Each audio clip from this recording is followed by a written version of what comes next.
it to trial. Take it to trial. Welcome in, grab a seat, hit the like and subscribe. The Sweet Peas on the mic with that spicy little vibe. Got the courtroom streaming in the chat, going wild. We're debating heavy topics, but still laughing like a child. From objections to confessions to the judge's side eye. If it's justice and it's messy, we gon' talk about why. Every day's a new case, every moment's a ride. And when Sweet Peas in the building, we be learning with pride. Minds on deck, keep the room running smooth. Film free therapist, you know, keeping everyone in the groove. Right to with the facts, pretty brown girl with the sass. Moreldia and Fowler keep the peace in the chat. But Jason walks in and the ladies collapse. Chocolate, take it to trial, where the truth gets loud and the laughs run wild. Sweet Peas got the spice, she's the queen of the aisle. Chat fam rolling deep, we've been here a while. Lights on, mics up, we gon' do this right. Take it to trial, every day, every night. Take it to trial, trial. Morning shows are sharp, afternoon is on fire. I won't get to sweating and stuff, you know, in the first 3 minutes of this morning. But good morning.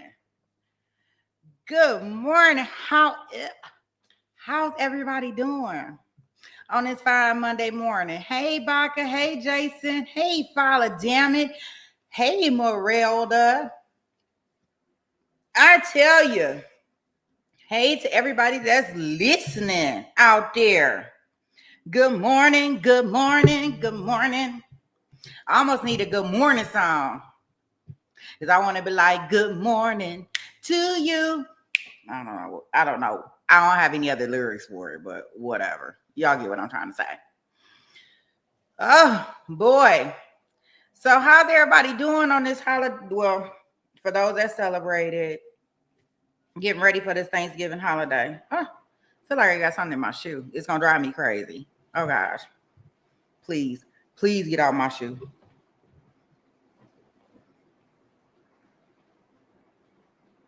I think it's so crazy. I think it's all of a sunflower seed. Oh, you say, what mess are we going to see in this courtroom today? Girl, I have not a clue. Let's see here. Let me get us all set up. Make sure I'm trying to do better with all my posting on my socials. I am trying to be a good girl out here in these streets. I'm learning a lot, which is nice. You know, it's always nice to learn new things, right? So I guess, you know, so I'm trying to get better at everything that I am doing and have like some kind of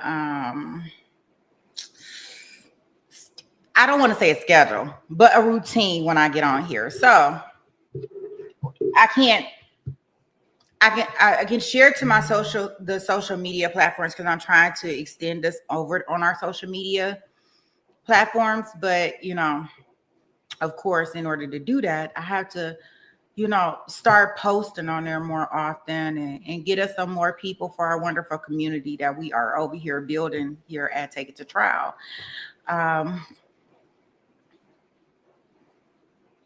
So that's just, I'm just learning and trying to find different ways to do it and be effective with doing it, right? So I am going to go ahead and share on our,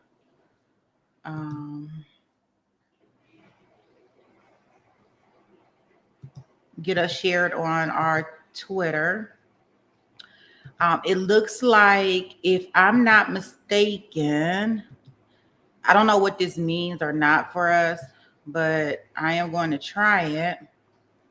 Hey, Lynn, good morning, honey. I am going to, they have it where I can now stream on TikTok. I haven't set it up completely yet, but we gonna see. I don't know how it works or anything, so that's you know, remains to be seen on how that goes. But let me share this out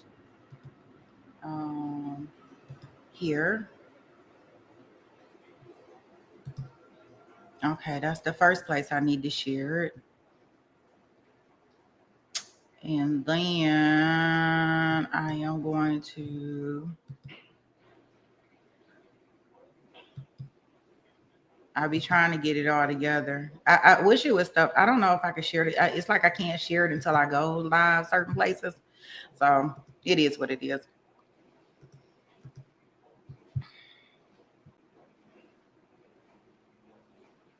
So how was everybody's evening?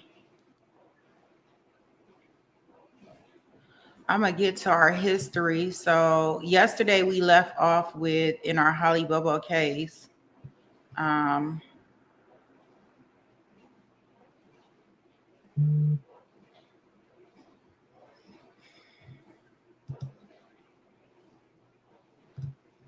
so yesterday we left off with TBI agent Lawrence James. He was the forensic specialist that decided that, you know, he wanted to put his DNA. No. We heard from Trooper Warren Rainey. He's the one that decided that he wanted to go in the house after that, which was quite rude, if you ask me. I thought it was rude. Like, dude, if you don't have a warrant, then why are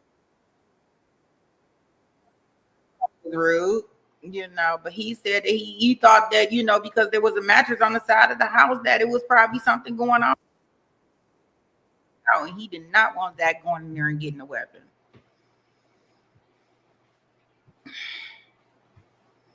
You're doing great. Your Dallas Cowboys beat the Philly Eagles.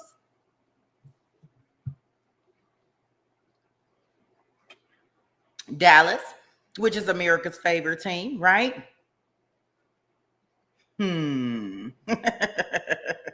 Oh, Jerry. That's Jerry's world, baby. That's what I will say. Welcome to Jerry's world.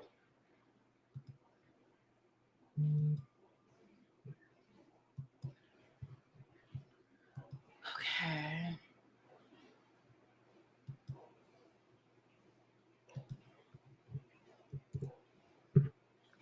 Give me 1 second. I'm gonna go ahead and I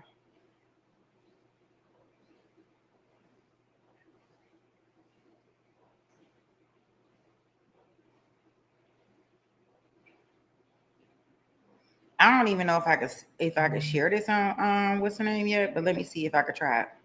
Give me 1 second, guys. I'm just trying something new today. Um I'm just trying to get us. We have such a great thing going over here, and I just want other people to experience how much fun and all the stuff that we're doing. I could have probably let the song play while I was doing this, right? Dang, I gotta remember. So Nate, so tomorrow I'll incorporate that. So while our intro song is playing for the channel, I'll get everything set up. Then that way y'all don't have to listen to me ramble on about nothing, because I'm talking about nothing.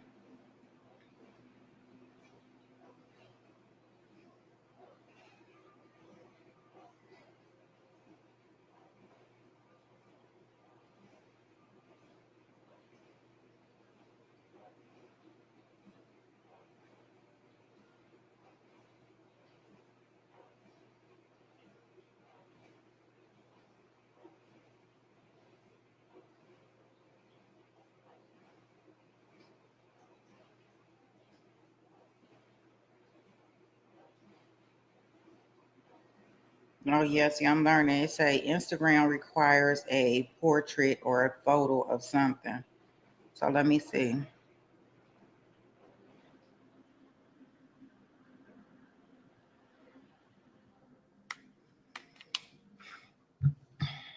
Let me send this photo to my phone so I can post it.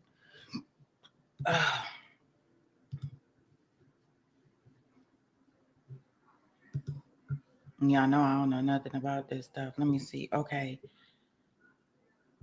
Oh, it's saying I can do it with Instagram here. Okay. Wait a minute. Um,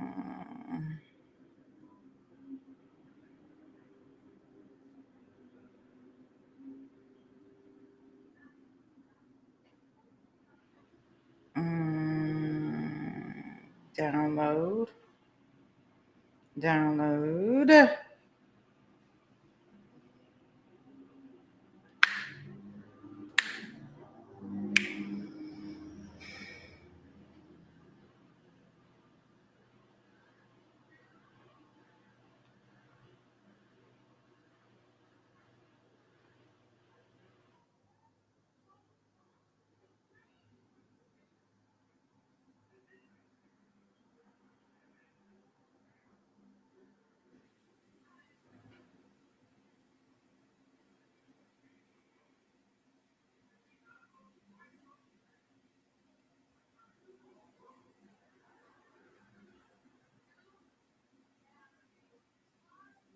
Let's see if it'll let me share it now.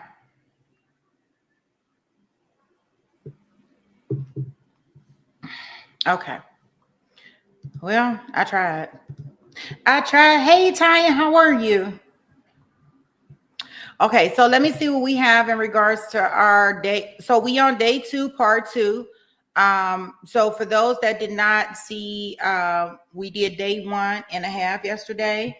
Just so y'all know who we saw testify yesterday, which kind of set the stage in regards to helping us understand different reasons why the defense is asking for a retrial, right? So the first person that we heard from yesterday was Dana Bobo. We did hear from Drew Scott, which is Holly's boyfriend.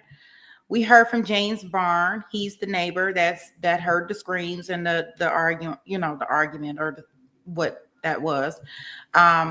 We also heard from Karen Bobo. We heard from Deputy Tony Weber, who was the first officer. We also heard from TBI agent Lawrence James, who somehow he got his DNA mixed up with the samples. I know. If you ask me to explain, I'm probably going to explain it wrong because I have no clue how he did it. Okay. Also, we heard from, lastly, Trooper Warren Rainey. Okay.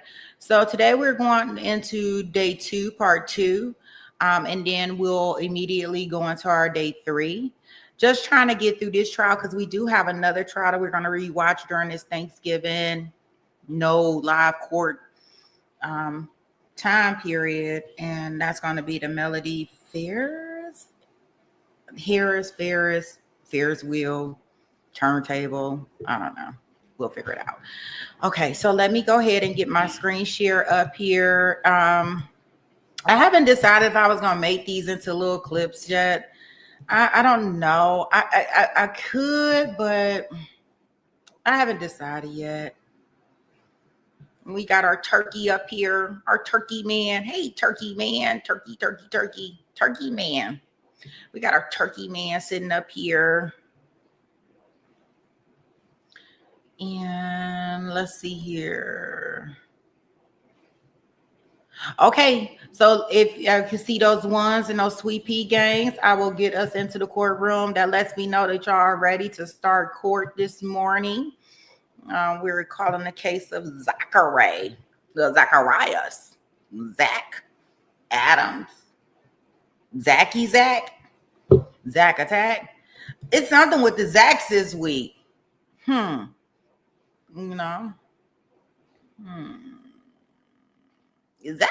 is a well-known name, huh? I guess so. All right, guys, let's go ahead and get in here, SweetPGang, and get our day started. Let's get it started. Oh, I want to sing about everything. Let's get it. Nah, nah, nah, nah, nah. That's the best part about it. Nah, nah, nah. That's the part that I like. I don't know. Whatever. Y'all know what I mean. All right.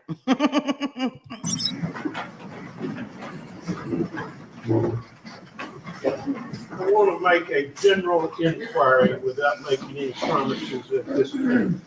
Do we have any Hardin County Tiger football fans? Wow. We might see if we can get you folks out there in the presence of God. I know this judge didn't. Did y'all just hear that? The judge starts this afternoon like, are there any football fans?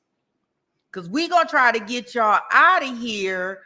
OMG, he really was back there watching football. Are you ready for some football? He like, look, football is way more important to me than Zach's life with the DP. Did he really? You say the Tennessee Tigers. He said, shoot, I'm going to try to have us home every day, jury. Are y'all into some football? Because if y'all are, great, because I am too. Let me rewind that in case y'all missed it. Not the judge that later get caught watching the football. I cannot with this man. Can see it first.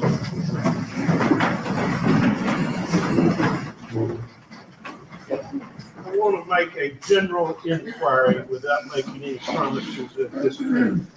Do we have any Hardin County Tiger football fans? Wow. We might see if we can get you folks out there in the presence of guard. You understand, you'll be isolated, but probably could put you on the visitor side. We play south side. If you want to go, there should be adequate place in this visitor side where we can put you without danger of exposure. All right, number 2. Saturday, Gainesville, Florida. Anybody know what's going on? They're actually going to play the game in Gainesville. They debated for a while. Comes on CBS at 2:30. Is there interest in watching that? Okay, several of you. Now, what we'll end up doing on that, since it is a local affiliate, as long as the game's going on, the screen will be there. When they go to timeout or breaks, we're going to kill it just out of a extra sense of precaution to make sure there's not some flashes across the screen. There'll be a guard there to control it. If they flash something while they're doing action, which I wouldn't suspect because we won't be in trial, avert your eyes and we'll take care of it. Okay? We're going to try to accommodate those things. All right? How many do we have on Hardin County football? 4, 5, 6, 7, 8, 9. Wow. Okay.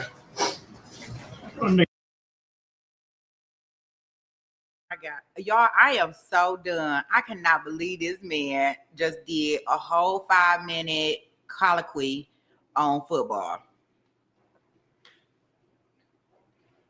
He like, we gonna end court, we gonna take breaks during this period of time. Like he getting this all set up for a football schedule. It's college. He talking about college, Lynn. He talking about the Tigers because the first thing he said is how many Tigers fans we got up in here. Because I want to make sure that this goes by the schedule. Good morning, therapist.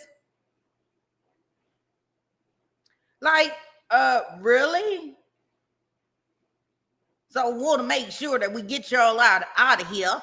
And, you know, wow, I didn't know that we had that many Tigers fans up in here. Too bad y'all not sitting behind the bench and y'all can watch it on my iPad. But I'm going to try to have you out of here.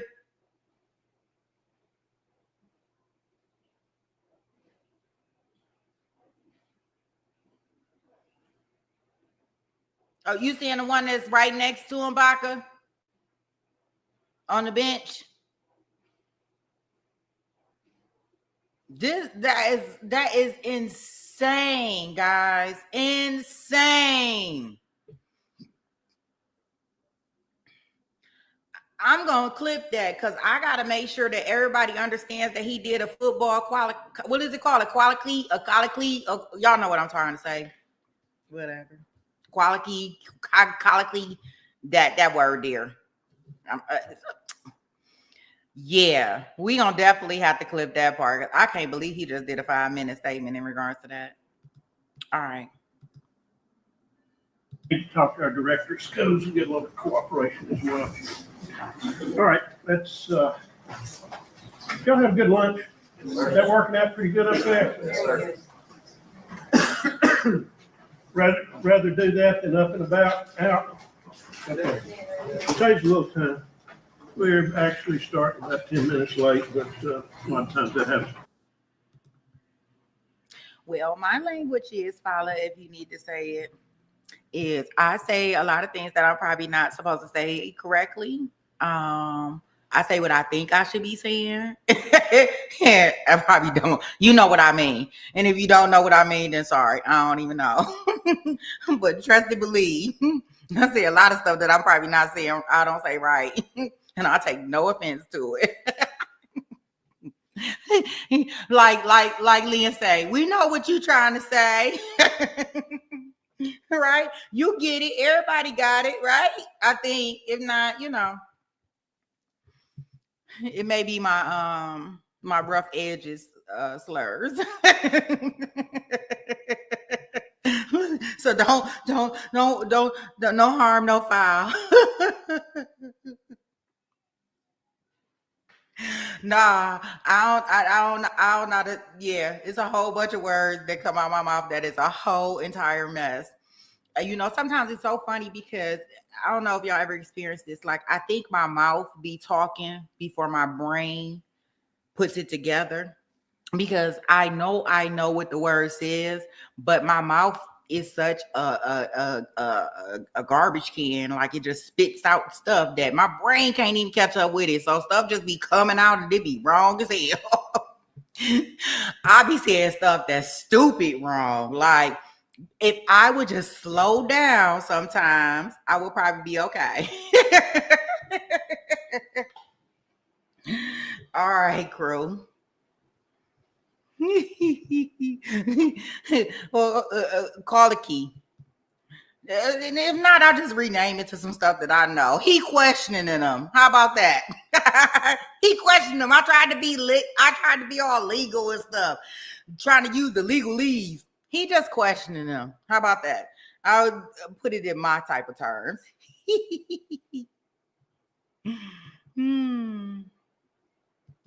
We're actually, the pace is moving along pretty good. Hey, this dude got a bang. What is this? Oh my. I'm glad he got a head full of hair, but he got a whole bang. You said he got a tail? Yes, he probably does have a tail in the front. Bang, tail, OMG. Oh my God. His moose did not work. He did not get the little swoop to the side this morning together, but that's okay. Come on, Judge.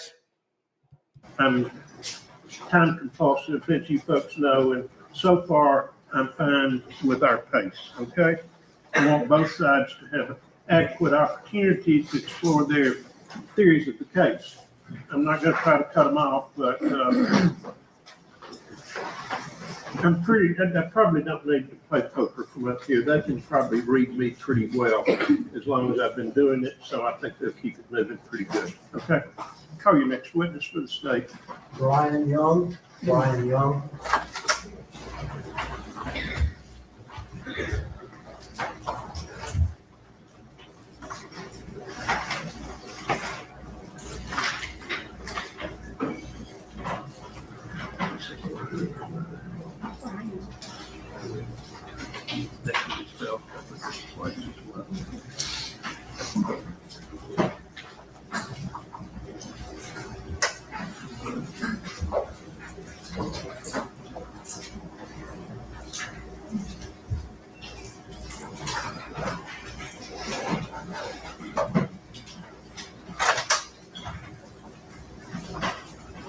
Come on in, face me, raise your right hand, please.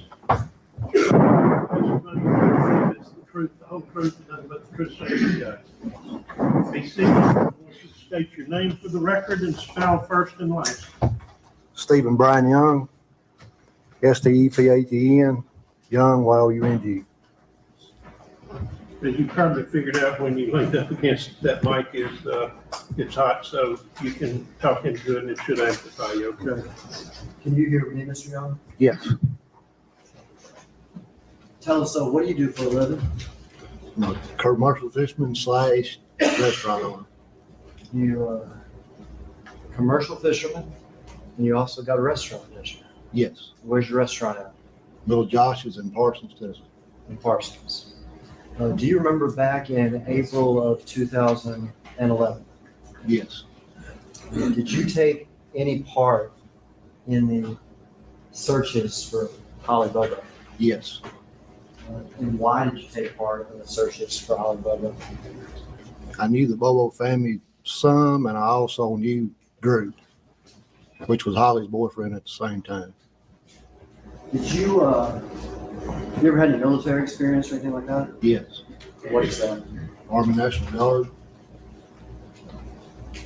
Were you ever called upon by law enforcement in this case to help them search, to go to certain places? Yes.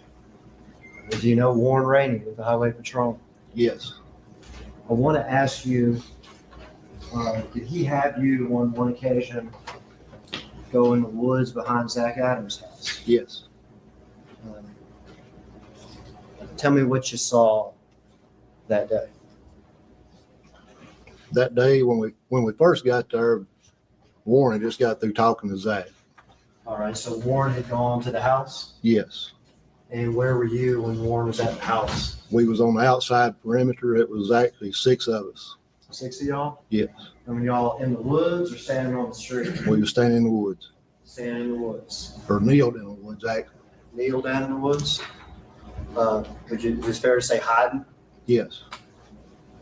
Did y'all have binoculars or anything? Yes.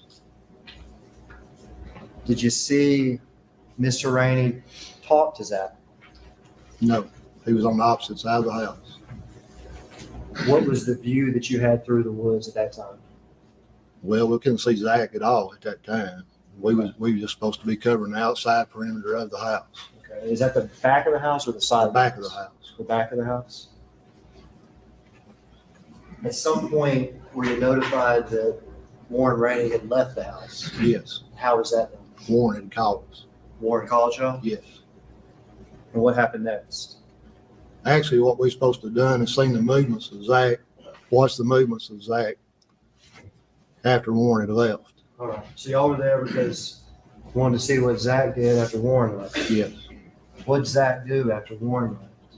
He come outside, went to the garage, got a vacuum out and started vacuuming a black pickup. Started vacuuming a car? Pickup. Pickup. Started vacuuming out a black pickup. Yes. And where was that black pickup? It was in a shed, in a green shed down behind the house. And was he doing that slowly, fastly, or how would you describe it? Slowly, Where did you get the vacuum from? Could you tell? I couldn't tell. How long did he vacuum that truck out for? Approximately probably an hour and a half. An hour and a half. And the whole time y'all were kneeled down in the woods. Some of us was kneeled down, some of us was still actually just combing through the back of there's a big thicket, probably 20 to 30 acre thicket. And some of us are still in a movement back there trying to find it. There was a thicket to contend with too. Yes. After Zach got done vacuuming that car, that pickup out for an hour and a half, what happened next? I had found a pair of surgical gloves and a water bottle Is that just some stuff you found in the woods? northeast of the house, the back of the house. Let me ask you, did you ever see a mattress at the house? There was 2 mattresses leaned up against the back of the house. Yes. Two mattresses leaned up against the back of the house? Yes. Did you ever see Zach do anything with regard to those mattresses? I didn't, but my partner did. And was this at the same time? Was this before or after the vacuuming of the car? It was after the fact. After the vacuuming of the car? Yes. So you saw the vacuuming of the car, and then your partner saw whatever he saw afterwards Right. with regard to the mattresses. Right. You found some stuff in the woods? I found a pair of surgical gloves and a water bottle. And did you turn those in?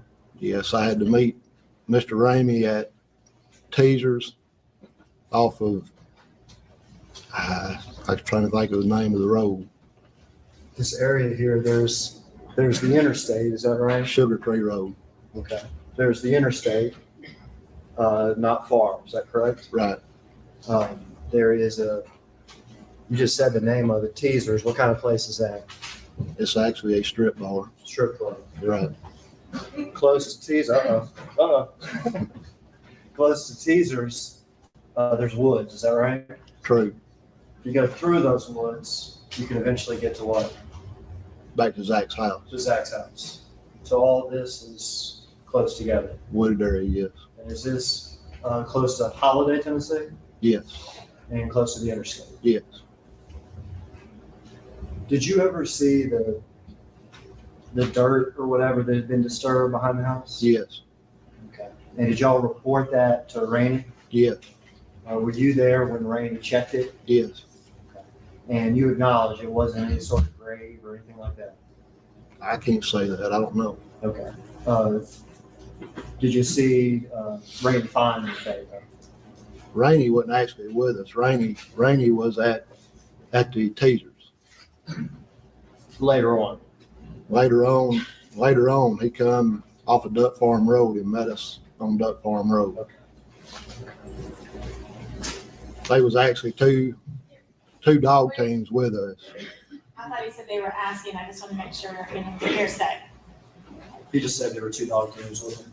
Okay, got it.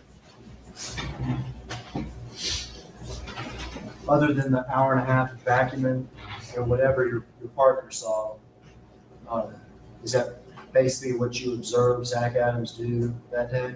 Yeah, supposedly what it was, my partner had seen him. No, you can't say which partner I'm saw just or saying. heard, Right. okay? We can hear from him. Okay. Why I was going to give the gloves is what I'm All saying. this happened when Rain left. Right. That's all. Sorry, Cross. Yes. Now, these things, your kind, surgical gloves, you're just talking about latex gloves, aren't you? Yes.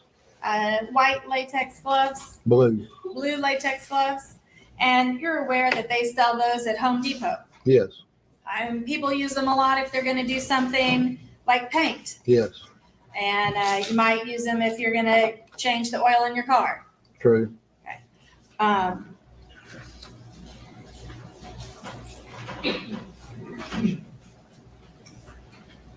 No further questions. Done? No further questions. All right. Thank you, Mr. Young. You may be excused, or you can join us in the courtroom if you'd like. Or you can get out of here and get back on the river, okay? All right, next. Matt Ross.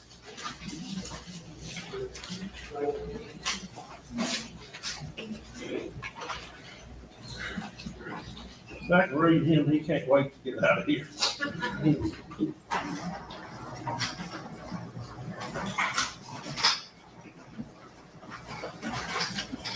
It's not everybody's idea of fun to come into the courtroom. Let me just put it that way.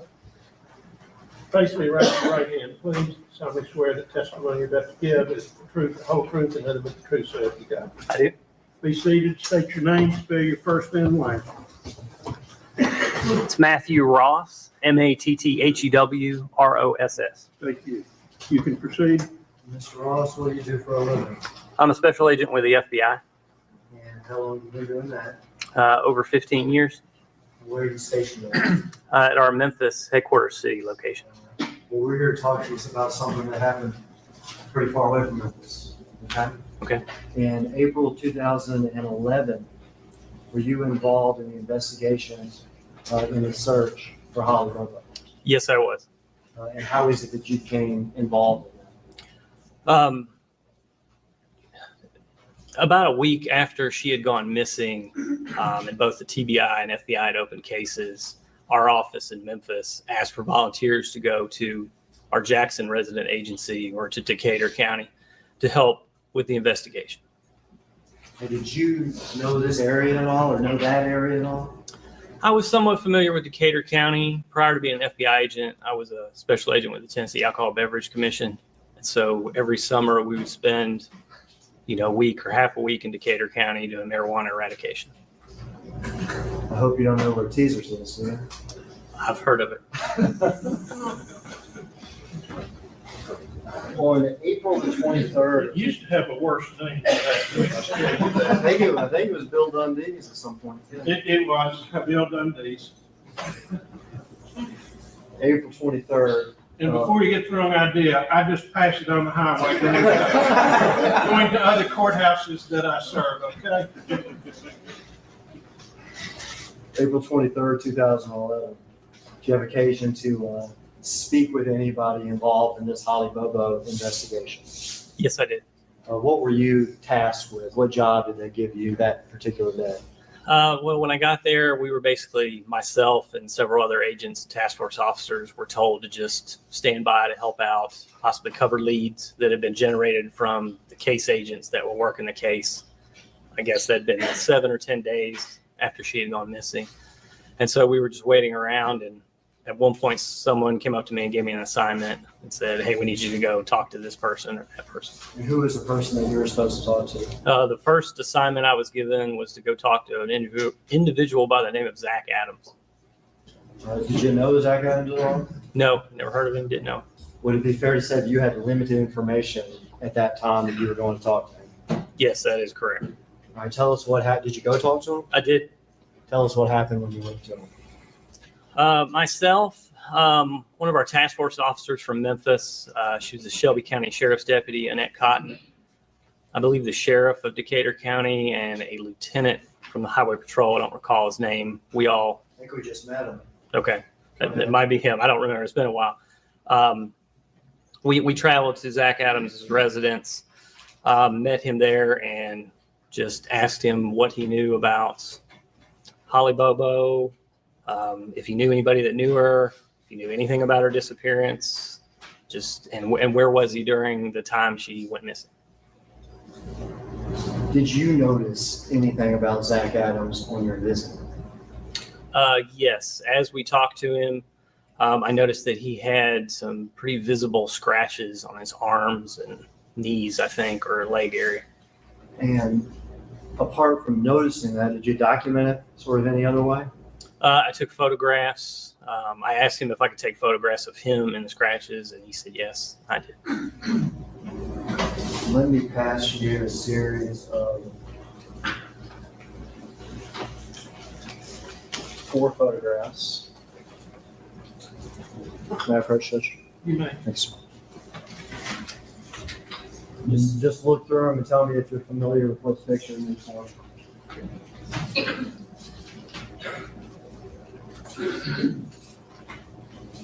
Yeah, I'm familiar with these. What are they? These are the pictures that I took that day. The pictures you took that day Yes. of Zach Adams? Yes, they are. Can you see the scratches? Yes, I can. If I would introduce those as the next number of exhibits, Sean. I think we start with 57. So it'd be 57, 58, 59, and 60.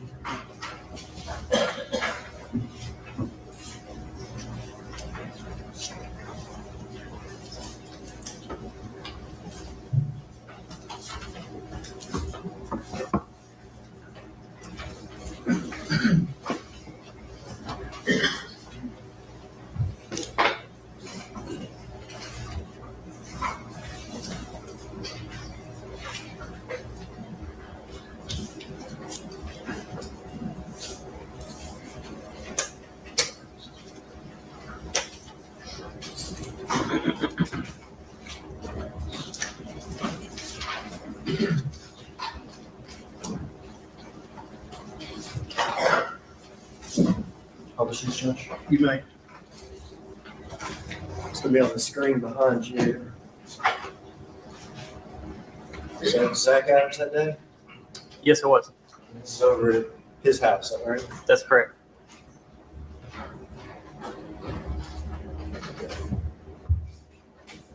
That was exhibit 60.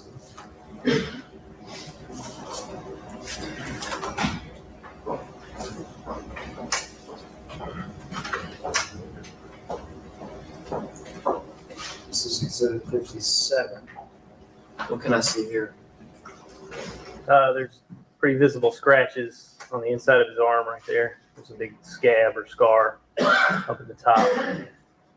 You see these linear scratches? Yes, those two. Are these the scratches that you noticed? Yes, they are.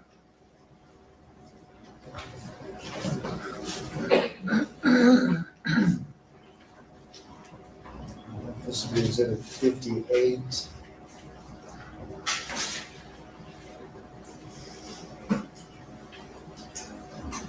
Which is actually a better picture if you see it in person, but it's just another angle of these linear scratches. Yes, it's a little bit far away. You can see how long they go down his arm. And this would be his left arm, is that correct? That's correct.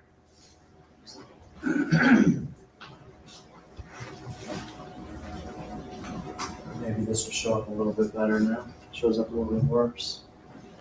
In person, you can see it better. Is that right, Agent? That's correct. But on this overhead, linear scratches That's right. down this left arm. Yes, that's correct. And it looks like you also took a picture of his legs. Is that right? Yes, I did. And I don't see much here. Did you notice anything on his legs? Well, you can kind of see some bruising right up under the knee and on scratches a little bit on the top of the knee. Okay. But here I don't see any of the long linear scratches that were on those arms. Is that right? That's correct. Okay.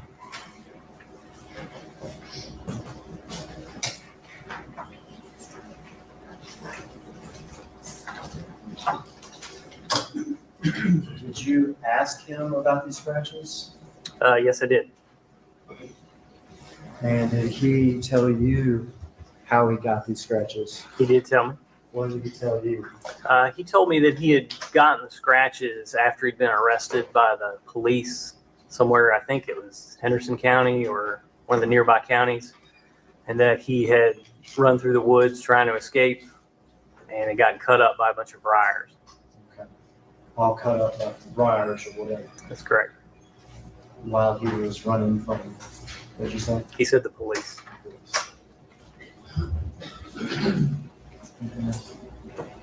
No further questions. Ross,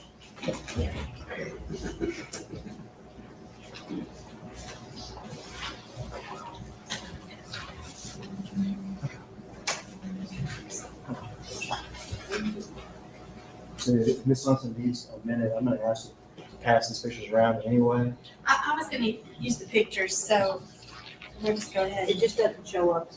we'll publish them at the end of cross-examination. I'm gonna try to stand over here where I can run the machine. Now, what kind of camera do you remember you used to make these pictures? I believe it was my BlackBerry cell phone. Does it focus better? Focus right here. Okay, let's see. No.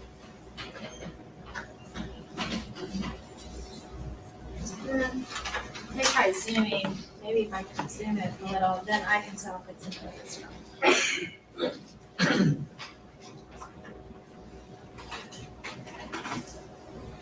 Does that seem to be the best in focus to you, Mr. Ross?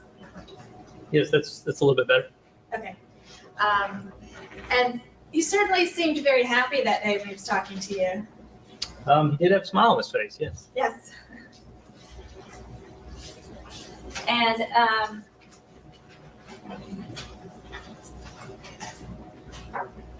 the pictures you have here, they're just of one arm, isn't that right? I believe so.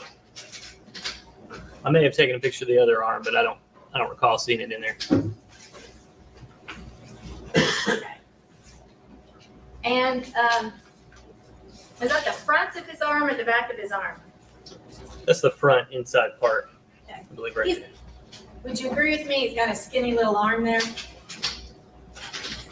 Well, I'm kind of skinny, so he was a little bit bigger than me, so I guess.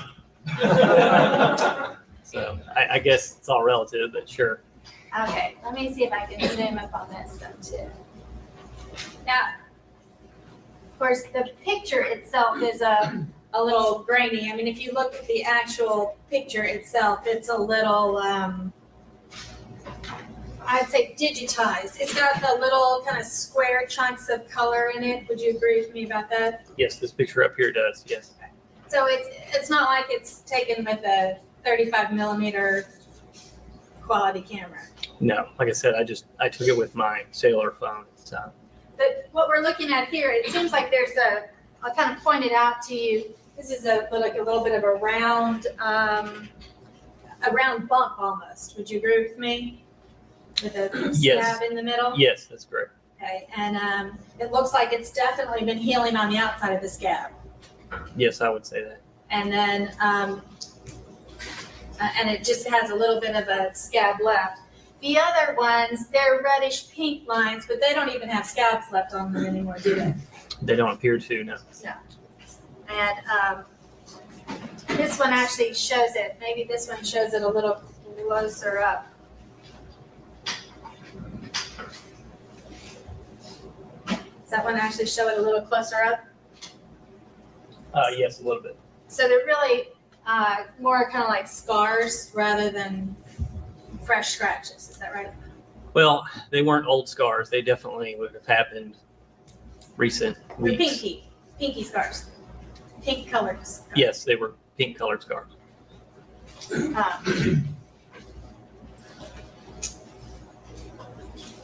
And you also took a second. You visited more than just Zach Adams, didn't you? Yes, I think you mean throughout the day? Throughout the day. Yeah, I maybe talked to 2 or 3 other people. Okay. They were just kind of dividing up work, and everybody was getting a few people to go out and try to find. That's correct. And if you'll help me here, kind of figure out this Saturday, the April 23rd. That was a Saturday, wasn't it? I think so. If Wednesday was the 13th, then we're gonna add some days there. You do your math and use some fingers, which I did. It's unfair because I was able to do it while I was sitting over Okay. there. It's Saturday's the 23rd. That sounds right. I believe so. I believe I remember it was a Saturday. Okay, and you were there. So this would have been the second Saturday after she disappeared. Is that right? That would be correct, yes. We can turn the lights back on now. I'm finished. How long to use your one other stuff?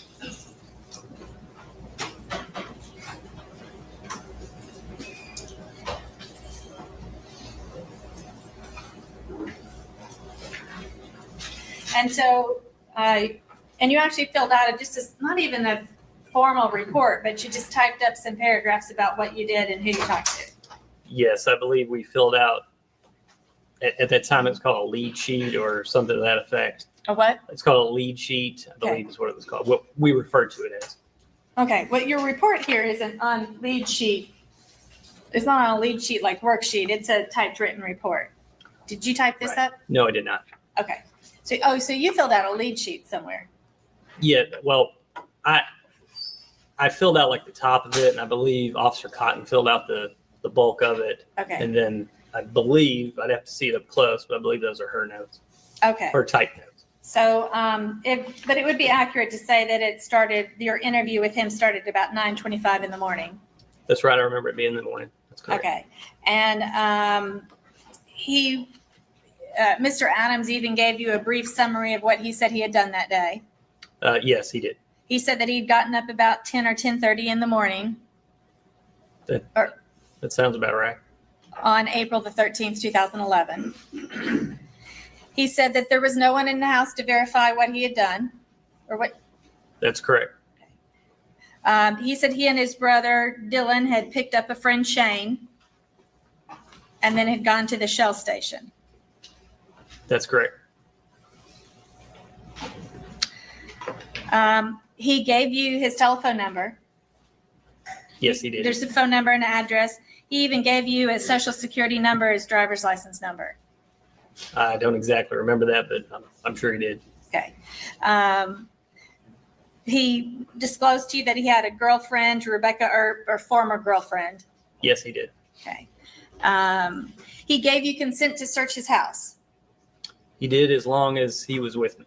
Okay. He put that caveat on there. I'll just throw that out. Right. He just wanted to walk around Right, with you right. while you searched it, but he Right. invited you, he allowed you to search his house. He did? Yes.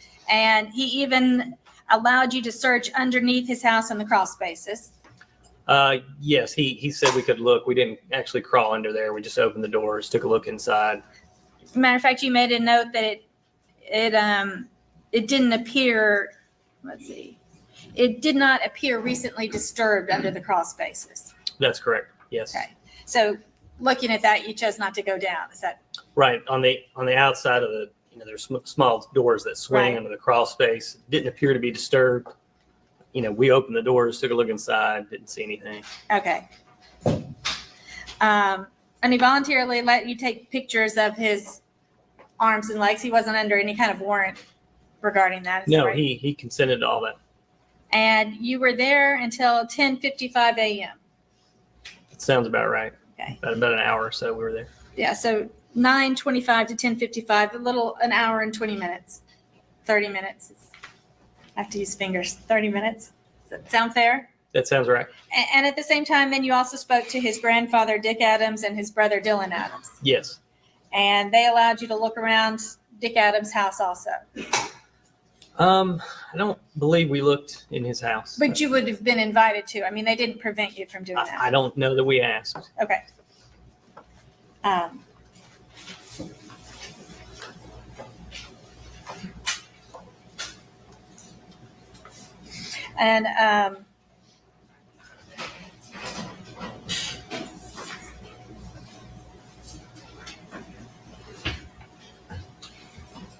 no further questions?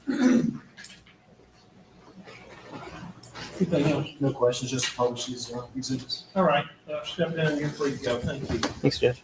Bailey, you'll start those with the jury.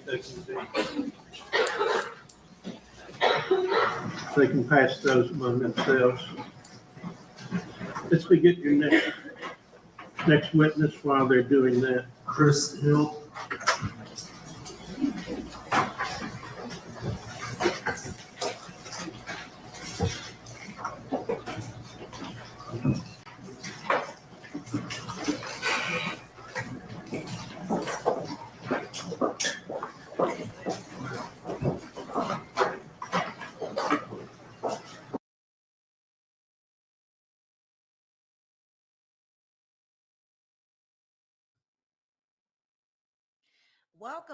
Welcome, Melly, to the club. Thank you so much. I'm sitting up here trying to type a message. I'm trying to find out more about your sweet potato casserole.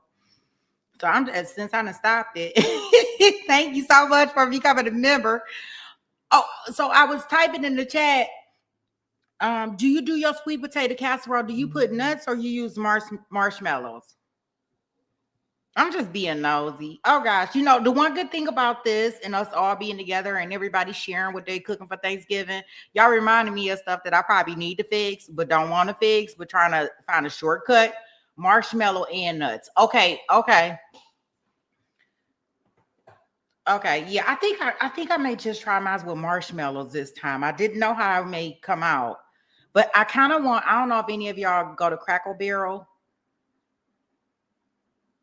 Oh my gosh, I love that they do it for the breakfast. I think they call it sweet potato casserole. Or no, maybe not. Maybe I got the wrong place. Or maybe it's the hash browns. No, hash brown. I don't know. Whatever. No, maybe it's Boston Market. It's somewhere where I had sweet potato casserole besides my house, which made me want it, but I don't remember it having nuts in it. And the last recipe I had nuts. And I was like, I don't really want to do nuts. I want it to be soft. And I'm the only person that eat it. So yeah, there's that. You say it's all good all the way around. All right, let me take us back into the trial. Okay, good. At least I ain't have to type it because I was sitting up here typing. Like, let me find out.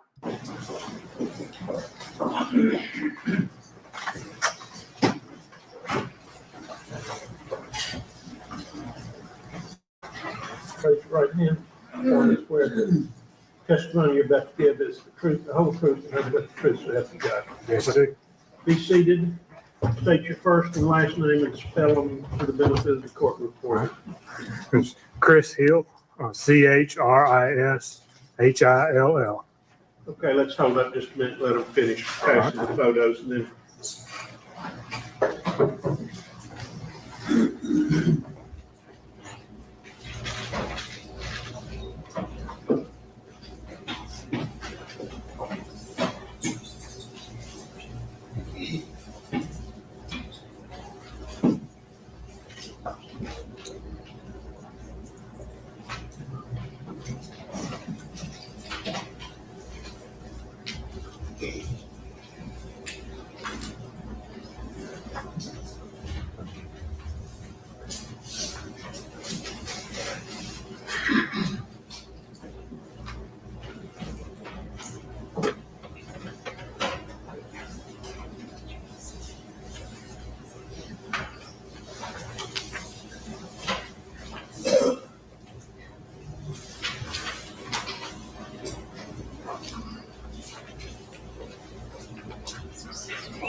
Okay, record examination. Probably spent longer while they were looking at the pictures, and you're gonna have to sit for this, but where, your name again, Name is Chris Hill. and where do you work? Work at Natchez Trace State Park. I want to ask you about April the 4th of 2011, okay? Okay. 8 or 9 days before the 13th, which is the day that Holly Bobo disappeared. Okay. Okay. On April the 4th of 2011, did you have occasion to come in contact with Zach Adams? Yes, I did.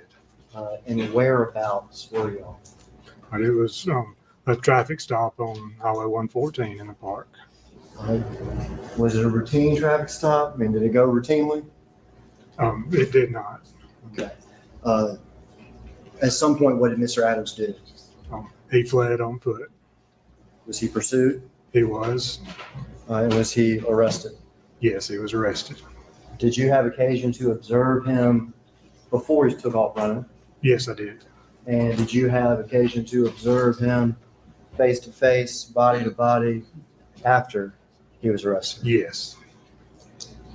I want to ask you, after that arrest, okay, on April the 4th of 2011, did he have any long linear scratches down his left arm No, sir. that weren't there? No, sir. No further questions.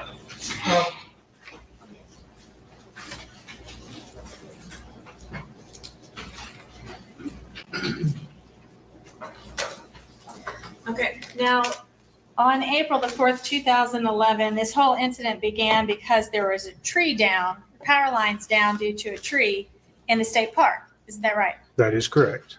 And you were actually there assisting some people with traffic and trying to direct them to get around the power lines, weren't you? Yes, I was stopping traffic while I worked on trees. Okay, and then suddenly this white car comes up, and do you remember specifically what happened next? Remember the vehicle drove down the wrong side of the road, past the cars I had stopped at a little bit of high rate of speed, and got to the tree and turned around. I stopped at the vehicle as it was coming back out then. Okay, so what happens is this car, and let's be clear, do you remember what kind of car Mr. Adams was driving? It was a pickup truck. Without my notes, I don't remember from 6 years ago the make or anything. Did you review this before you came today? It's been a week or so since I've looked at it. Okay, so if I told you you put down that it was a white Nissan pickup truck. That You even specifically put down that the tag was 574 CBJ. Okay. That would have been fairly accurate in your report, wouldn't you assume? Yes. I mean, you wouldn't have a habit of putting down a brand and a color of pickup truck if it wasn't something you had observed. Right. So this white pickup truck kind of comes up and sees you stopped on the side of the road, directing traffic, and he zips into the ongoing traffic lane, passes you, tries to speed on down, and then suddenly realizes he's blocked and can't get past the power lines. Is that what happened? Well, he came around a whole line of cars. I was at the front of the line. There was probably half a dozen cars he came around to get to where I was. So clearly this person was driving erratically Yes. and sped by a police officer. Yes. And that's when he realized he had to turn around and come back is when you pulled him over. Correct. And at that point, then you found there was a camouflage bag on the floor of the car, Yes. and you picked up the camouflage bag to see what was in it. Yes. And by bag, it's just a little, is it a drawstring bag with materials in it? It was like a fanny pack. Okay, fanny pack. Yes. So you pick up this little fanny pack and you're getting ready to open it to see what's in it. Mr. Adams rips it out of your hands and takes off running through the woods, doesn't he? Yes. Clearly, whatever was in that bag, he didn't want you to see it, did he? Correct. And as he's running through the woods, he's unzipping the bag and throwing things out of the bag. Right. And so you, at this point, are required to hightail it right after him and, Right. and try to catch him. Isn't that right? Yes. Did you know Mr. Adams before this? No, ma'am. Okay. So you're chasing after him. You catch him, don't you? Yes. You catch yes. up to him. Yes. You had to tackle him to get him to the ground, right? I shoved him to make him go to the ground. You shoved him to the ground. And then, I mean, it was a pretty physical arrest at that point, isn't it? Well, then he went down fairly easy. He tried to scratch at my hand after I got him down for just a second or two before he calmed down. He tried to scratch at you, At my hands, yes. like with his fingernails? Yes. Okay. And so at that point, and you're doing this in the woods, right? He's not running down the road. Right. It's through the woods. Right. Okay. And do you remember what color shirt he had on? No, I do not remember. Do you remember what, like long sleeve, short sleeve, what it looked like? I do not remember. Do you remember what kind of pants he had on? No, ma'am. Okay. And then at that point, you handcuffed him and you arrest him. Correct. And that white pickup truck that he was driving, that Nissan pickup truck, it got impounded, didn't it? As I recall, the Henderson County Sheriff's Department was there as well, and I think they took an interest in the truck. Okay. So he didn't get to drive that truck home that day. No, ma'am. Okay.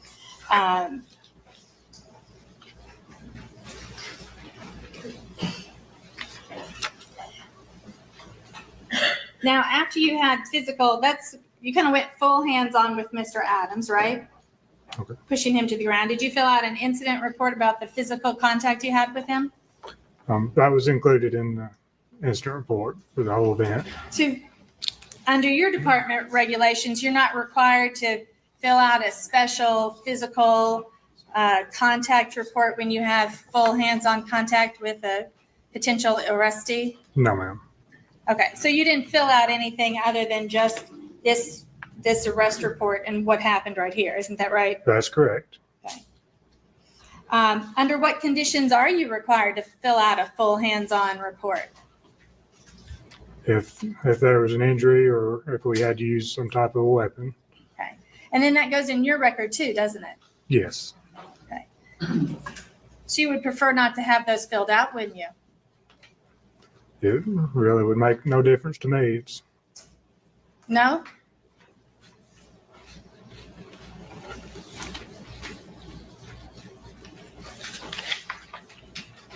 You can have 1 minute.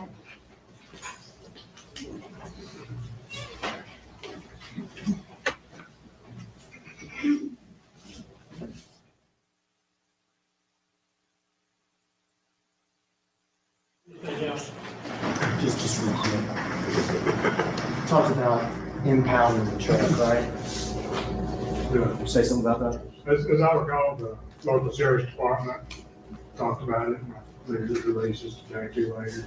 It was released just a day or two later. That's as I recall it. Your Honor, I object to him speculating. If he knows, that's one thing, but if he's just speculating, I object to that testimony. Can I ask him? You know, Are you just guessing, or is this something you've checked on for me? Just going off my memory. On your memory? Yes, Okay, so you're not just guessing. right. Are y'all in the business of seizing cars as park rangers? Our department does not typically seize cars. Usually we hand those cases over to the sheriff's department to take care of. And then the car is released. Yes. As a police officer,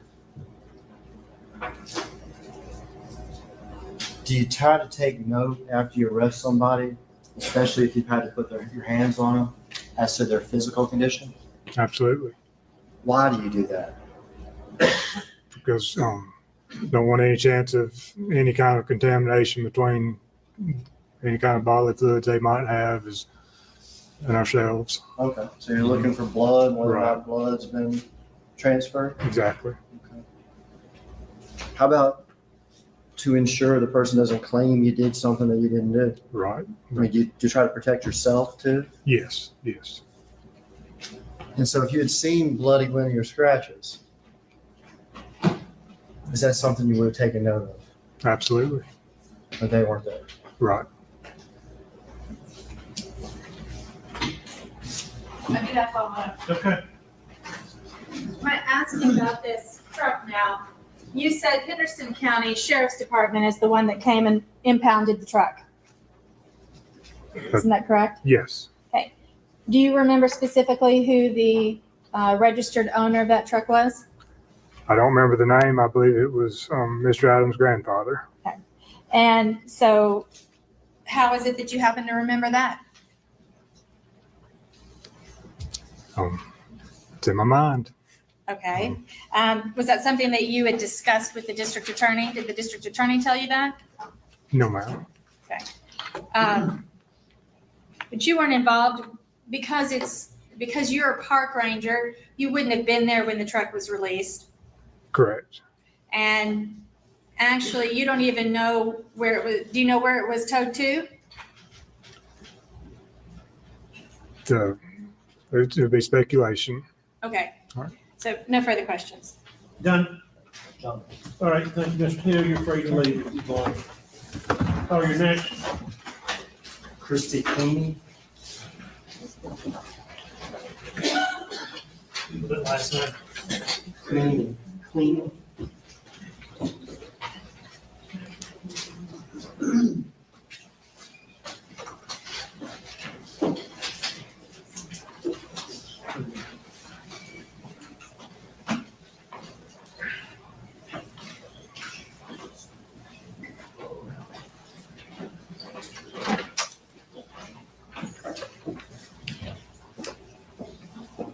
Raise your right hand, please. Solemnly swear the testimony you're about to give is the truth, the whole truth, and nothing but the truth so help you God. Yes. Be seated. State your name first and last, and spell it, please, for the benefit of the court reporter. Christy Cleany, CHRISTEE, CL, yes, sir. Okay. CLENNEY.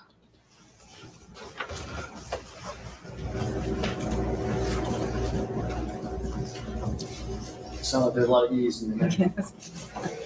Christy with 2 E's. Yes, I'd written down IE's. I do it too. it's happened a lot. What do you do for a living, Ms. Cleany? I'm a RTI and testing coordinator. What's that mean? Well, I've been in the school system teaching for 20 years. Now I help with response intervention and the testing and data, along with some other jobs. What schools have you taught at? Parsons Elementary School, and I was the Learning House pre-K. I was a pre-K teacher for 10 years, and now I'm at Decaturville. April of 2011. Where were you living? I was living on Markletown Road in Darden. Myrickletown Road, Yes, sir. and it's in Darby. Yes, A few miles from Parsons. yes, Are you familiar with the street Swan Johnson? yes, sir. Does Myrickletown run into it? Yes, All in the same little neighborhood? yes. Are the roads big and wide, or are they small? We're narrow.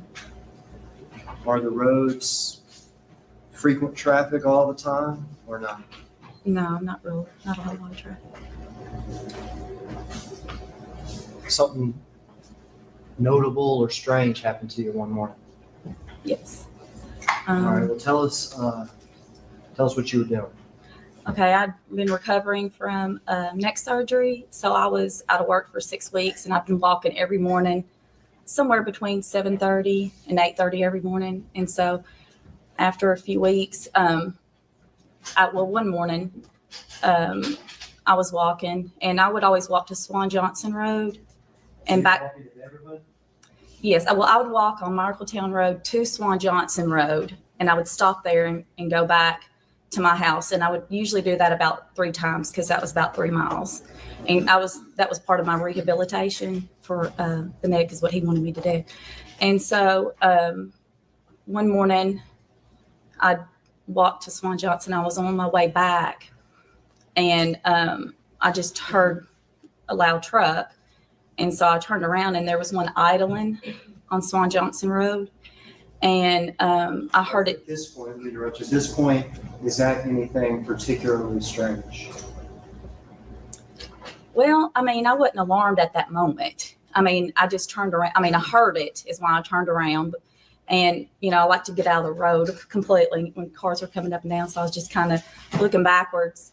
And then it sat there for a few seconds. And that was kind of weird to me because I continued to hear it.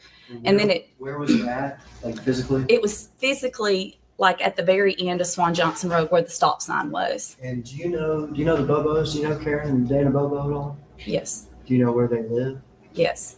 How far away from their house do they live? I mean, it's probably, I'm not sure, but it might be a half to 3/4 of a mile from that Okay. stop sign. Less than a mile, a Yes. half to Right. 3/4. Right. I never did continue. I never walked down that road all the way. I would just walk to the edge of it. But I know that they live just not very far down that road. Okay, so your health walk, rehabilitation walk, Mhm. was from your house up Myrickletown until it hit Swan Johnson. Right. And the Bobos live a little bit up Swan Johnson. Yes. All right, the car's idling there. It's a loud. What kind of truck did you say? It was a white. I didn't, register what kind. It was a full-size white truck, Okay. Pickup truck or like a SUV? a pickup truck. Pickup truck. Okay. What happened? And so then it turned right. It was going really slow. And I just, kept walking straight ahead. And then I heard it turn around. I knew where they turned around at. It's probably at Box Road is what I was figuring. But I could hear it. It was loud enough that I could hear it turn around. And I thought, oh, that truck's coming back. And I still wasn't real alarmed, but I thought it was weird because it had idled by so slow. And I had a hoodie on. And then it came really slow back. And I just kind of kept my head straight and walking. At And this point, were you alarmed at all? I was a little bit thinking, what are they doing? Because I'm used to seeing the same vehicles at that time. People are going to work, or there's the same people that you usually see coming back. It's not, you don't see a whole lot of new vehicles, and people don't just kind of cruise around that early in the morning, especially somebody, a young man or something. So You don't have tourists driving up and down Myrickletown Road No, or Swan no. Johnson, do you? no, it's not a happy place. So this truck's coming back at you? Right. And so then I am starting to, think this is kind of weird. But then when I heard it turn around again at Swan Johnson Road, I really did start thinking, okay, now what should I do? You had heard this thing idling there at Myrickletown and Swan Johnson. You had heard it turn around at what you're guessing is Box Road. I was guessing that that's where you turn, because there's not many turnaround places. It's narrow and there's And then not. you've heard it turn around again. Yes. How about now? You starting to wonder about Yes, this? I was getting really alarmed, and I was even thinking about, would I go out into the woods? What would I do? I mean, I was actually thinking about what would I do if You're something walking by happens. yourself Yes, with a hoodie on. yes. I had a red hoodie on. I remember exactly what happened. All right, what happened next? And then he drove really slow, and he actually looked over and he was looking like out his window to talk to me, and he said, "Did I scare you?" And I was just like, "No, I'm good." And then he said, "Well, I didn't mean to scare you." And he said, "I thought you was a girl that I knew that lives around here." And he said her name. And then I was just like, "No, I don't know her," or I don't know. And then he kind of laughed and he's like, "Well, did I scare you?" And he said, "Well, I didn't mean to scare you." He kind of laughed or chuckled, and then he went on after that. As a result of that, what did you do? I texted my husband at the time and told him that something really weird just happened with a white truck. And then he called me whenever he got a chance, and I told him the story of it. And I just said it wasn't your normal little, "Hey, I thought you were somebody else." And so he got me some mace that day to start taking. And my dad actually had brought me a gun he had, but then he also bought me one that he thought would be better to take. Did you make it home safe that day? Yes, I did. Were you aware that Holly Bobo was kidnapped on Swan Johnson, April 13th, 2011? Mhm. Were you aware of that? Yes, Around 8 o'clock in the morning. Were you aware of that? yes. Would you have been walking on a weekday or weekend? I always did on the weekdays for sure, and I did a lot of weekends also. But I would plan to walk after everybody left for school and was out the door, and I thought most of the traffic to school was gone. So And how long before was this compared to when Holly was taken? it was days before. I don't know. I've said it's been anywhere between 7 to 10 or 12 days. It was within that time period. So you're certain it wasn't the day before? For Oh no, instance? it wasn't. It was Like not. It was a week, 6, I'm 7? I'm thinking it was past a week. I'm not positive now on the exact days because really, I just didn't think about trying to remember what day it was. I just, I wish I would have. So when did this strange incident, when did it sort of come to light afterwards? Well, when I heard about that, and I had told my coworkers about the white truck also at the pre-K when I was working in pre-K, and they had mentioned, a couple of them was like, "What about that white truck?" And I'm like, "Yeah, I know. There could be a connection," and so because we just heard about it that day, but still that was like it had just come out like she's missing, and I think a lot of people were still thinking, well, she's going to be found, really quick is what we were all praying for. And then when we got home, my husband and I, we had talked about it. And that morning there was a roadblock at the end of the road the next morning.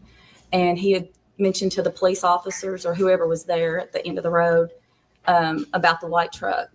And so they had, whenever I got up there, I told them about it also. So after Holly was taken,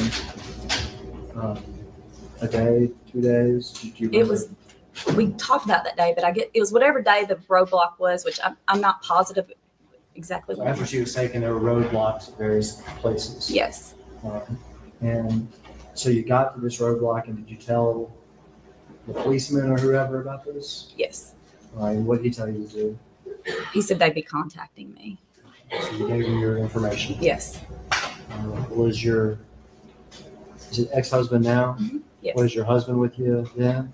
He was in the truck in front of me, so he wasn't with me when I gave that information. No, Y'all were driving. separately. Yes, because Separately. he was going to a different place at home, it's a different school. Gotcha. Did the investigators get in contact with you? Yes. And what happened once they got in contact with you? Well, that day, I'm almost positive it was that day, but I'm not 100% sure because they brought pictures to the pre-K and asked me to come out and look at them. And I think it was the TBI that came. Okay.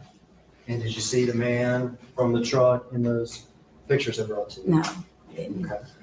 What happened next? And they said that they'd be contacting me about coming to the police station to look at more pictures of maybe out of the inmate lineups or whatever. Did you go to the police station and look at different pictures? Yes, and I had my husband at the time meet me there, and he went with me. Okay, so you and your husband. Yes, Did y'all meet with police officers there? yes.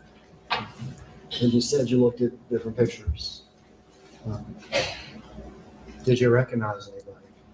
No, I didn't know who anybody was. You didn't know who anybody was. Right. Did you, were there any pictures that caught your attention? How about that? Yes, I pointed to one that I thought looked like the guy that was in the truck. Okay. And in fact, did you look through a series of pictures even after you thought that was the guy?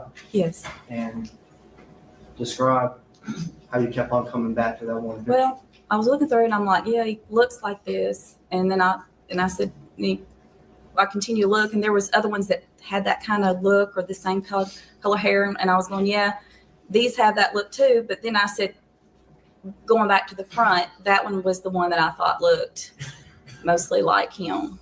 And who was that person? Well, and I wouldn't have known it, but my husband was there with me, and he said, She can't say what her husband said. okay. At this point, may we approach Your Honor?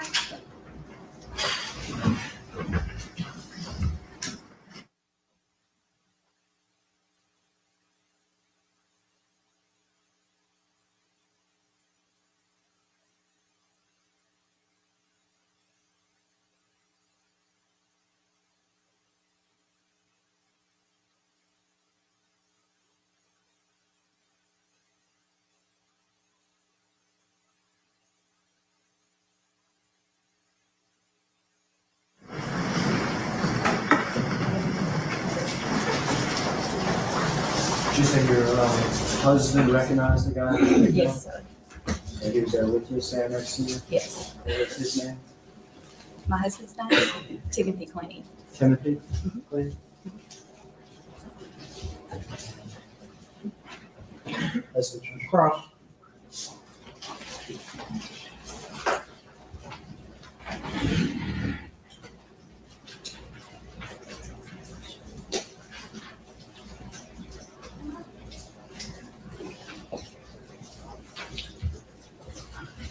So your husband is Tim Clooney, Yes. is that what you said? Yes. Excellent. My ex-husband, yes. Sorry, yes. Now, you gave this report, the roadblock. If there's a report that says that this was on April the 19th, 2011, when you gave this information at a roadblock, does that seem right to you? Ma'am, I have no idea, but I'm not sure exactly how many days. 5 or 6 days after Holly disappeared? I'm not sure. Within a week of the time she disappeared? I would think so, but I just don't have any idea exact how many days, what day that was on. Okay, so your memory's kind of faded since then. Yes. Okay. And at the time, you said that the person was driving a full-size white pickup truck. Do you remember saying that? Yes. Okay. At one point, you said it was a nicer model pickup truck. Do you remember I saying don't that? remember. I don't remember exactly what all I said, to be honest with you on that. I don't remember what I Okay. said on that. Do you remember now that it was a nicer full-size pickup truck? I just remember it being a white full-size pickup truck. Yes. Okay. You remember saying that the person, that the man you saw weighed between 180 and 190 pounds? I just don't remember. Okay. You don't have a memory now of how much that person weighed, do you? No, I have a look of what they look like, but I don't remember a weight. Right, but the look that you have now, what this person looked like, is after you've looked at lots and lots of photographs. Would you agree with me? Are you talking about at the time No, or now? the look you have in your memory now is after you have looked at photographs. Clearly, your memory now is after you've looked at photographs. Yeah. I Yes. think so. And you've thought about it a lot in your head. You've had a lot of thinking about it and what was trying to remember. Yes. Do you remember saying that it had happened 2 to 3 weeks before the day of the roadblock?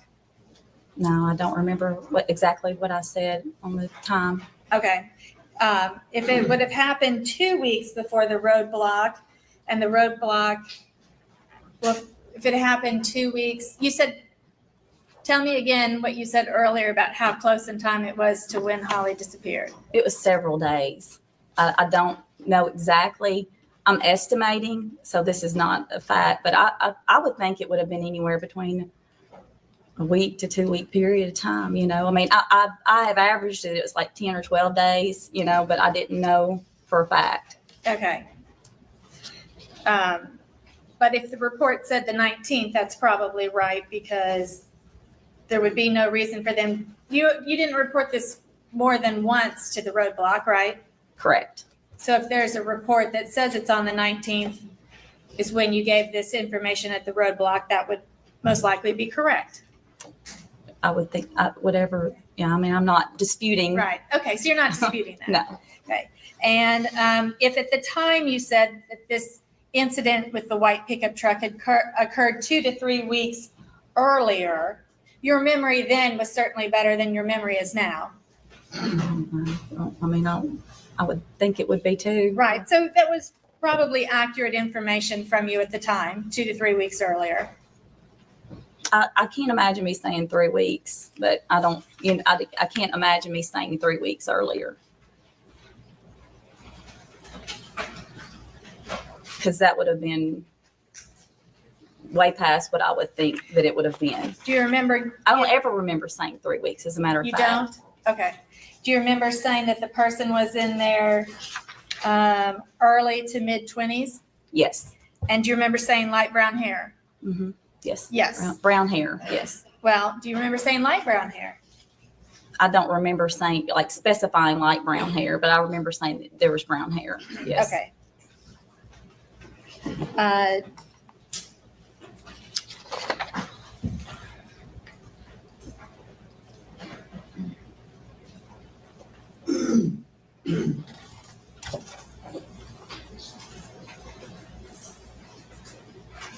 Do you know Lori Kennemore? No, No. I don't. No further questions. Anything else, Mr. Williams? All right, you can step down. You're free to go.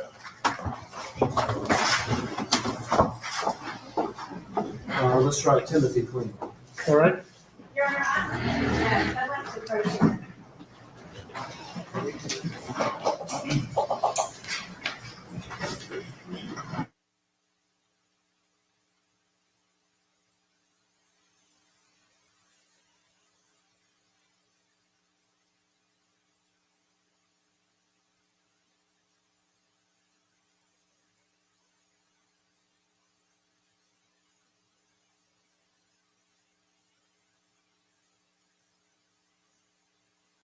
What grade did you teach?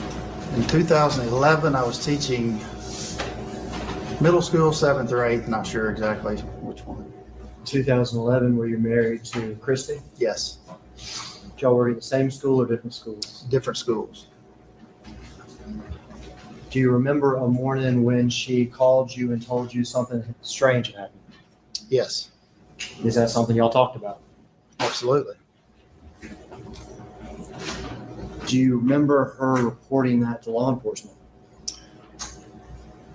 I remember roadblocks being set up along different roads to basically monitor people coming in and out. And we had talked about, should that be something that should be brought up to them? And we said, absolutely. So yeah, we kind of, in one of those times is when we talked. After that, did you have occasion to go to a police station with her? Yes, Do you remember what station it was? it was the Sheriff's Department, Decatur County. Decatur County? And what happened once y'all got there?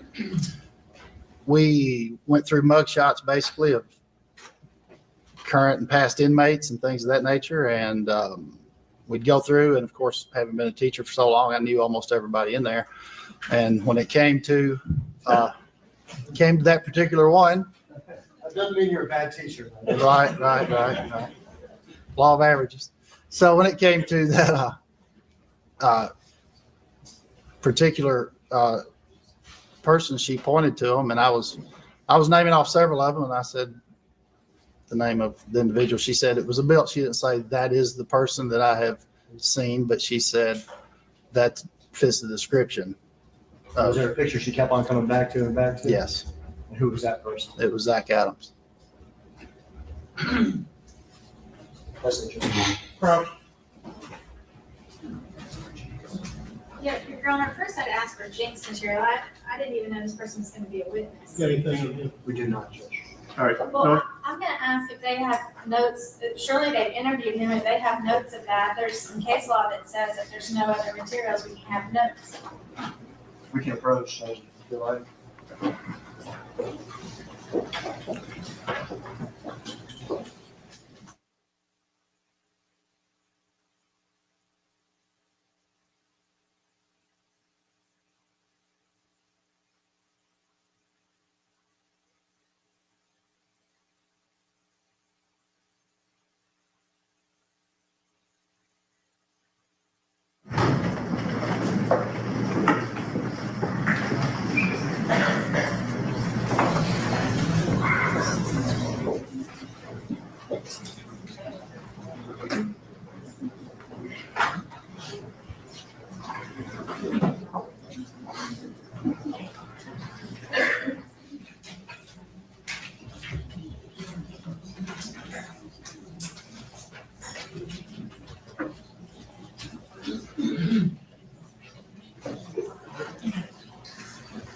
Your Honor, can I have just 2 minutes and sit here and try to Okay. get some materials?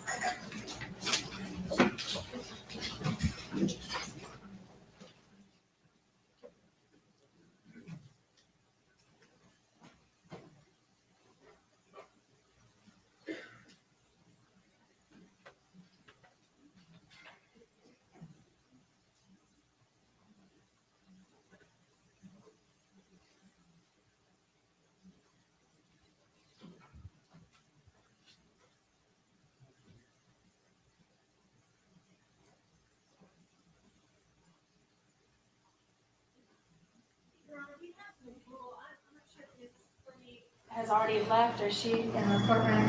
I told her she could be excused. Okay, I just wanted to make sure she wasn't sitting in the courtroom. I didn't, Okay. she wouldn't have been allowed in, I don't think. Because they're still at the door and we're observing, not coming in except during.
And I'd like to recall Ms. Plenty. There's some additional questions I'd like to ask her, so I'd like for her to remain under subpoena. I've already discharged her. Maybe we can issue another Okay, subpoena. I'll get a subpoena. All right. don't know how much contact you have, but you're not to discuss your testimony with your ex-wife. You understand that? Yes, sir. All right.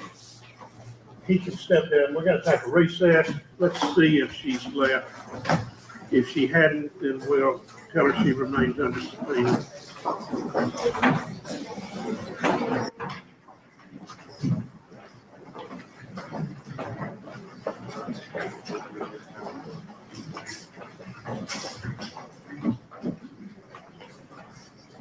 All right, big seconds, please. The defense counsel indicated they wanted to take up some matters outside the presence of the jury before they come back in. Yes. John Jim Simmons on behalf of Zachary Adams. At this time, I'd like to make a motion to strike the testimony of Tim Cleaning in that he was not disclosed prior to trial as being a witness, and that then we were unable to properly prepare for his cross-examination, and also he testified to what we would characterize as 404B evidence. That's what? 404B, and we're unable to characterize that. All right, motion overruled. All right, let's bring the jury in. I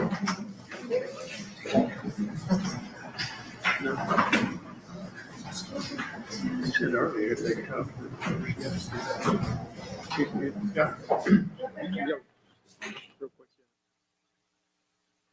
With the state that witness was not disclosed. We've had. He said he first talked with him yesterday afternoon, very briefly. Correct. And then maybe again this morning.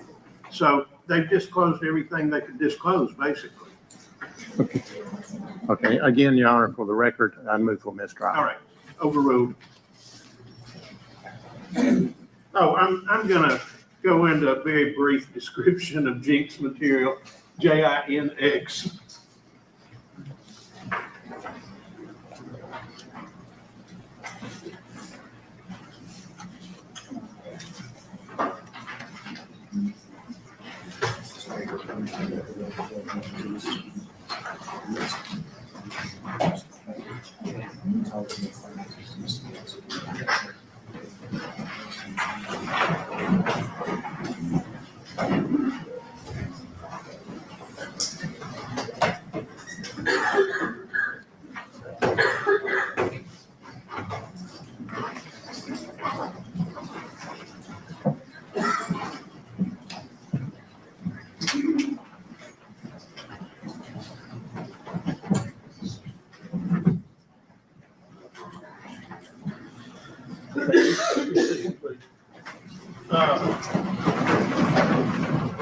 One of the jurors wanted to know what is a Jinx witness. So here we go back to law school again, okay? Ready? And it's actually JENKS. That's based upon a Tennessee case, State of Tennessee versus Jinx. It's something lawyers cast about all the time. They're used to using it.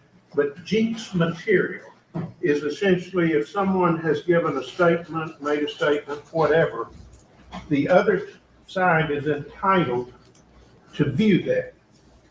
Legally, it's required once that witness has given testimony, the other side's entitled to get it and review it. Usually, it is disclosed prior to coming into court to move a little quicker. I try to encourage that. So it means, and it applies equally to both sides, okay?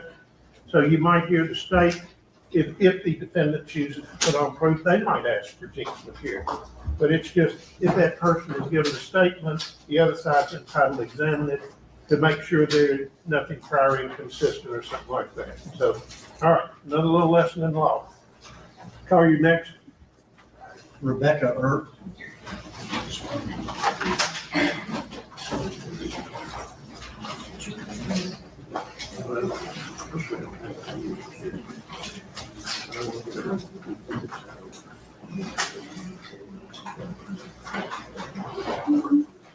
We don't need this part of the record, do we? Yes, Your Honor. Where- You asked. It will be the last numbered exhibit. I don't want to get our numbers out of whack. Well, I guess we can. But I will read verbatim every letter on this. Jury question. J is capitalized, Q is capitalized. What is a JINX witness? Question mark. You still need? Yes, please. All right, exhibit 30 what? 50 what? 61. 61. Raise your right hand, please. Solemnly swear that the testimony you're about to give is the truth, the whole truth, and nothing but the truth, so help you God. Come up here, be seated, state your first and last name, and spell it for the court reporter. Rebecca Earp, REBECCAEARP. Again, as comfortable as you can, you'll be there for a minute. And so, is this a day that you've been looking forward to? No. Tell us who you were in relation to Zach Adams. I was his girlfriend for 2.5 years. His girlfriend for 2.5 years. Were you his girlfriend around the time of April 2011 Yes. when Holly Bobo disappeared? Yes, sir. Describe for me your relationship with Zach Adams around that time. Around that time, it was awful. After his grandmother passed, he got on morphine. About when did his grandmother pass? I don't remember. He got on morphine? Mhm. Was he on any other drugs as well? Meth. Meth. And why did that make your relationship awful? His temper. Did you back then live with him or not? Hmm. You have to speak so everybody can hear. Yes, I did live with him. And where did y'all live at? At his house by his grandfather's. He has a house other than you. Does anybody else live there at the time? No, sir. His grandfather's, that house close by? Yes. Right across the driveway. Yes. And who lived in his grandfather's house? Dylan. And did the grandfather live there too? Yes. And who is Dylan? Dylan is his brother. Did you get to know Dylan? My man knew him, knew of him. Knew of him? Mhm. So was Dylan around Zach and his friends a lot? Off and on. And how was Dylan treated? Zach was pretty much bossy towards him, I guess. So bossy? Bossy. And how were you treated back then in April of Your Honor, 2000? I'm going to object. We have 404B evidence I'm concerned about, and we filed a motion on that, Your Honor. I request any kind of hearing before we go into anything. Well, maybe I could phrase the question better. I'm not asking about any specific instances of anything that happened, just the general tenor of their relationship in the preceding days. Did that make sense to you, what I just said, Rebecca? Mhm. I'm not asking you about anything or things that happened. I'm just asking about the days before Holly went missing. What was the relationship like? How were you being treated? I just pretty much worked, came home asleep, couldn't keep up with him, so I was just doing my thing. Had you broached the idea of him of breaking up? Yes. Had you tried to leave him? Yes.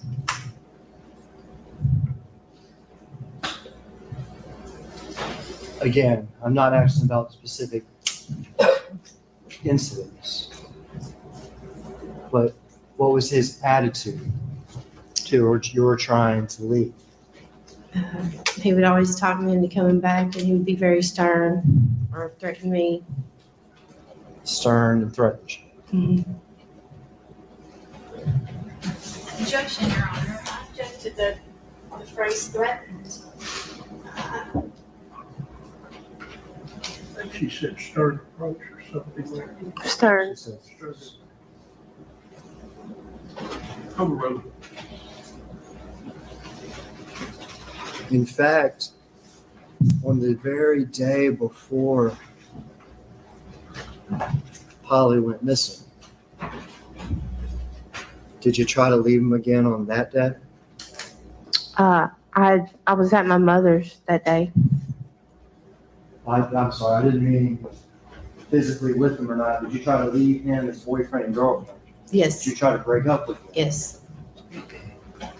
And was his response the same? Yes. And this would have been April the 12th of 2011. Yes.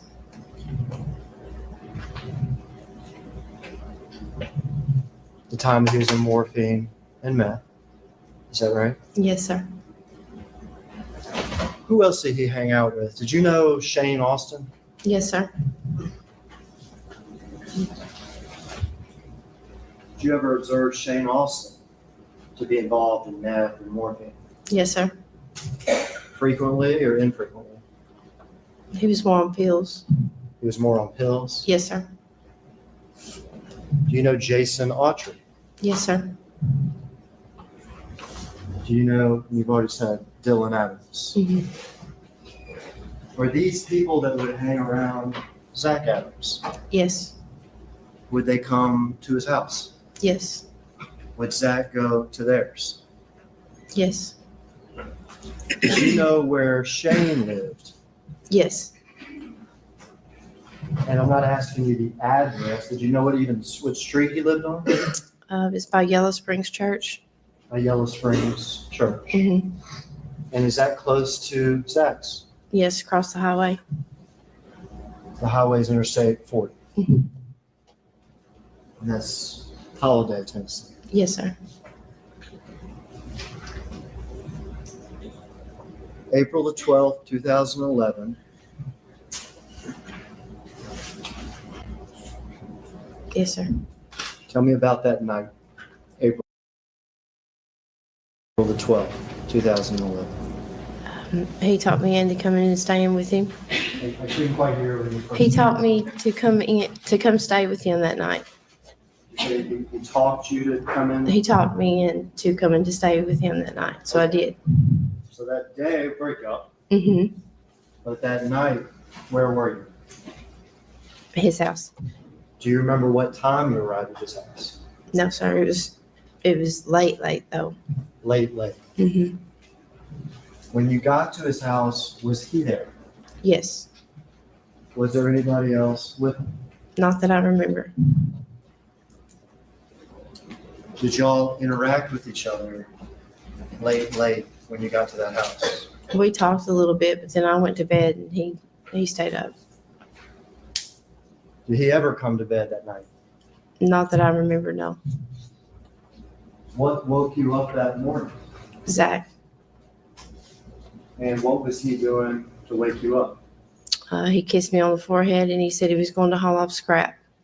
And about what time was this? It was anywhere from 6 to 7:30. 6 to 7 or 7:30? Mm-hmm. Early in the morning. Yes, sir. Did you stay in bed or did you get up? I stayed in bed and slept for a little bit longer. Do you remember what his demeanor was when he told you he was going to go sell scrap? Yes, sir. How was he acting? Fine. What do you do that morning after he leaves? I go back to bed for about 30 minutes and then I had to get up, get ready, go to work because I had to be there at 9. Do you get up and get ready? Yes. And do you go to work? Yes. And where's your work? Joe's video in And- Parsons. In Parsons. Mhm. So you go from the Holiday Sugar Tree area Mhm. down to Parsons. Yes, sir. How long does that take you? Do you know? 15 minutes. You had a car back then? Yes. Well, yes, sir. At that time. Okay. What was Zach driving back then? The white Nissan. White Nissan? Mm-hmm. Was it a car or was it a truck? It was a truck. Is that what he was driving that morning? I think so, yes. Okay, well, let's not, if you don't remember something, I think so. did you see what car he got into when he went to go haul the scrap metal? No, sir. What we're going to talk about later. Did you see him later in the day in a car? In his truck. Okay, we'll get there. You get to work. Mm-hmm.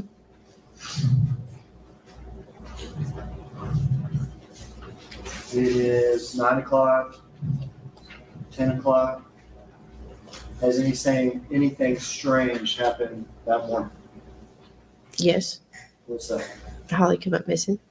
Holly came up missing. Mm-hmm. And did you know Holly at all? I knew her through Joe's video. She would come tan or rent videos. Yeah, because Joe's video used to, is it still open? No. It's closed. Yes. Used to not just rent videos, but there's tanning booths in there, is that right? Yes, sir. And so you knew her from that. Mm-hmm. Did you also know her cousin? Yes. What was her name? Natalie Bobo. And how did you know Natalie? Through tanning. She would come in there and tan. How did you hear that something happened to Holly that morning? I think it was the news.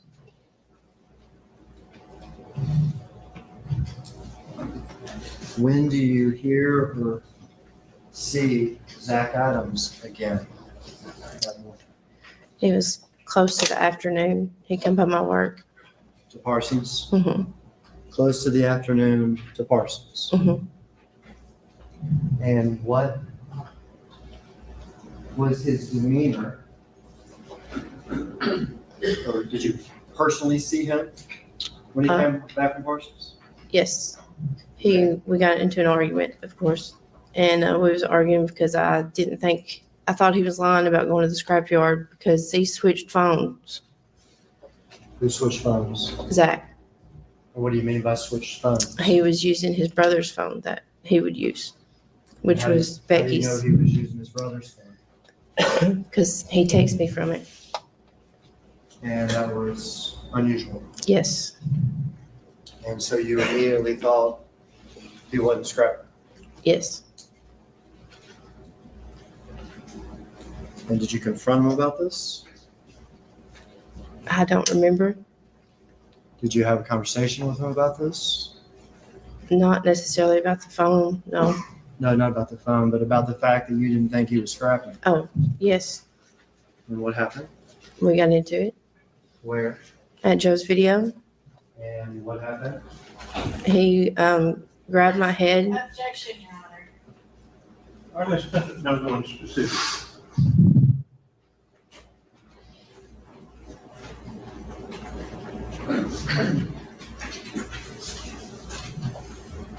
It ended disagreeably. Yes. Would you agree with that? Yes. When he came to see you at Joe's video, did you see the vehicle that he was in?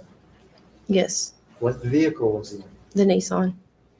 The white Nissan Yes, sir. pickup truck? Yes, sir. Was he with anybody or was he by himself? I don't remember. After this disagreeable ending, did he leave? Yes. Do you remember if you heard from him again that day? No, I don't. I didn't see him till later that night, I think.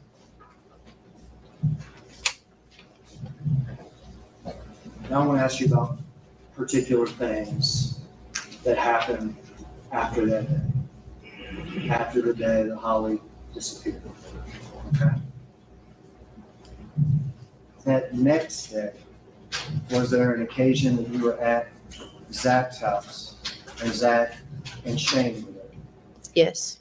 Tell us about that. I was cooking supper and the news come on and they were talking about Holly missing and Shane kind of smirked and started laughing. And Zach made the comment, said, they'll never be able to find her. We'll never be able to find her. Mm-hmm. Was there any more conversation about that at that time? No, I didn't say anything. I just kept cooking. You just kept cooking. Mm-hmm. What's the next thing that you notice? What's the next thing that you notice? What do you mean? You describe Zach and Shane laughing and Zach saying what he did the day after the disappearance. after that, what's the next thing you notice that's suspicious or unusual that catches your attention? Just, I don't know. Okay, let me recall you to particular things. Uh-huh. Okay.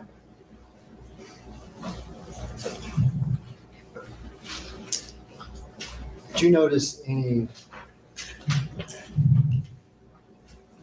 physical injuries that Zach had around that time? Yes, sir. And what was that? 3 scratches on his neck. Scratches on his neck? Yeah, parallel scratches on his neck. On his Neck. neck. Yes. And had you seen those before he went scrapping? No. Did he have those after he went scrapping? Yes. You said you didn't believe that he went scrapping. Mm-mm. In fact, did you try to check on that? Yes, I called. After you called, did you still not believe he went scrapping? I called and I asked them, I said, they said they couldn't give me any information. Okay, so I'm not asking you what they said. Oh, Okay. But listen to me. After you made that call, okay, mm-hmm. were you still suspicious that he didn't go scrapping? Yes.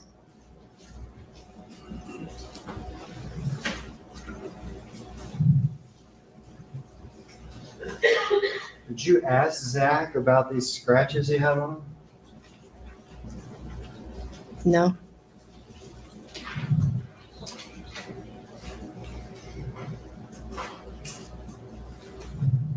Did you follow the news in the day, the next day about Holly Bobo? Yes, sir.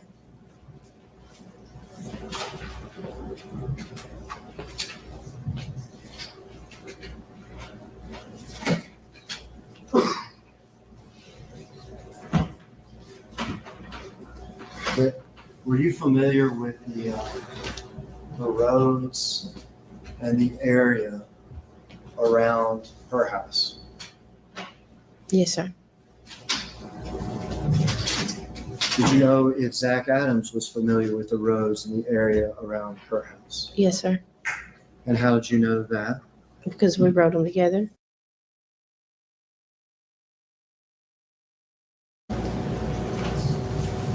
Had you ever seen the map of where Holly's cell phone went back then? Yes.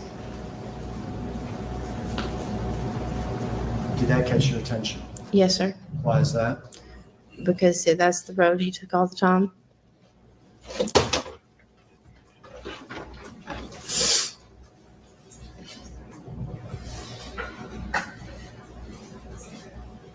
How long did you live in that house with him after she was taken Till July, till July? 3 months. 3 months in that house. Yes, sir. Did you ever notice anything strange physically about the house? No. Did you ever strike that?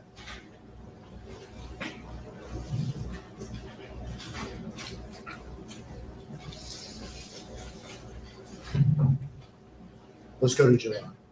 Okay. Okay.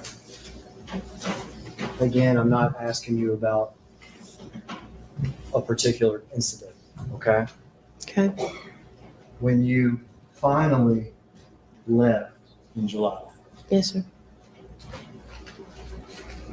was that under unpleasant circumstances? Yes. During the course of those circumstances, did you and Zach argue? Yes. Fight? Yes. Were you trying to get away from him? Yes. Did he make any statements to you at that time about Holly? I'm going to object if he's trying to get into 404B evidence. Or I'm asking for a statement, you make any Well, statements. Even if it's statements, Your Honor, if it's not relevant to this, then I object to that coming And in. this is about this. I asked Can her we approach? any statements about Holly Bobo. Mm-hmm. Your objections overruled, passed. Did he make any statements to you about Holly Bobo? Yes, sir. And what did he say? He said he would tie me up just like he did Holly Bobo and nobody would ever see me again.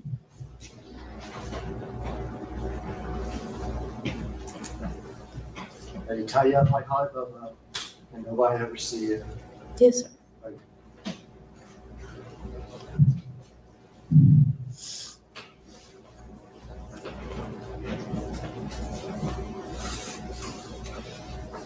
July was your last month in that house Yes, sir. at Adams Lane. Yes, sir. We talked and associated after that, yes. You talked and associated after that though. What was your life then, Rebecca? Do what, sir? How was your life then, Rebecca? Awful. Your Honor, I object to the relevance of this. Overruled. Are you doing better now? Yes. But after July, you were still talking to him. Mm-hmm.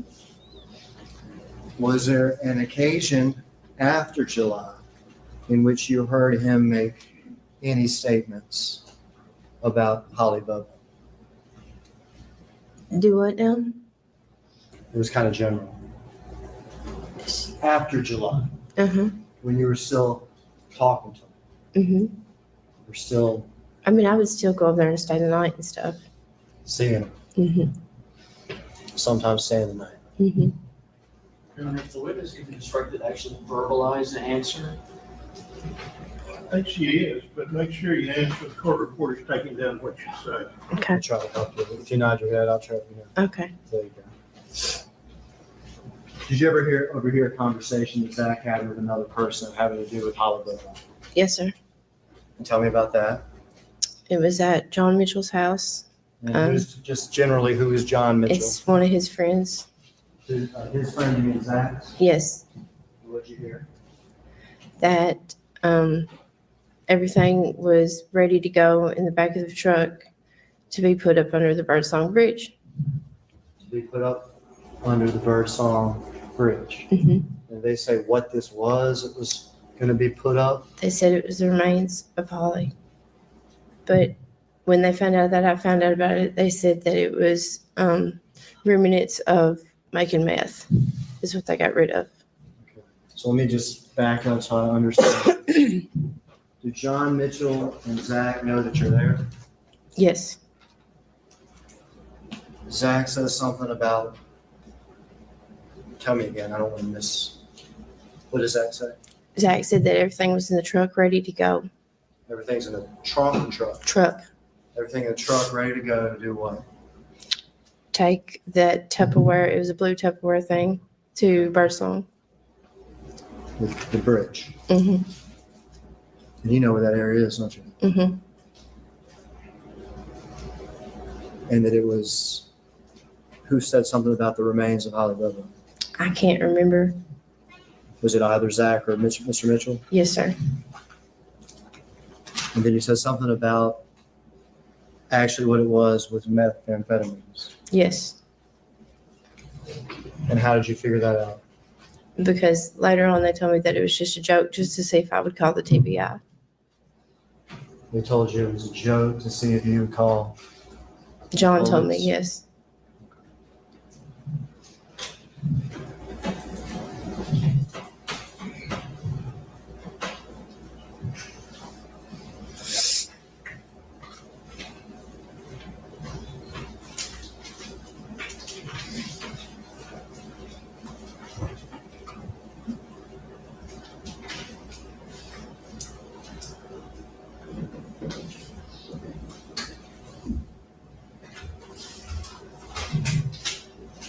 You were able to get away, Yes.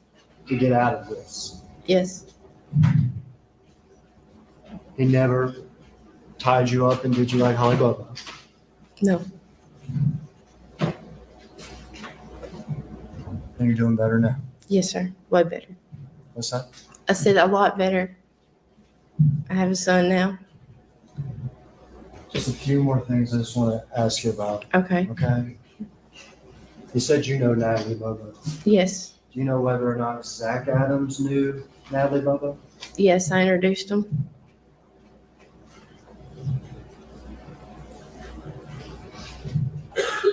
Back then, did Zach have Facebook? Yes. Is that something that he would use? Yes. Is that something he would use sometimes to communicate with you? Yes. Is that something he'd use to communicate sometimes with other people? Yes. Did I ask you to review a large stack of papers? Yes. What was that large stack of papers I asked you to review? It was pictures of us together at a bar, comments, just posts. Was Yeah. it Zach's? Yes, it was Facebook? his Facebook. And had you seen his Facebook before? Yes. A lot? Yes. Had you seen him using his Facebook before? Yes. A lot? Yes. Did he let other people use his Facebook? No. Was that his? Mm-hmm. And the various pictures that you saw on Facebook that you just told us about, were those pictures things that actually happened Yes. in your life and in his life? Yes. And so what I showed you was his Facebook. Yes, sir.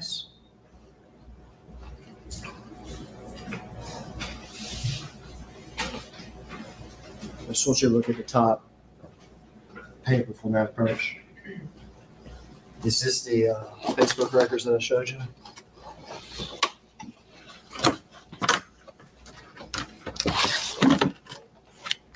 Yes. Yes, sir. Now, I'm not seeking to introduce these. This is years and years of Facebook records. I think they should be marked for identification. Later on, a very, very small portion will be introduced to another All right, witness. the exhibit 62 for ID purposes.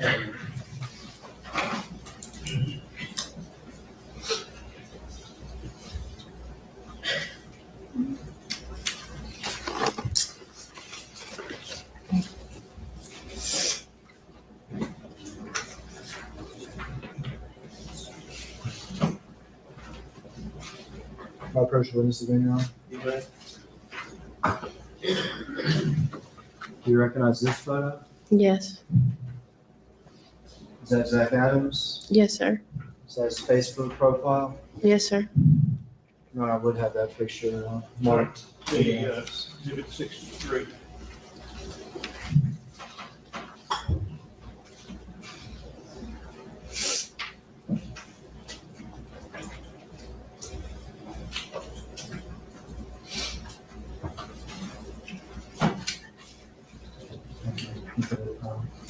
Yeah.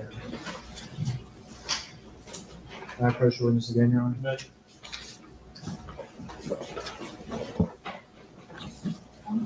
Okay. Do you recognize that picture? Yes, sir. What's that picture of? One of the first times he took me up under the bridge. He had taken you to that spot before, hadn't Hmm. he? Up under the bridge, Yes, sir. near Birdsong. Yes, sir. And what did you do there? What's that picture of? It's a picture of spray painting Rebecca Lovesack. Up under that bridge Yes, sir. at Birdsong. Yes, sir. And have that marked in the The evidence. exhibit 4.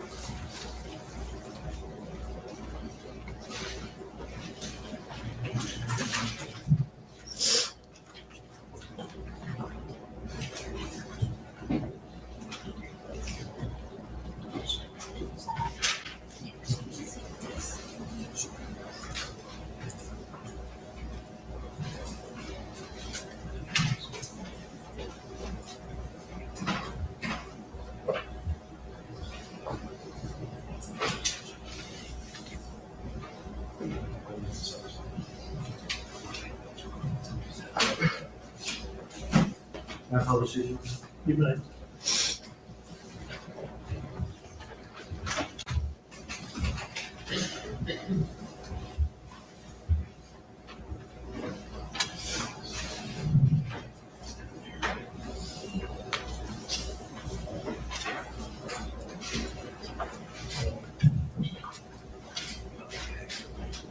I'm really bad at this. This is exhibit 64. Did you and Zach spray paint that together? No, it was just me. That's where he took it. Yes.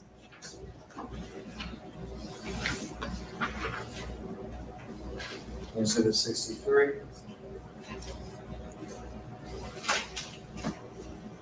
That's his Facebook profile. Yes, sir.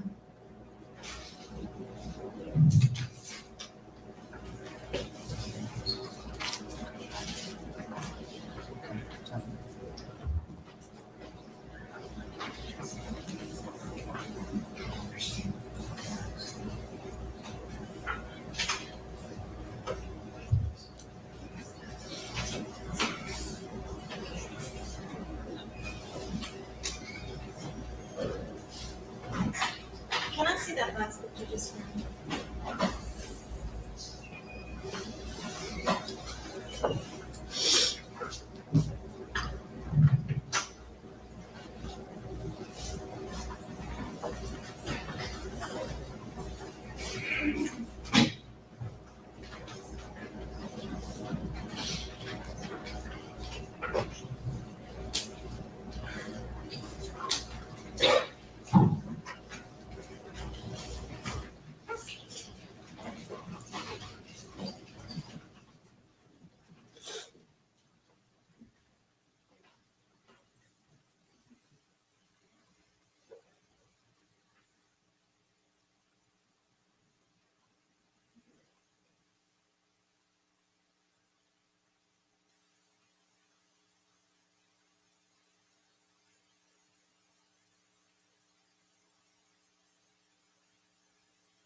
That's all my questions, Judge.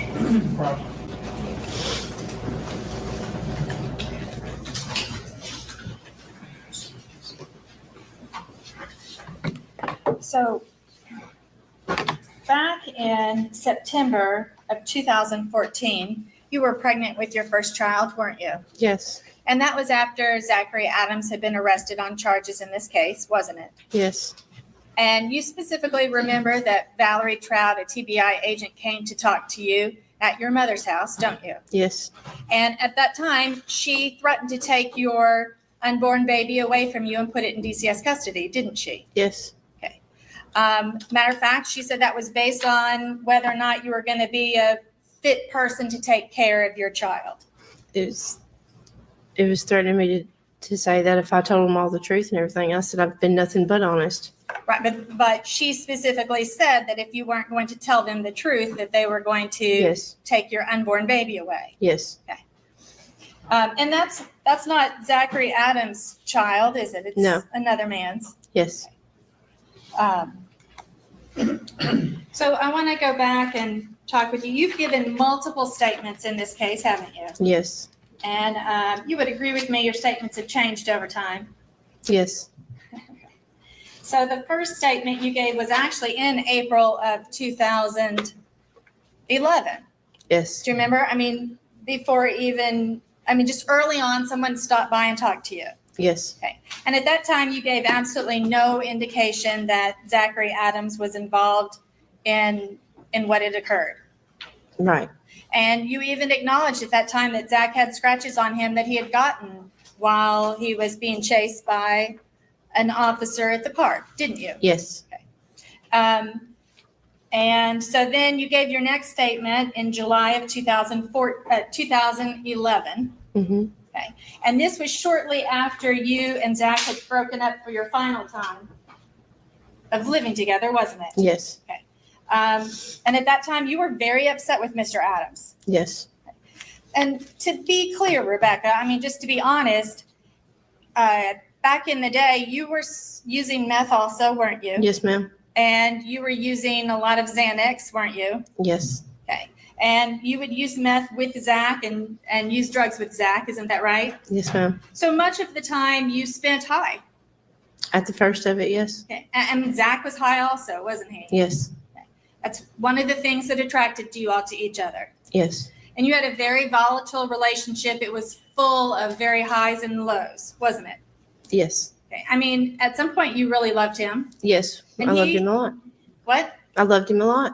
And he expressed to you, he loved you a lot too, didn't he? Hmm. And that's one of the things that made the relationship so volatile, wasn't it? Hmm. And the reason you were so upset about the scrapping is you suspected that he might be cheating on you. Yes. And that had you very upset, didn't it? Yes. So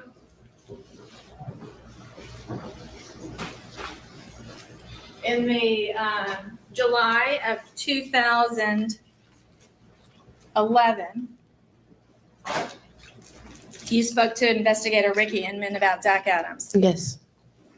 And at that time, you said that you and Zach had broken up shortly around, you were breaking up around the time that Holly disappeared. Yes. And you said that that morning, the night of April the 12th, you spent that night with Zach. Yes. And you said that the next morning, he was still at home when you left for work at 9:15 a.m.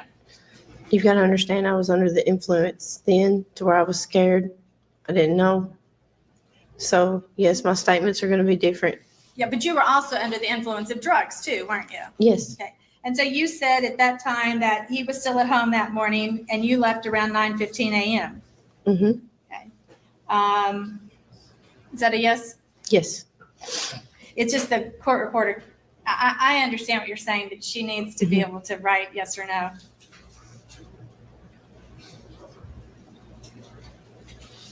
And that you had been, so you spent that morning at Joe's Video working. Mm-hmm. Yeah. Now, is that a yes? Sorry. Yes. Sorry.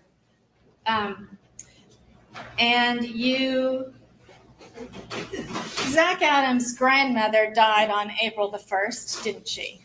Yes. And Zach was very close with his grandmother, wasn't he? Very. And so when she died, it tore him up, didn't it? Yes. Matter of fact, Zach's close to was close to his grandmother and his grandfather. Yes. And so after she died, he was using extra amounts of meth, wasn't he? Yes. And some of the morphine that he had gotten Yes. from her. Isn't that right? Yes. Okay. And so he was heavily dosing himself, wasn't he? Yes. And you were aware that he was arrested on April the 4th at Natchez Trace State Park. Yes. Matter of fact, it was his grandmother's funeral was April the 3rd. Yes. She had breast cancer. I mean, they expected her to die. It wasn't a surprise. Yes. And so her funeral was April the 3rd, and April the 4th, he just really got out of control at the state park and got arrested, didn't he? Yes.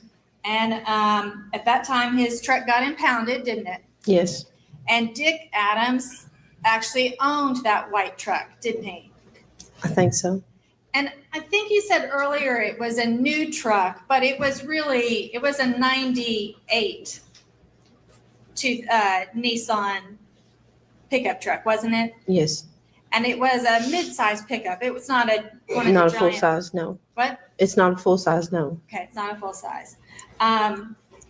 And so after Zach got arrested, his grandfather left the truck in impound for a while, didn't he? Yes. And then wouldn't give it back to Zach right away, would Right. he? Right. And so that meant because Zach's black truck at that time, they had a black Nissan truck also, didn't It was they? a Chevrolet truck. No, that's Dylan's truck, the No, Chevrolet. Dylan's was beige Chevrolet truck.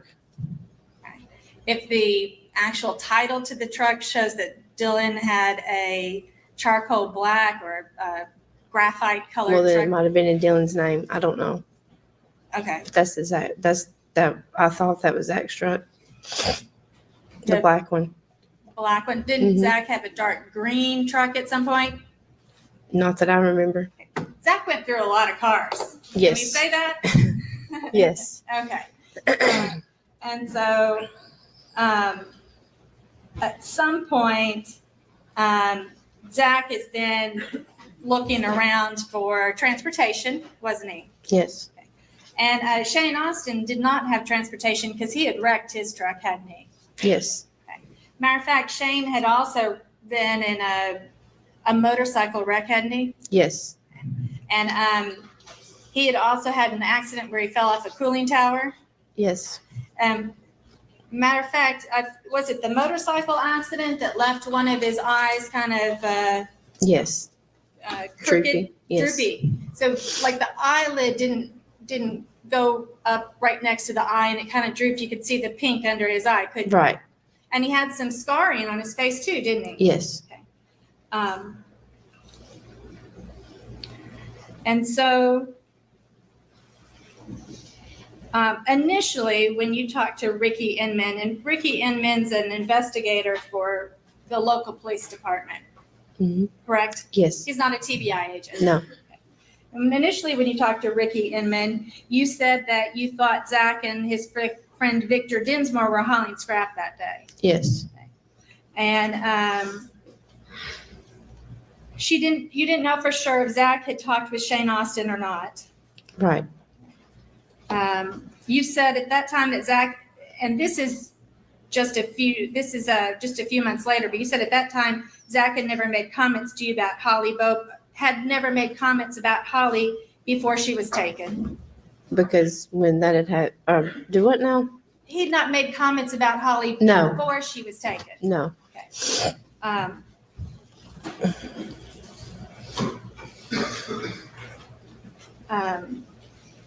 Zach certainly would have liked the reward money, wouldn't he?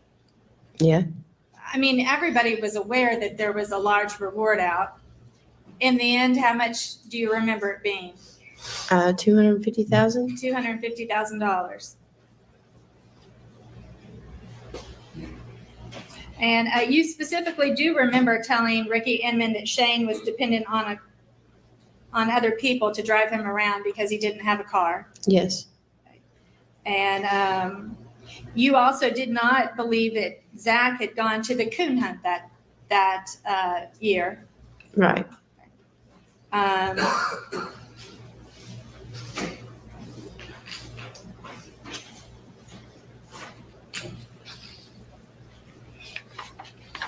Okay.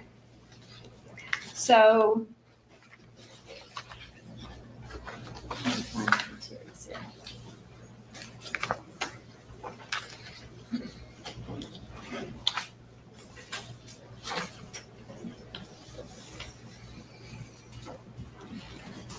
and then the TBI came back, and the next time they had gotten the search warrants and been searching Zach Adams' home. And Yes. that was February the 28th, 2014, Yes. when they talked to you the next time. Yes. And, but this time when they talked to you in July, that's after you all had broken up. It was your final breakup. Yes. And Zach was out of your life for a while. Yes. So the next time the TBI talked to you, it was 2014. So it was basically 3 years later. Yes. Okay. And a lot of time had passed since the events had all occurred. Yes. And you didn't make notes. I mean, you yourself had not written down the events of that day, had you? No. So you were going by your memory. Yes. And the memories that you'd made as best you could, because at the time you were using meth and Yes. Xanax. And you used some other drugs too, right? Marijuana? Marijuana. Okay, so the next time they talked to you, it was several TBI agents that came to talk to you. Do you specifically remember Joe Walker and Joe Craig being there? Vaguely, yes. Okay. And at that time, you knew already that Zach had been arrested for this, didn't you? Yes. Because they came in and told you, listen, we've got the guy, didn't they? Yes. I mean, they were very confident when they came to tell you that they had arrested him. They didn't say, we've arrested him and we think he might be the guy, or. Your Honor, I think is that hearsay on hearsay in this question. I asked that you not characterize what other people say. Well, This is not a court statement. Right. Of course, I am not offering the fact that they said he was guilty for the truth of the matter. Let's be clear. I'm You just can offering it ask to the show. question so that she can show what her Right. response. Yes, so the fact that they said all this to you, I mean, you have faith in law enforcement, don't you? Yes. Okay. I mean, you want to believe that if law enforcement does something, they know what they're doing, don't you? Yes. So then when they come to talk to you, they specifically said, they're asking you again about what happened. They brought with them some documents from Birdsong Auto Salvage regarding scrapping. Do you remember them bringing you documents? No. They brought you a list of all the people whose names were turned in. You're familiar Okay, with yes, I Birdsong. do remember now. Yes. First of all, you're familiar with Birdsong Auto Salvage. Yes, ma'am. It's a metal scrap Yes. location where people can take scrap metal, turn it in for cash money. Yes. And back in 2011, Zach Adams made a lot of his money with scrap metal, didn't he? Yes. And that's where he got some of his money to buy drugs. Yes. He also sometimes on and off had some odd jobs here and there, didn't he? Yes. At some time he had worked for Decatur County and North 40. North 40, okay? Yes. And Zach Adams would spend a lot of time out looking for scrap metal. Mm-hmm. Is that correct? Yes. Sometimes he'd get it on the up and up, and sometimes he'd just have sticky fingers and pick up scraps around. Would you agree with me on that? Yes. And so the TBI brought to you a document that showed that Zach Adams' name was not on the list of people that had scrapped metal on April the 13th, Correct. 2014. Correct. But they failed to show you that Zach Adams had actually scrapped metal on April the 11th, Monday, 2011. Okay. If I said 2014 just a minute ago, I meant 2011. Okay. And they didn't tell you that he'd actually scrapped metal on Friday, April the 15th, 2011, did they?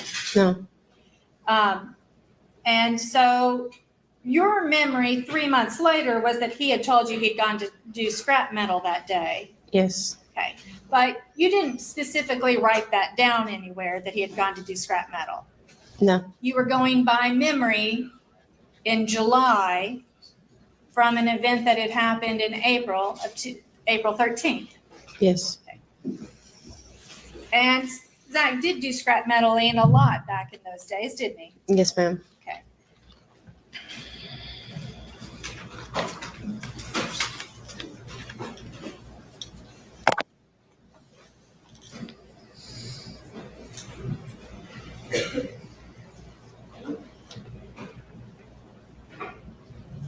So that morning, you think that you went into work at Joe's Video at 9 a.m.? Yes, ma'am. And you remember 9 a.m. because you usually open the store? Yes. And what time did the store open?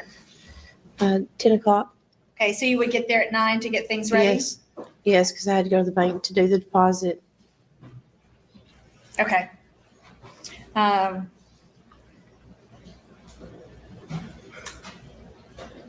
And so then after they showed you this list and told you that Zach had not scrapped any metal that day, that you were then angry with Zach Adams at that time, weren't you? Yes. Because you felt like that was confirmation that he had lied to you and was perhaps cheating on you at the time. Yes.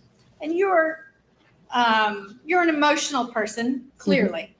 I mean, I see that you wrote Becca plus Zach, or Becca and Zach on the bridge support. You spray painted it. Mhm. I mean, at times when you were in love, you wanted the world to know, didn't you? Yes. And so, and Zach had a way with the ladies, didn't he? Yes. And so the fact that he might be cheating on you was not out of the realm of possibility. Right.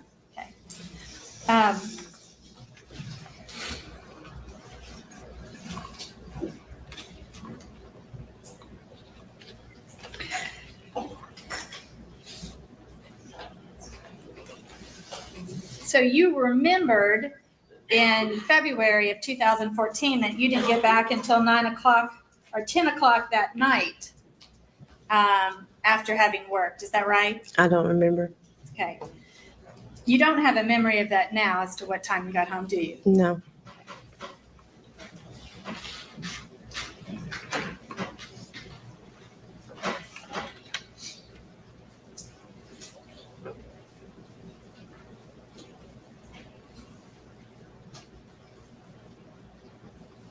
Now, you say Zach had scratches on his neck, Yes. and where were those?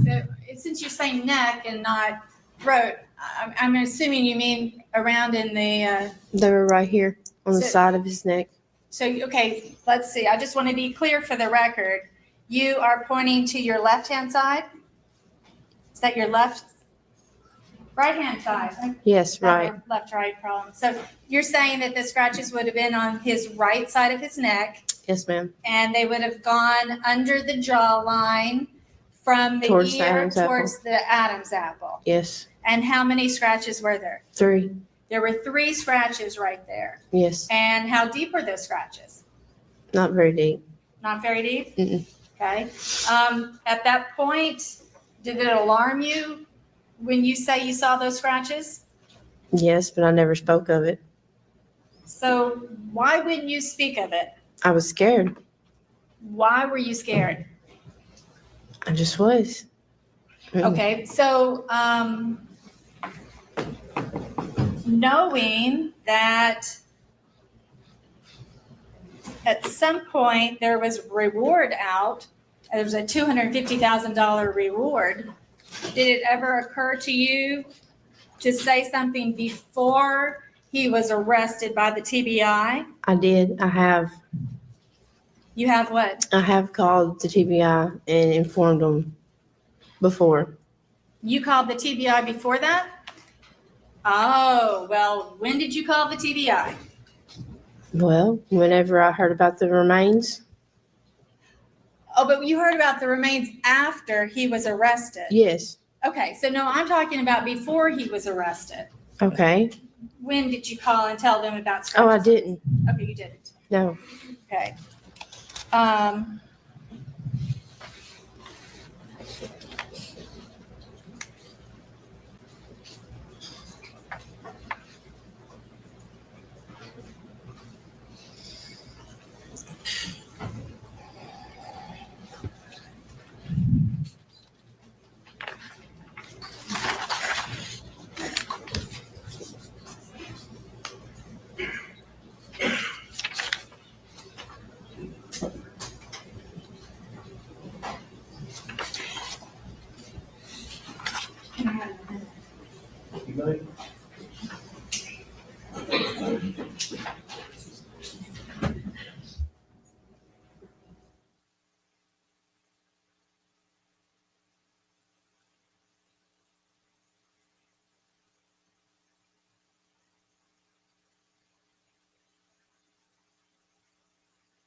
Do you remember specifically talking to an investigator, Danny Mulligan, from the defense team that came to speak with you? Yes, Danny kind of has a long ponytail. yes, Now, do you remember specifically when you talked to Danny Mulligan, you told him,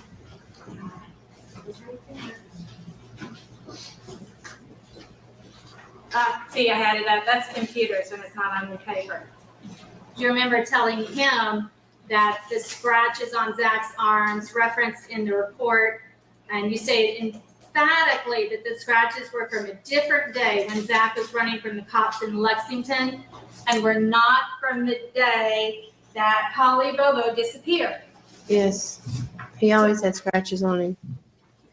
Okay, so he had scratches from when he ran from the cops in Lexington too? Yes, So he did have those scratches? Yes. You acknowledge that? yes, So now you're saying, yes, he had scratches from when he ran from the cops.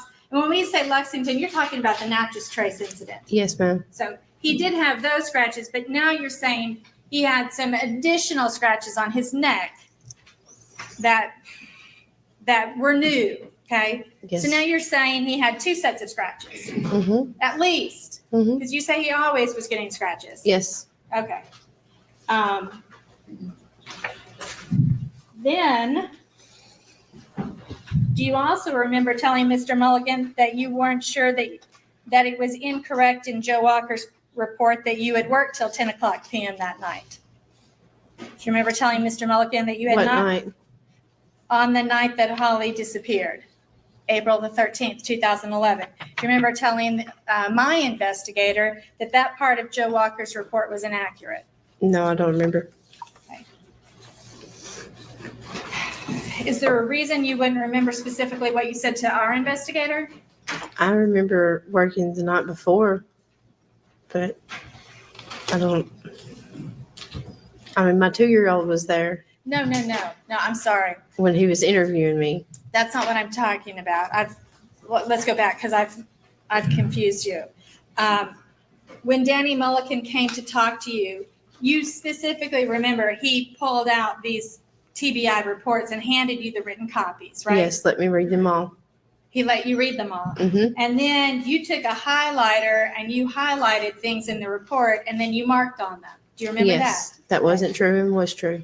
Okay, so the part and I'm referring to Joe Walker's report because Joe Walker wrote up the report when he came to see you February 8th, 2014, along with Special Agent Joe Craig. Okay, And then Joe Walker put down, I worked until 10 o'clock p.m. that night. You told Danny Mulligan that was an inaccuracy in Joe Walker's report. of what night? Then it's April the 13th, 2011, the day Holly disappeared. That means I would have had to work a double, so no, I don't think I would have, Okay, so that's an inaccuracy in Joe Walker's report I guess. because you didn't work a double shift that day. I don't remember, no. Okay.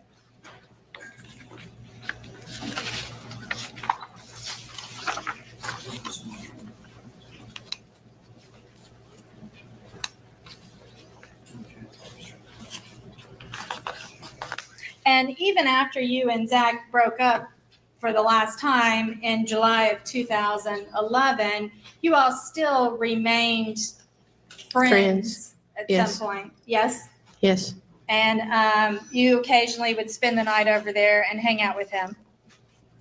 I don't recall ever spending the night, but going over there, yes. I thought on direct you said you spent the night over there some. I could have, yes. Did you just say that a little while ago on direct? When Mr. Hagerman was asking you questions? Yes, Okay, so sometimes you sometimes you say things that you forget. Is that what? no, Okay. So you did sometimes spend the night with Zach Adams? yes, After you all broke up? yes. Um,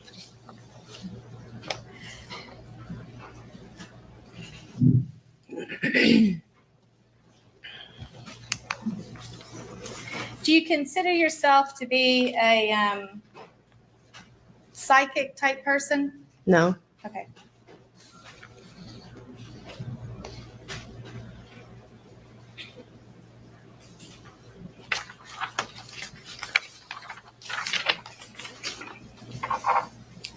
And then you gave another statement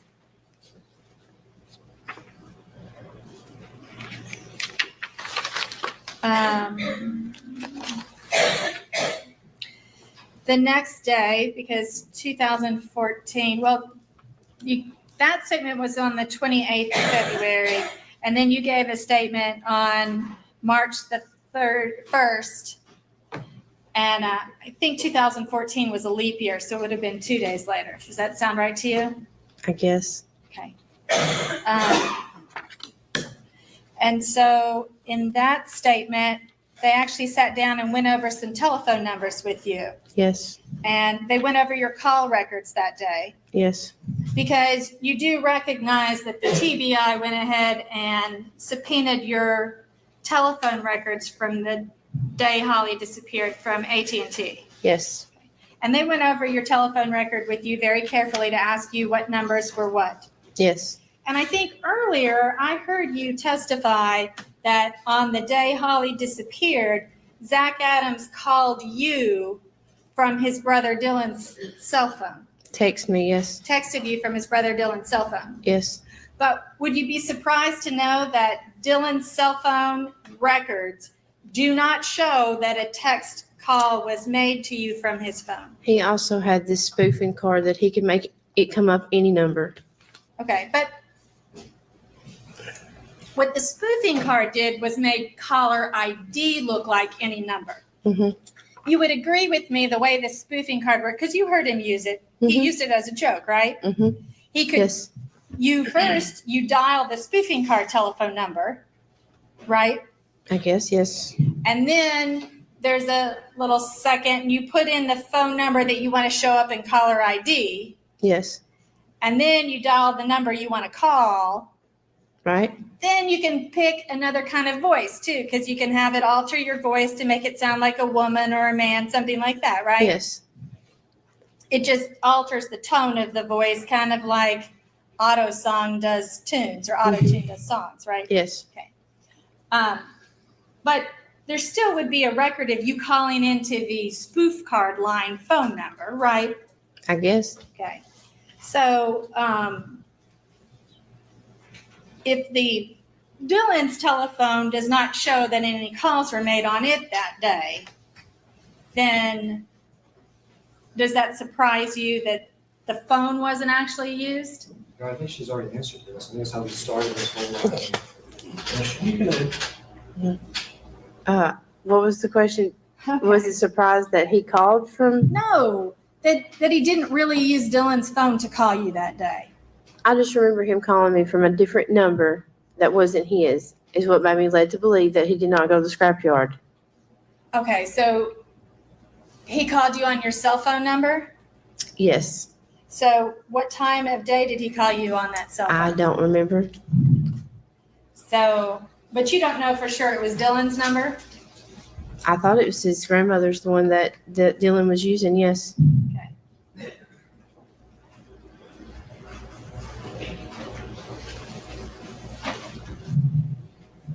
So you would agree with me because you reviewed your cell phone number, your cell phone records from the day Holly disappeared, that you and Zachary Adams had a lot of texting going on that day. Yes. I mean, you had tens of texts going back and forth to one another. Yes. And he kind of blew up the phone at Joe's video too, didn't he? Yes. Joe's video had, was it a landline Yes. number? Yes. So he We blew had up- 3 numbers. They had 3 numbers? Yes. Okay, do you happen to remember what those 3 numbers were? No. So he blew up the Joe's video number, Yes. and he blew up your cell phone number too, because he was calling it a lot. Yes. And matter of fact, Cindy Adams, Zach Adams' mother, got involved in your dispute that day, didn't she? Facebook, yes.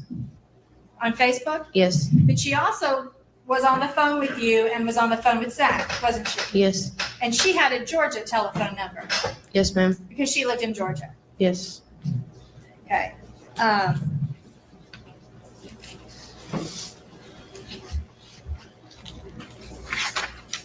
And so are you aware that cellular telephone numbers, if you get the records, can show where somebody's location is? Yes. Okay.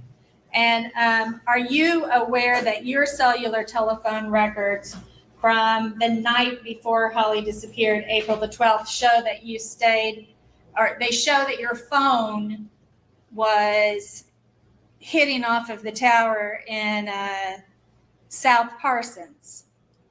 Are you My aware? mother's, yes. Yes, and your mother lives in South Parsons, is Yes. that right? And then the next morning, your telephone records show that they're hitting off the cellular telephone tower in South Parsons again. Where I work. Is it possible that you just spent the night there with your mother that night? It's possible, but I mean, I remember him waking me up that morning to where I went there late the night before because we'd been into it. But it's possible you spent the night at your mother's house. No. It's not possible? I remember him vaguely. I mean, I remember, You vaguely remember him waking you up that morning. yes, kissed me on the forehead, said he was hauling scrap. It Okay. was that day. But the thing is, that morning, before Holly had disappeared, there was nothing different about that morning to make it stick out in your mind than Monday morning would have been or Friday morning would have been. Was there? No. Because until after Holly disappeared, it was going to be just like any other day, wasn't it? Right. Okay. And you worked a lot at Joe's Video, didn't you? Yes, full time.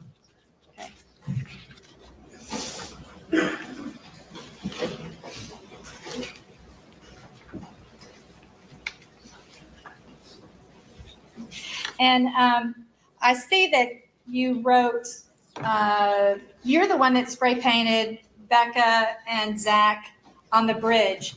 You all went down to that area a lot, didn't you? Yes. And if Zach's cell phone records show that he was over there hitting off of the cellular tower next to the river, it's because you all would go over there. Yes.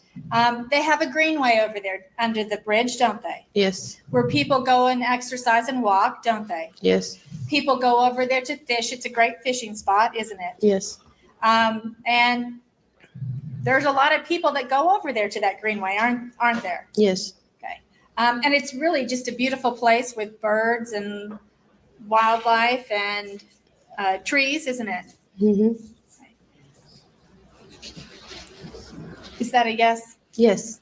Sorry. One of us is married to a court reporter and is very aware if people don't answer.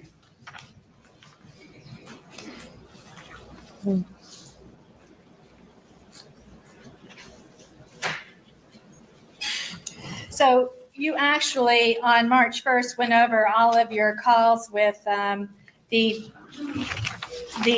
with Joe Walker that day.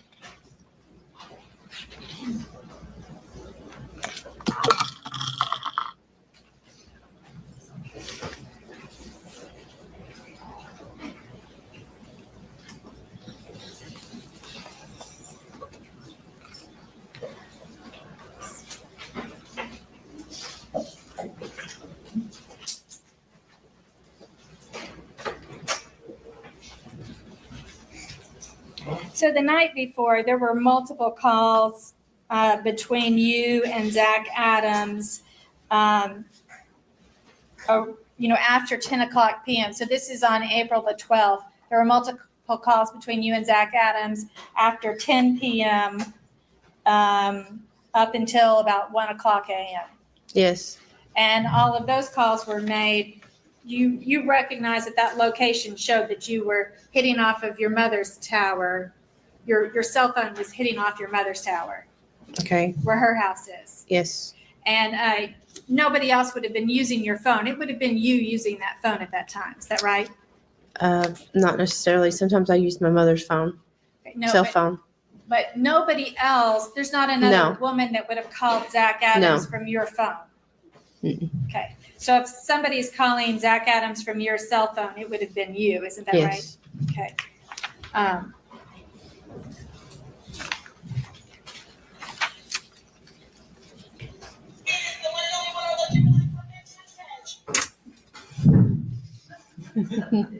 All right, everybody wake up.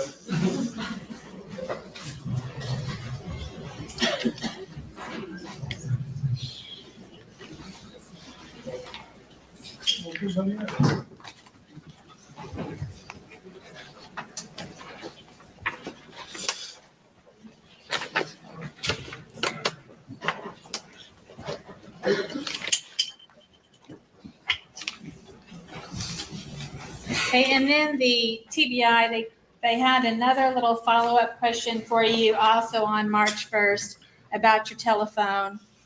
Then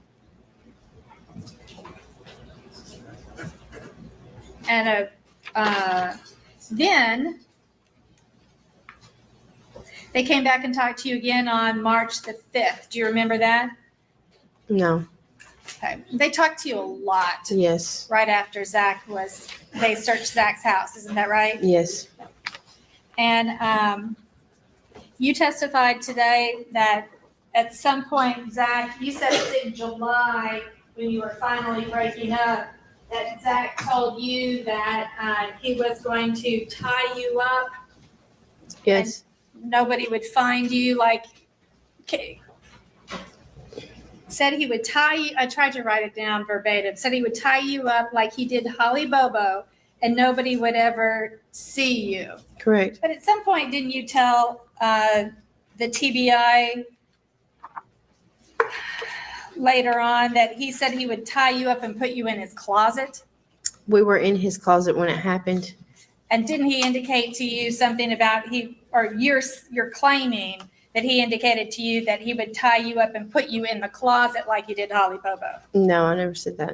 Not that I remember, no. So if it's in a report, it's an error that you said he put you in the closet. Yes. Because certainly you lived there at the time and you know Holly Bobo was not in the closet. Mm-mm. And Holly Bobo was not in the Adams house. No.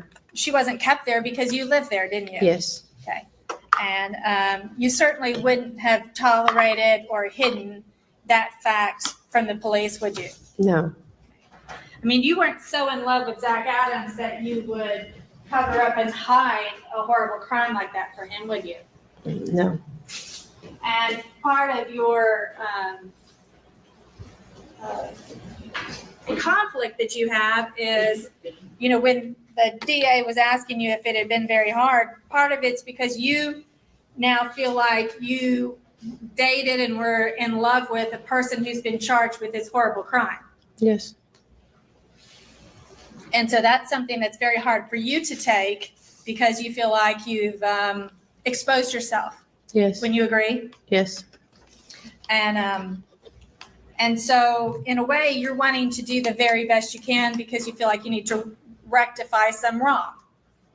Isn't that right? Yes. I mean, you're eager to please the TBI and help them convict I'm eager Zach. to tell them the truth. No, I wouldn't say please them. Well, you want to help them convict Zach, though, don't you?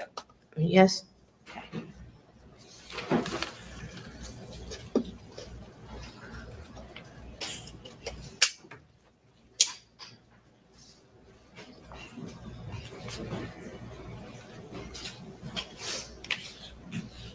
You had a very good friend named Brandon Williams, didn't you? Yes. And Brandon Williams at the time was a best friend to you, almost like a girlfriend would be. Yes.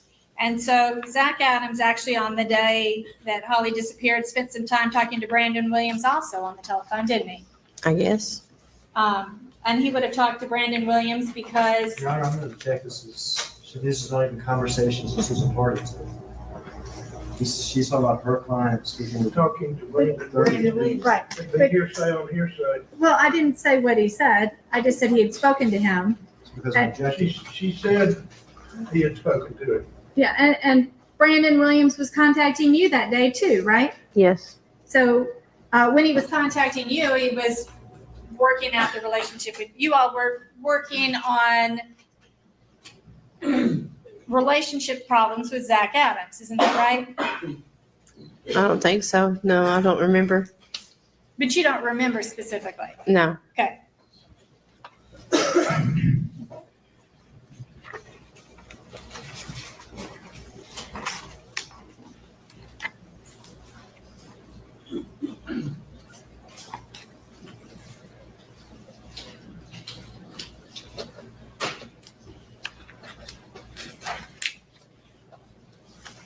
So now here today, you testified that at some point Zach Adams said everything was ready to go in the back of the truck and there was a big blue Tupperware box back there.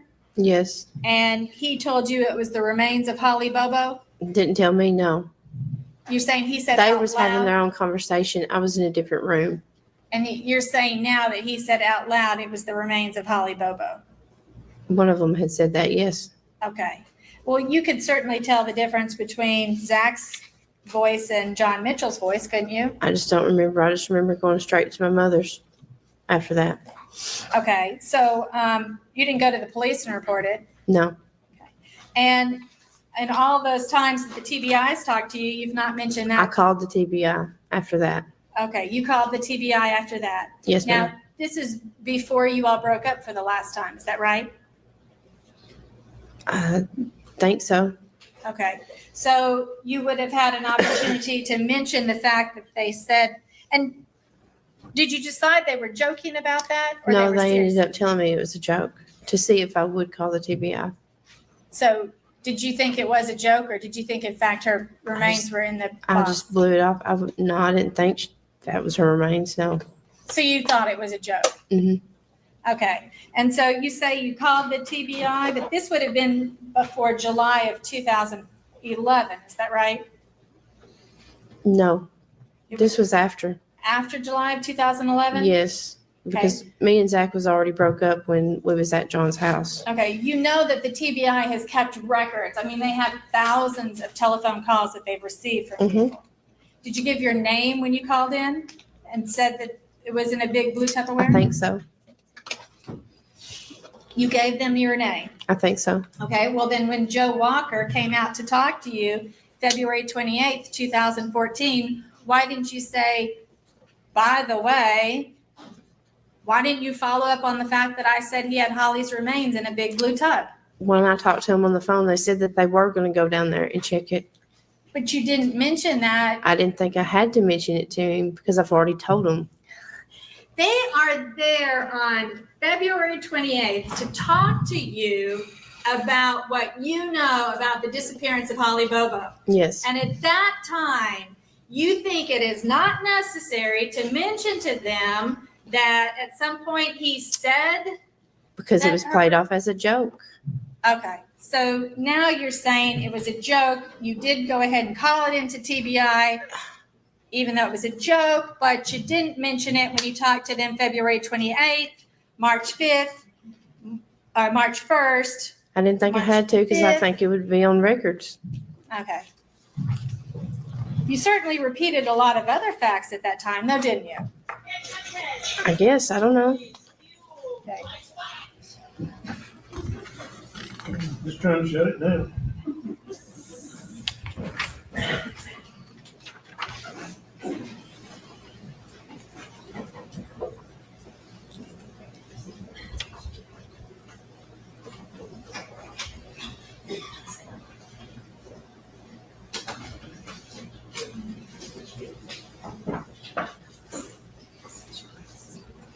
Now, you say that you introduced Zach to Natalie Bobo.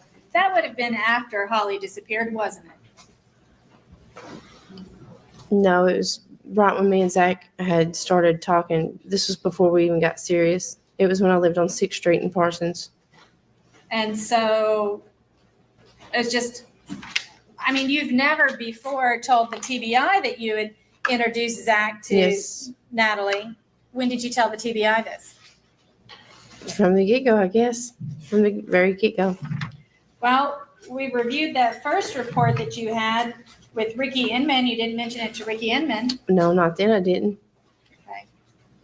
We reviewed the second report that you had where they came to talk to you on the 28th. You didn't mention it then, did you? I don't remember.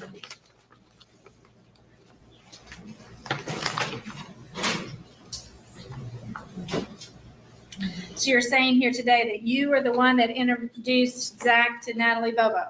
As far as I know, yes.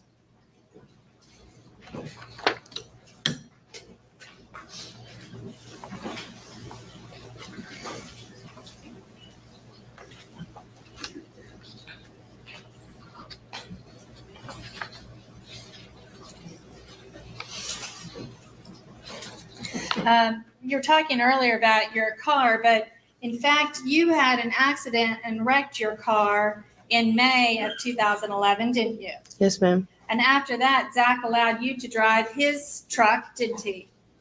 No, he would take me to and from work. He did allow you to drive that truck some, didn't he? Not that I remember. He never let you drive it. Maybe 1 or 2 times.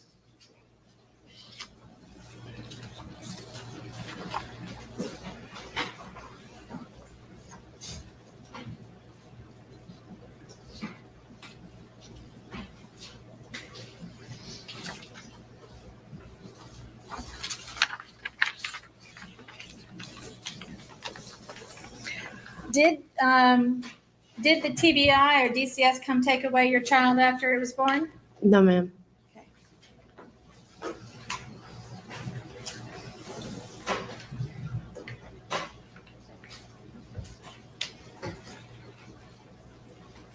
And by that time, you'd straightened up drug-wise anyway, hadn't you? Yes. I mean, you were clean when your son was born. Yes. So there wouldn't have been a reason for them to take your son away based on Correct. drug use or anything. And you're employed right now? Yes, ma'am. So you, even though Joe's video has gone out of business, Yes. but you have no problem providing for your child, isn't No, that ma'am. I right? work 2 jobs. And that would have been the same in 2014, right? Yes.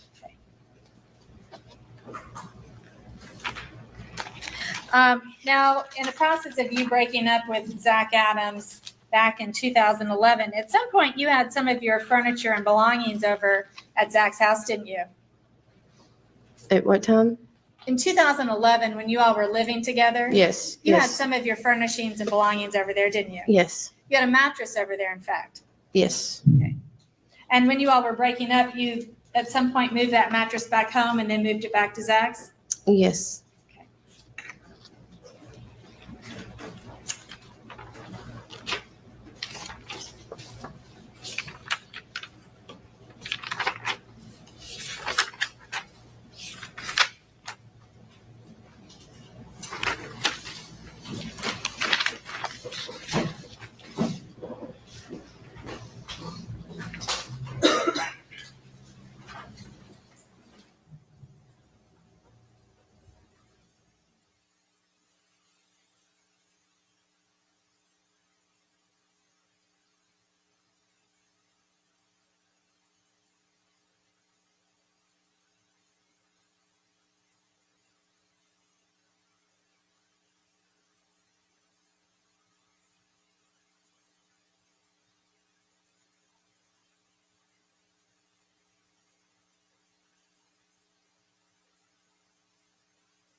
On 8 o'clock? Do you remember what you wore? No. Okay, you think you got up around 8 o'clock. Can you be more specific than that? No. Okay, and what did you do next? Did you eat I got- breakfast? No, I got ready for work and drove to Joe's video, called in something to eat at Sonic, went to the bank, did Okay. a deposit. Called in something to eat at Sonic. Do you remember that specifically? Yes. Or is it just what you did every morning? This is what I did every morning. Okay, so you don't have a specific memory that morning of what you called in to eat. No. You went to the bank. Do you remember how much the bank deposit was that day? No. Okay, then what did you do next? Went and got my food at Sonic and then went to work. Okay. Do you have any idea how many customers you had that day? No. Do you have, you remember, of course, that Holly was disappeared from her home. Yes. Do you remember specifically what time you got off that day? No. Do you remember what you had for lunch that day? No. Do you remember what you had for dinner that day? No. Do you remember where you went after work? No. Do you remember where you spent the night that night? Started out at my mother's. The night of the 13th? The night of the 13th. The after night she of the 13th.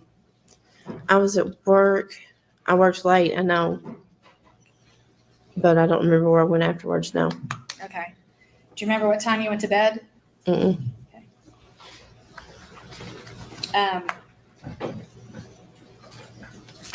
No further questions.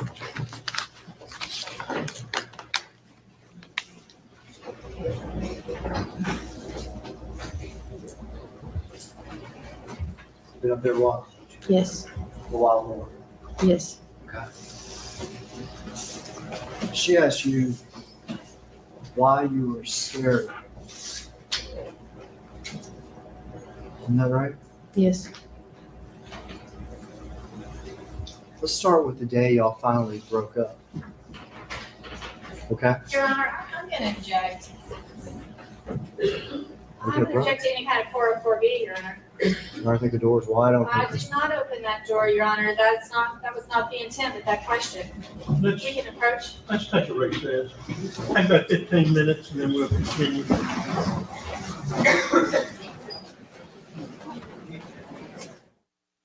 Please be seated. What I'm going to do,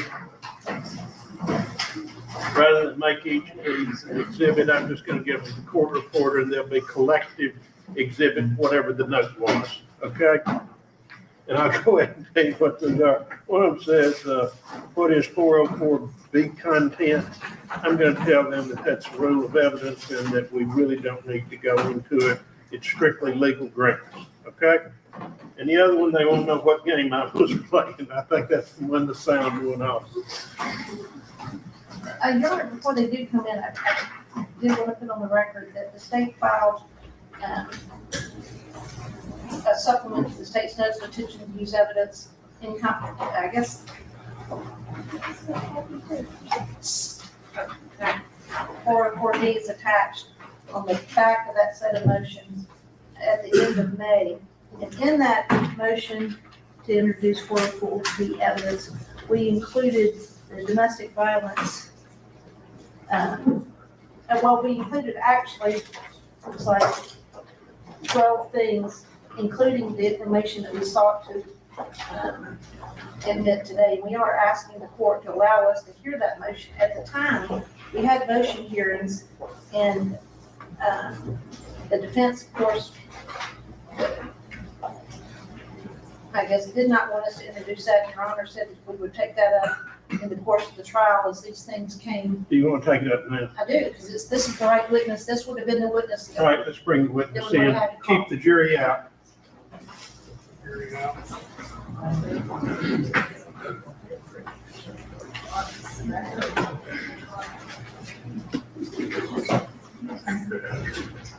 All right.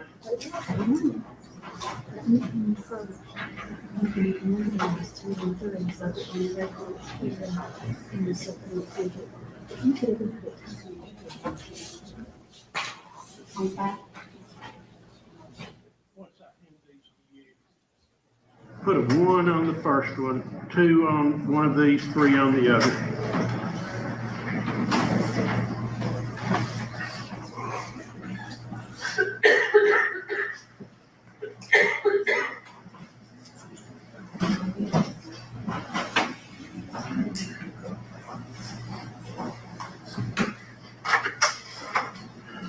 The witness is what I want. All right, if you'll have a seat there. State can proceed. Yes, sir, you're still under oath, okay? Jury's not here. There's two things that we started to talk about that we didn't talk about under direct examination. That's what I'm gonna ask you about now, okay?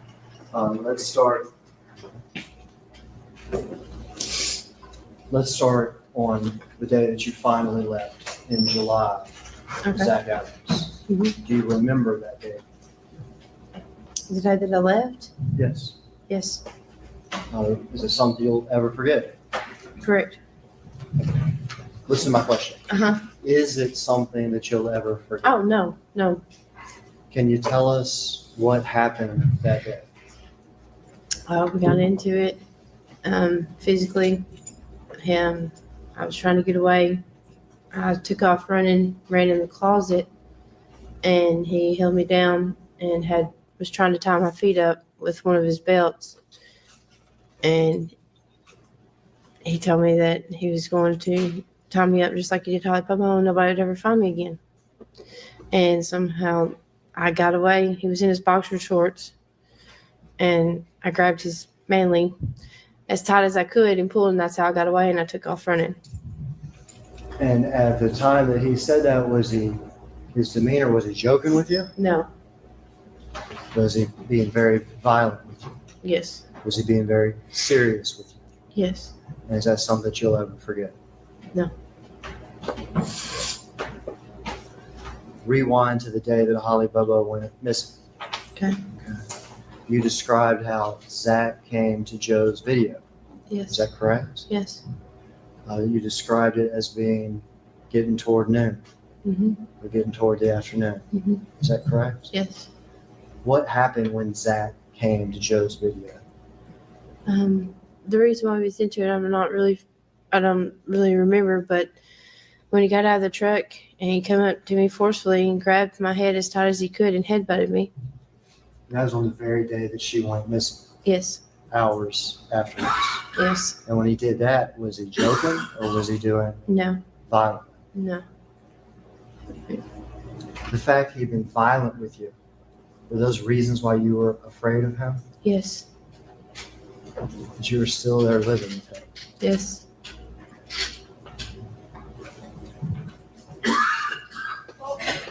Your Honor, I'd like to be heard on the 404B. I don't. I'm ready to roll.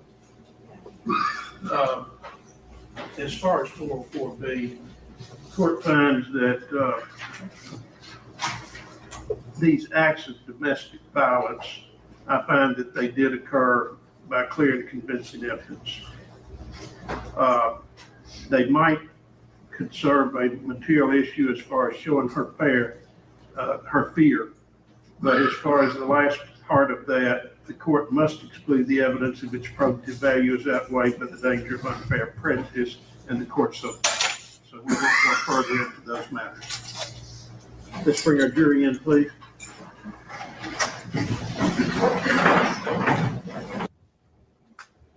Please see. Okay, several of you. Now, what we'll end up doing on that, since it is a local affiliate, as long as the game's going on, the screen will be there. When they go to timeout or breaks, we're going to kill it just out of a extra sense of precaution to make sure there's not some flashes across the screen. There'll be a guard there to control it. If they flash something,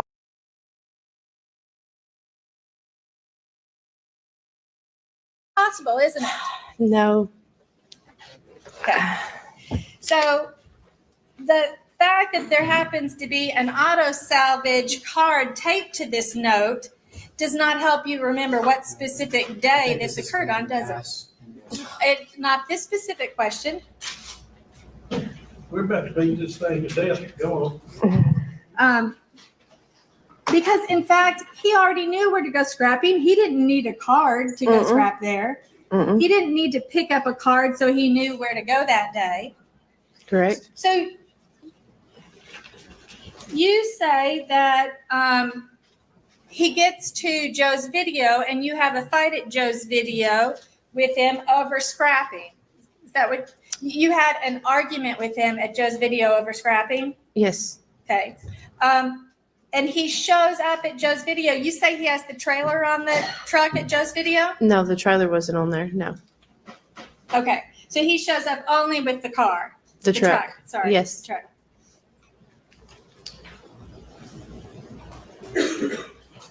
Okay, so if you're having a fight already at Joe's video about the scrapping, you haven't even gone home yet to see the note, have you? Mm-mm.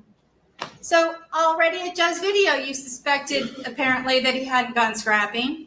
Mm-hmm. So the note in that case didn't have anything to do with reminding you about the fight. Right. Okay.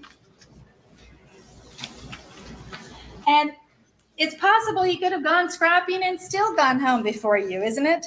Yes. Because you don't remember what time you got home that day, do you? Correct. And you don't even remember if you spent the night at Zach's house that day or you spent the night at your mom's house that night, do you? Mm-mm.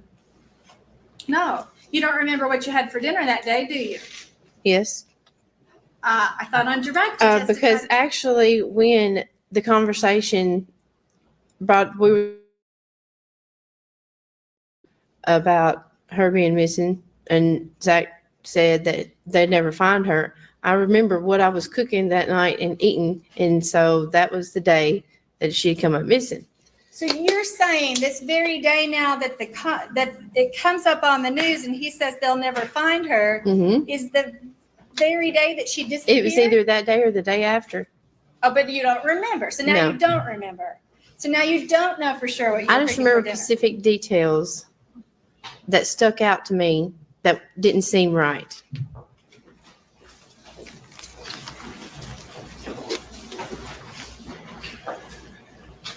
Okay. Because you left some of these important things out, you didn't mention. I can't get this. I have a leading question for my cross-examination. I can't get that back in there, I'm sorry.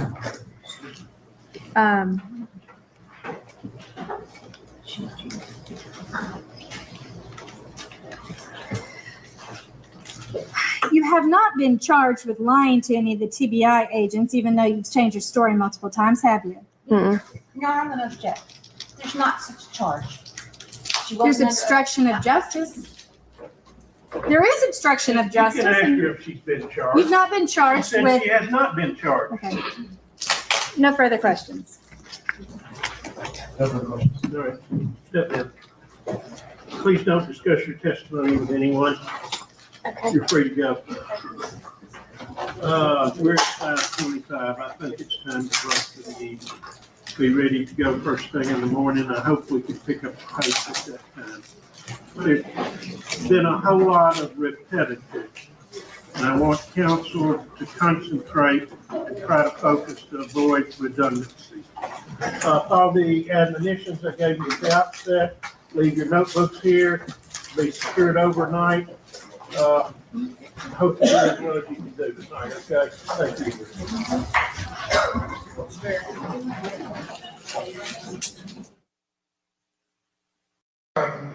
And most honorable court, you may be seated. Amen.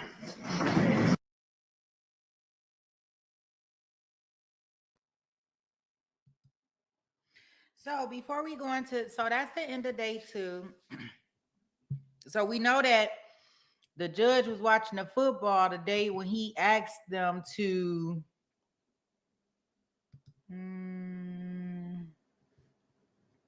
So the judge was watching the football game the day when he asked them about the football game. He said he ain't gonna miss it. He don't know what they gonna do, but what he's not gonna do, he's not gonna miss it. Okay. So what we heard today, in the remaining of our day 2, we seen Christy and Tim. They divorced now, but they both talked about the witness in that creeping truck. And that was near Swan Johnson Road. We'll pull up a map at some point in time to see if we can figure out these different areas, like where they found her belongings and things like that. I believe therapists, may have sent me a map. Now this helps because it puts where it's trying to put Zach in the area once again, right? It just seemed like wrong place, wrong time. Seemed like it's a very small area. Everybody knows everybody. And of course, everybody driving down the same road, depending on what it is. If it's only one way in, one way out to certain areas, then yeah, everybody uses the same road. They use it every day, all the time. So, then we have Rebecca who just got off the stand. Like she claimed that Zach told her, "Hey, I'll tie you up in do you like Holly Bobo?" Or they're never gonna find Holly Bobo's body.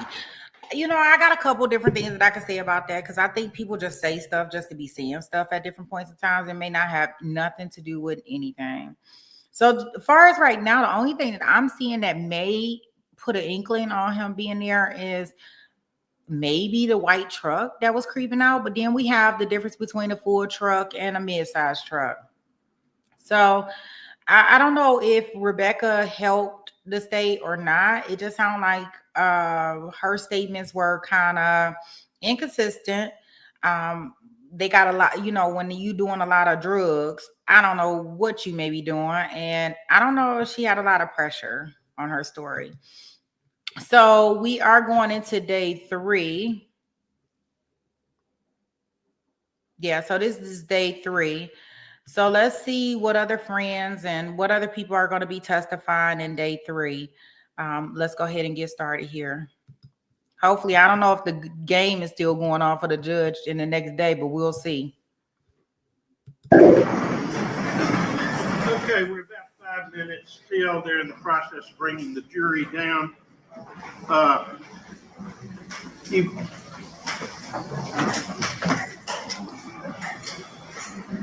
we dead?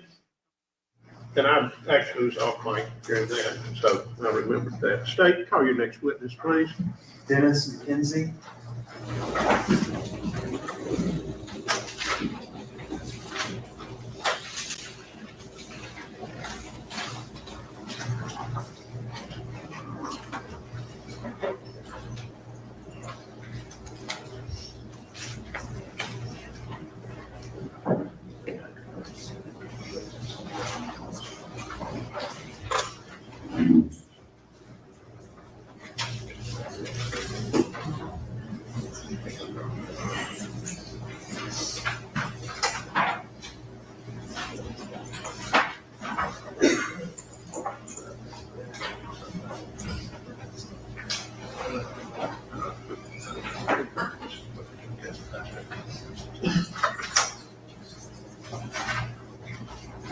All right, come in, raise your right hand, please.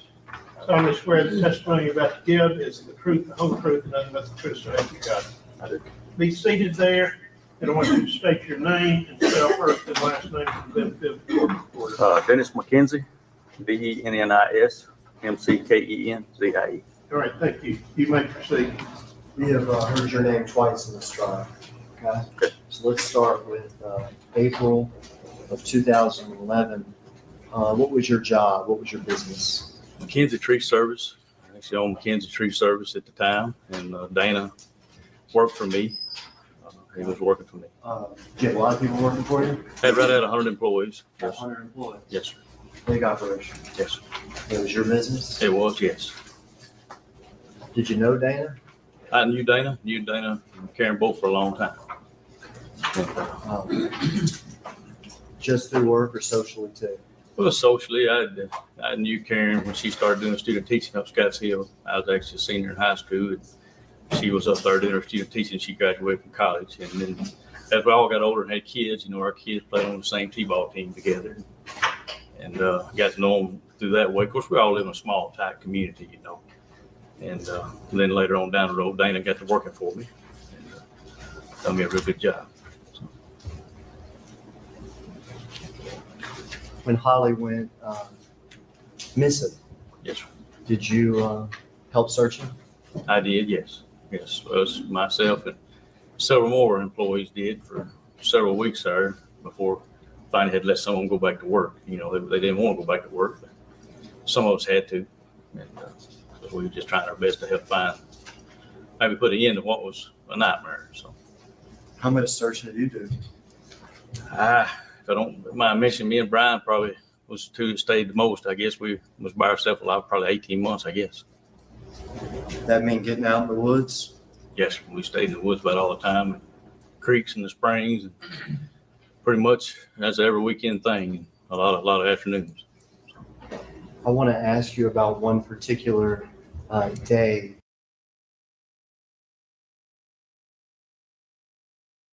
It's arranged by Warren Rain.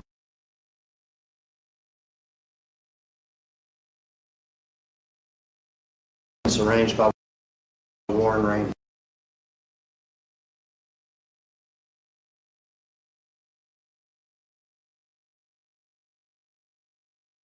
And after Warren had talked to him, Where were y'all set up at? we've set up behind the house in the woods out there. I think it's actually county property. I think Were y'all hiding? We was, yes. Were you in those woods for a long time? I was that morning, probably 3 to 4 hours, I'd say. To watch What's that? Yes, sir. See what his actions was after Warren had talked to him. We've heard what Brian Young saw, so I'm not asking you what Brian Young saw. Okay. But what did you see once Warren Rainey left? Once Warren Ray left, I seen Zach go from his house to this, I call it a garage or shop, kind of in the back side of his house. And a vacuum vacuumed for probably an hour and a half in a black truck. And after we observed that, Brian had found those gloves, if I'm allowed to say that, and he had told me he was going to go meet Warren. Your Honor, to the hearsay. All right, you can't say what someone told you. Okay. You can say what you observed. Okay. Okay. Well, I'd seen Brian find the gloves, and he had come to me and told me he needed to take these to Warren. Objection, Your Honor. I don't know what he's gonna say, so I can't say. So you understand, you just said that you saw Brian find the gloves or whatever. Yeah, I seen Brian pick the gloves up. I was with Then him. you started to say what he said or something. So He don't told- do that. No, don't you do can't that. say what he told you. Okay, Okay. don't do it. You understand? Okay. Okay. But did Brian leave at that point He did, yes. or start Yes. leaving? Yeah, he left to go see Warren, if I could say that. And what did you do then? I stayed behind and I observed and watched Zach. He was stayed in there another probably 10 or 15 minutes in the shop vacuuming.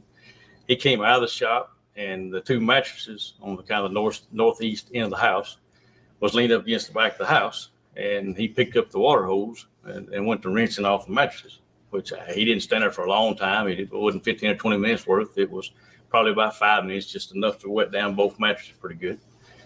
Then he laid down the water hose and went right back into the shop and went right back into vacuuming again. Right back to back.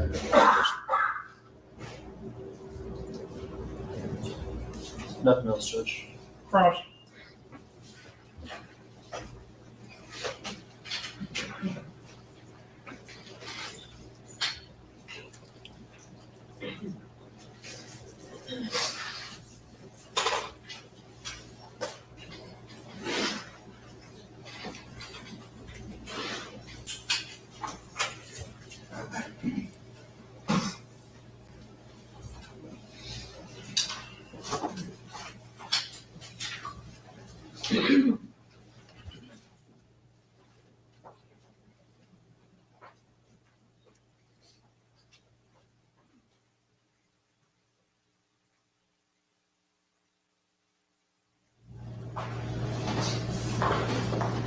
Mr. McKenzie, I'm Jennifer Thompson.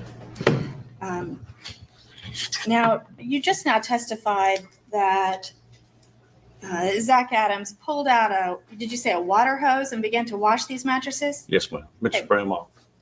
He was spraying them off. Spraying them off, Yes, ma'am. okay. And now you gave a statement regarding this to the police in the past. Yes. Matter of fact, you spoke with do you remember speaking with Joshua Carter from the TBI?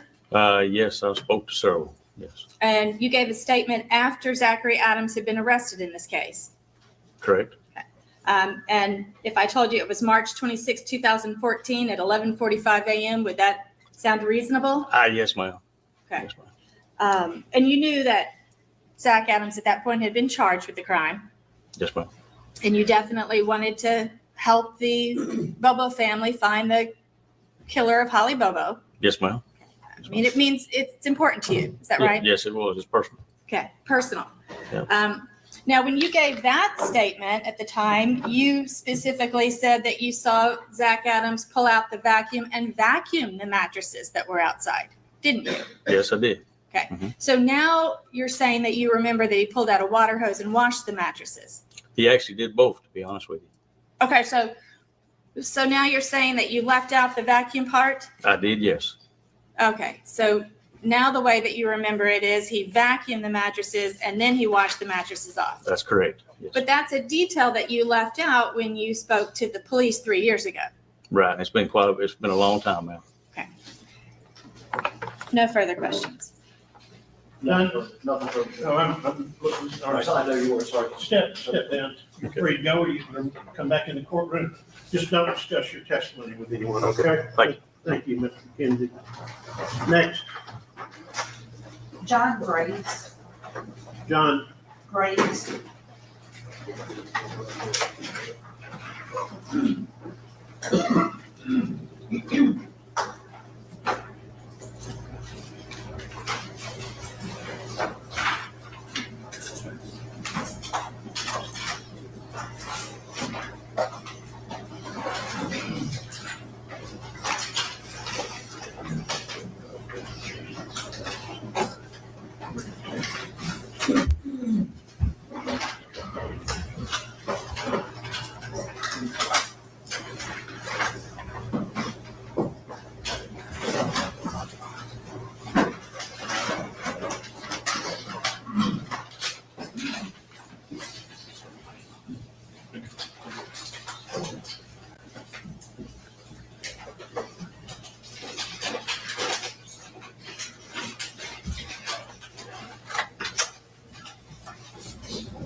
Raise your right hand, sir.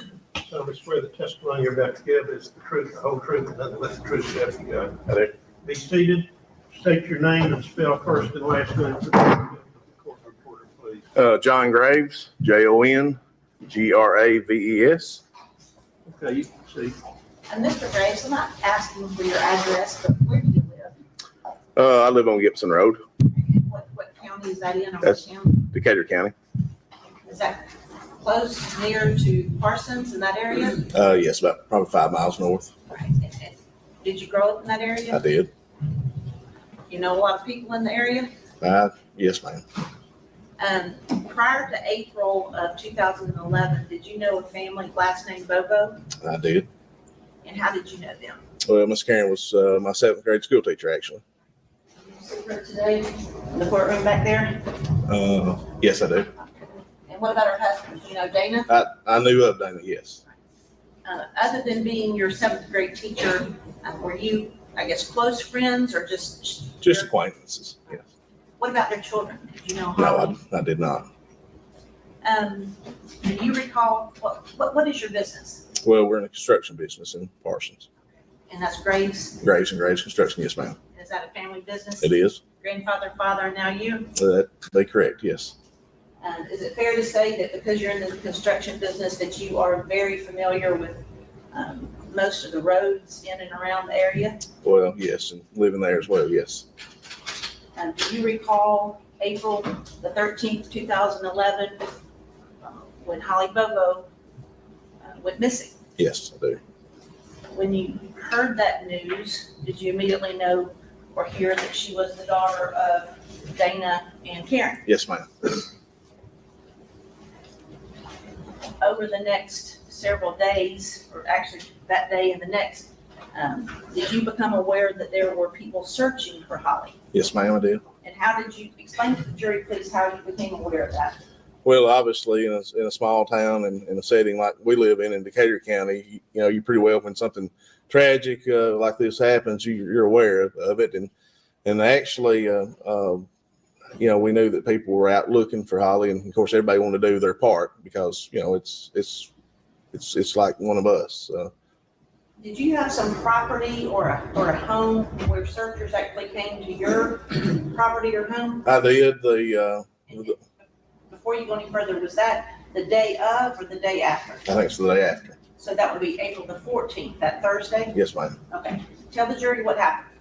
Well, I got home that afternoon sometime around 5:30 or so. That's typically what time I got home. And when I got home, I noticed there's some guys that work for us that live just adjacent to my house, probably a couple hundred yards or so. And there was a big Suburban of people where they'd been, everybody was kind of going, checking the area, different barns and all that. And they'd been out to some of our barns that lay, real close proximity to the house. Well, I knew, adjacent on back behind, there were some sheds that we had that you couldn't access by vehicle just because it was a wet time of year. It was in April or whatever time it was wet and you couldn't do it by vehicle. So I went in the barn and got my 4-wheeler out, and I said, well, I'll just, I'll check back here in some of our barns back in the back in case, something might be back there or something that you can't see and access by vehicle. Right. Now, you said you lived on Gibson Road? Yes, ma'am. And for those who aren't familiar with where Gibson Road is, can you give us some landmarks or some indication of where that might be in Well, we own property between Gibson Road, being the Graves family owns property between Gibson Road and Gooch Road. And then to the west of that, Bible Hill Road kind of connects those two. So it makes kind of a U. Okay, and how much property, how much land is encompassed in that U? Well, it's somewhere around 1,000 acres or so. All right, so you're on Gibson and Bible Hill would be the bottom of the U and Gooch would run parallel? Yes, ma'am. Okay, so these barns that you wanted to, did you just want to go look in there for yourself and make sure Holly wasn't in one of those barns that nobody had checked? Yes, that was my thought, because I said, they're out, and I said, by some chance, albeit how remote it might be, somebody might have stashed her away in something that, nobody knows anything about. So here I tend to traipse through our farm and, check these barns up here close, which they could see. And then I went back and checked one of the other barns, didn't see anything. And then there's a creek that goes along by some of the barns. I kind of looked, scanned down through there, just casually driving by, really not expecting to see anything or whatever. Went to a shed that kind of lays about halfway in between the two roads and checked it. Wasn't anything Between the two roads, you mean between Gibson and Gooch. Yes, ma'am. And the whole time I'm kind of I'm getting closer to Gooch Road. I'm going away from Gibson and going towards Gooch Road. At this point, are you off-road or? I'm off-road the whole time. I'm pretty well off-road the whole time. So if you get on Gooch Road, we've got two cattle barns that are right across one another. And it's got gates. And I was just going to go out and check those two barns and then get on Gooch Road and then go back up to Bible Hill Road and just go by a road back around to my house. So I check those, check the sheds that's down in the bottom. I go up to the top of the hill where there's two barns across from one, check those, and everything was all clear. And so then I proceed to get on Gooch Road and going back west towards Bible Hill Road. And I'm going down through there, and there's a little creek about, I'd say 100, 150 yards back east of Bible Hill Road, back down the hill from it. There's a little creek crossing there. And as I was going by, I looked and I saw something, just casually. I'm just kind of looking, and I look, and in the stream, I saw something that caught my eye, and I was like, "What was that?" Because it was something that didn't seem like it belonged. So I put my four-wheeler in reverse and backed up and just stopped. Of course, that road's it's narrow. I mean, it's almost about the width for if you had two trucks that met, one of you have to get off the side of the road. I mean, if you got wide, you would never go. So I'm stopping here in the road, no traffic going through there because it's not really heavily used. And I look and I see something. And I'm like, what is that? Thinking to myself, not expecting to find anything, mind you. But just something looked out of place about it. And I was like, man, that looks like something new or newer or something that just gained your attention. So there's a little field, a small, 3 or 4 acre field just past that. So I went inside that field and stopped at the edge of the woods, and there was about 10 or 15, 25 feet so track of just scattered trees that you have to get from the field over to where this little creek or, it's a great big ditch really. And so I walked over there and I looked, and it was just best I remember, it was just a square looking, polka dotted, like a lunchbox or whatever. So I took a tree limb, the one that was hanging there, because it was about, probably 8 or 9 feet deep where it was. And I took a limb and kind of raked it over to the side and kind of pulled it up. And then I got it, and I was like, what in the world is this? And so I opened it up and looked, and it had a sandwich inside of it and something else. And I remember thinking, I said, man, that's awful strange. So I zipped it back up, and when I flipped it over, it had an embroidered H on it, the best I remember. And then at that, okay. I'm going to pass forward what was previously marked as Exhibit 30.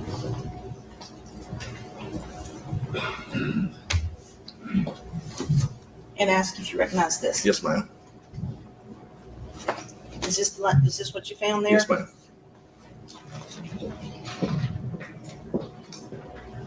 And you opened it up. I opened it up, and Did you say it was in the creek? It was, yes. Okay.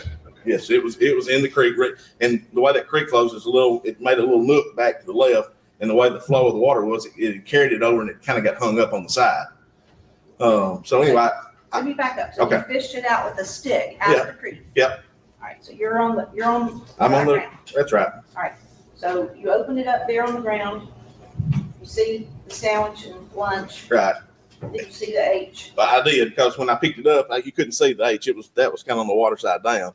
And I had to open it up from this side. And then when I opened it up and looked, and I was like, I thought, wait a minute now, this has got, uneaten food in it. Then when I turned it over, I saw the H, and at that time, I kind of, I don't, something about this don't seem right. But anyway, I made a phone call because I couldn't remember, Holly's first name. Because, like I said, I didn't know. I knew Miss Bobo and them, but I didn't know their daughter.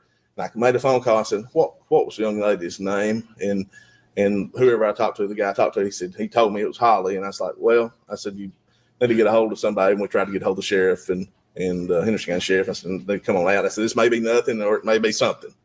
And I said, I've handled it in the whole 9 yards at that time. So, So after you made that phone call, did people come to you there on the side off of the ditch road? Yes, ma'am. Right. Did you just put the lunchbox down?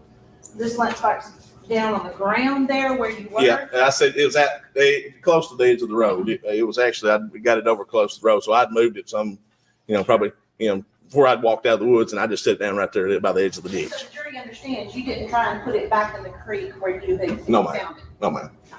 And did they come out there? I did. Were you present? Do you know whether they tried to photograph the area? I believe they did try to photograph the area, but all the particulars I can't remember for sure. I guess my question is, the photographs weren't taken with the lunchbox back in the creek? That's correct. No, the photographs were taken in it, and I made mention of that too. I said, now this is not exactly where I found it. I found it in the creek over here, 30 yards in the ditch.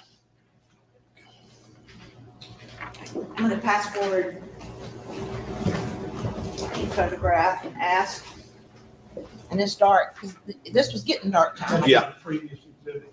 No, sir. Okay. Do you recognize area and what's portrayed in that photograph? Yes, ma'am. And what is that?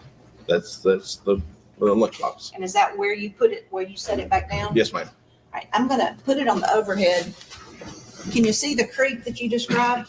No. Because it's too dark. That's right. Your Honor, can I have this marked as the next number to The exhibit? exhibit 66. Is that correct? Yes, sir.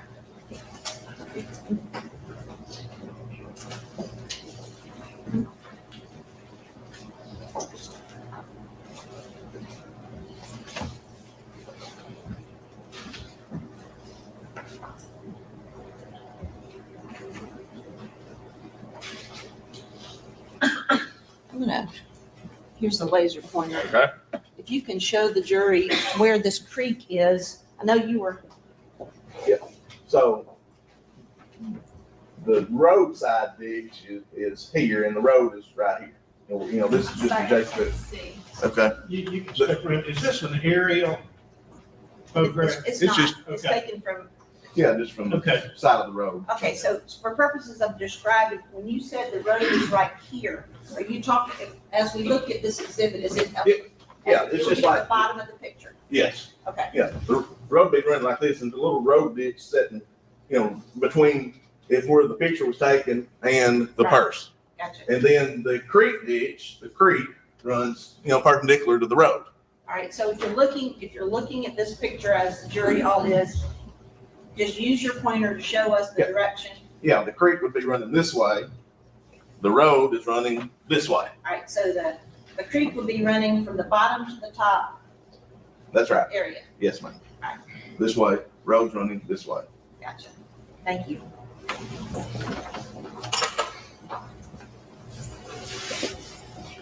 And until today, is that the last time that you've seen?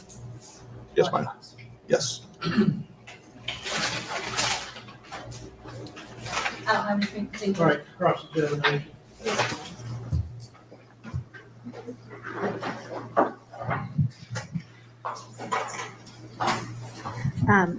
Mr. Graves, I'm Jennifer Thompson. So you testified that you saw the lunchbox and you picked it up, you said. Yes, ma'am. What first you used a stick to scoop it out of the water? That's right, because it's too deep for me just to reach down and grab. And by too deep, you don't mean that the water was too deep, you mean this. The bank. The bank of the Yes, creek ma'am. was too deep. So when you scooped it out of the water, you picked up the lunchbox, Mhm. you opened it up, I did. and you looked to see what was inside of it. Right. Then after that, you set it back down on the bank.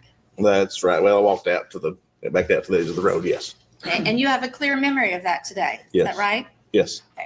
And if I told you that this occurred on April the 14th at 7:30 p.m., would that sound right to you? Yes, ma'am. It was getting dark. I mean, you can tell by the pictures that it's Right. getting dark or dark. Okay.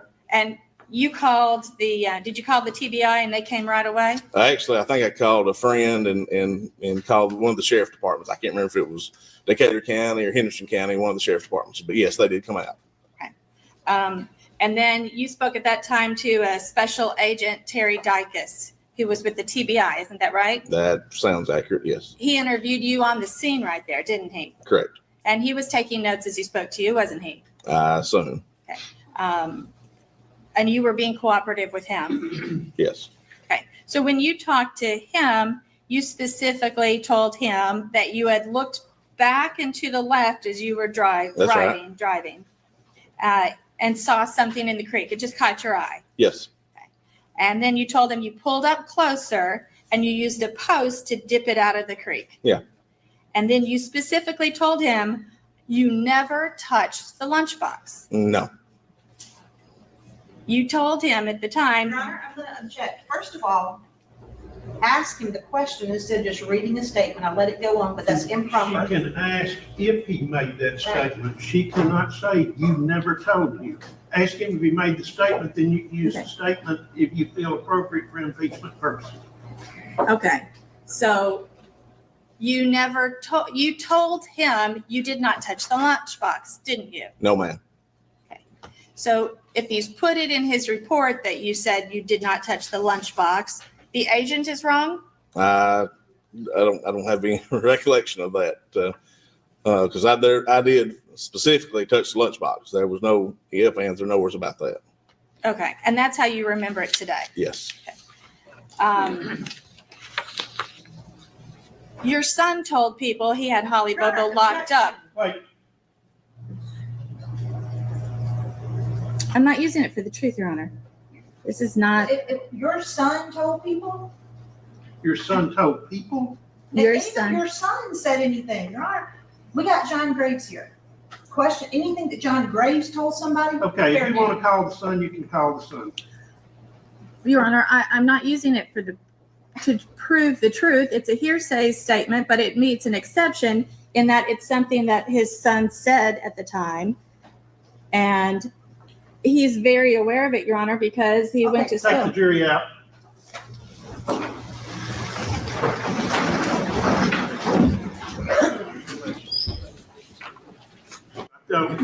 From both sides. Okay. So, Where are you going? well, what I'm trying to show is that people and different. No problem with the witness being present while we're discussing this. No, Your Honor. Okay. But I was trying to show that He'll follow the court's rulings, whatever I instruct. different people who, and the reason I would want to get it in through him and not the son was only in second grade at the time he said it. So he may or may not have been a competent witness to testify. Then that's all the more reason it probably shouldn't come in. But I'm just trying to show that there were people in the community saying things that were not true. But there was Ostensibly, what did the son say? he said that his uncle had Holly Bobo locked up at home, and they were trying to convince him to let her And loose. what exception to hearsay is this? I'm just trying to show what effect it had on him, not that it was true. The family didn't have Holly Bobo locked up. It was not a true statement. It lacks any indicia of reliability. We're not going there. Bring the jury in.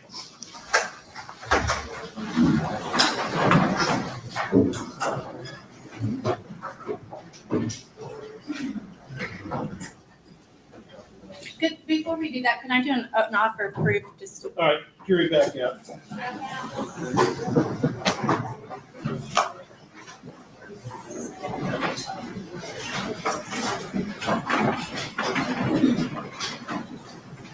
All right. We'll answer questions. The jury's going to remain out, okay? Okay. At some point, were you called on by an investigator in this case regarding some statements that your son had made while playing? Be honest with you, I can't recall. Do you recall that in December of 2011, Terry Dykes again came to meet with you regarding your son Jeb? Terry could have come by. I mean, it's possible. Do you recall that there was a day when the kids were out of school due to weather and they had, your son had found a glove somewhere and they were going around trying to decide who took Holly Bobo? Sorry, I don't understand. The kids found a glove and the kids were going around? I mean, I just don't understand the question. Yes, the kids found a glove while they were out of school because of weather, and they were playing a little game where they were trying to decide who took Holly Bobo.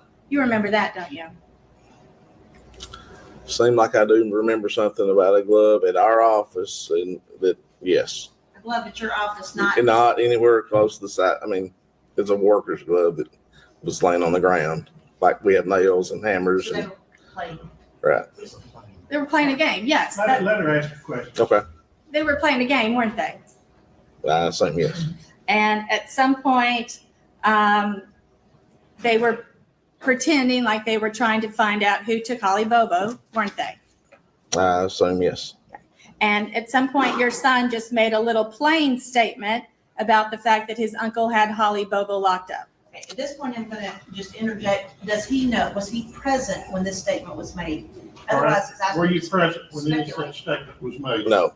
Okay. But at some point, it all came to your attention and you talked to your son about it, didn't you? Really, to be honest with you, I can't recall. So something as big as everybody or agents coming to your house to talk to you about this doesn't, you have no memory of this at this point? No. Okay, no further questions. All right.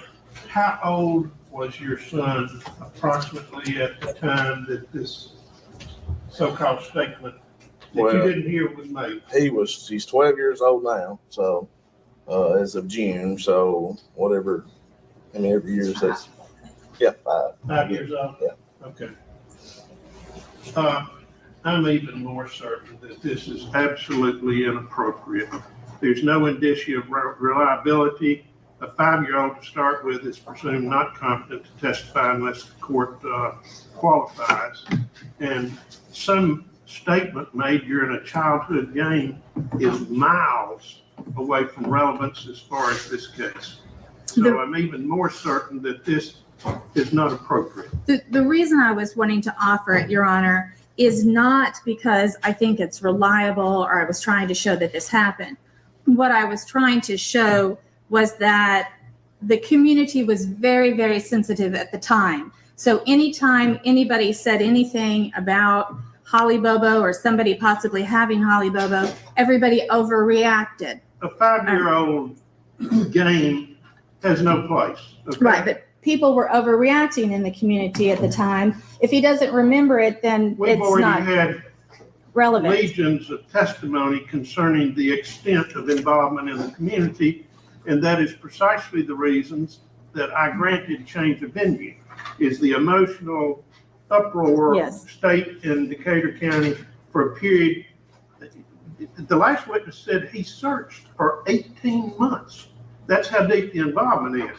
So whether a 5-year-old was saying something in a game is totally irrelevant. Let's bring our jury back in.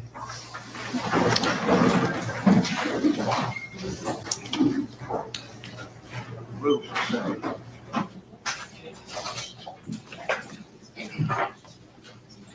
I have no further All questions. right, let me say my mic is off to make sure. I'm loud anyway, I know that. And I don't want to take a chance on the jury hearing something they shouldn't. So my mic is off and it won't be on unless someone feels it needs to be. But I think I told you folks before, my first grade teacher told me that my voice carried, and she wasn't being nice when she told me that. Okay? All right. No further questions further over here. questions. Anything else over here? Yes. Ms. Thompson. Sure. Ms. Thompson asked you a moment ago about the road and the fact that you were driving down the Gooch Road and looking back to your left or to your right. Left, yes. If you had described for the jury, this is a pretty narrow road. Correct, yes. Let me pass forward a photograph and ask if you can identify that, please. Yes, ma'am. And what is that? It's the intersection of Gooch Road and Horny Head Creek Road. That Gooch Road, the road that runs parallel with your road. Yes, ma'am. Your Honor, ask this to be marked as the next number. All right, B67. That's Gooch and what? Horny Head Creek Road. One more time. Horny Head Creek Road. Horny Head. Yes. Might have been the first time I've heard the name of that road. And then permission to publish, Your Honor. You may. I'm going to hand you the laser pointer again. Is that narrow winding road indicative of what you were driving down on your four-wheeler? Yes, ma'am. And does that intersection show the area, or is the area where you actually found the lunchbox out of, Well, it's not in view. right? Yes. Can you show the jury which way it would be where this creek is? Well, this is, Honey Creek be back. So in other words, the road, you're looking at it lines on around, and it would be, That's right. It'd be, this is the intersection of Gooch Road and Honey Head. So Right. it'd be back down Gooch Road. okay, use your pointer to show the direction of travel. Were you coming towards the intersection, or? were you- Yes, I'd be coming towards the intersection. So the area where you found it was before you got to this point? Yes, ma'am. All right, thank you. I don't have anything further. Anything else? No, Your Honor. Thank you. Your dad is Danny. Yes, sir. I'm you. You're free to go. Please don't discuss your testimony. You can either come back to the courtroom or you're free to go as you wish. Call your next. Gerald Stevens.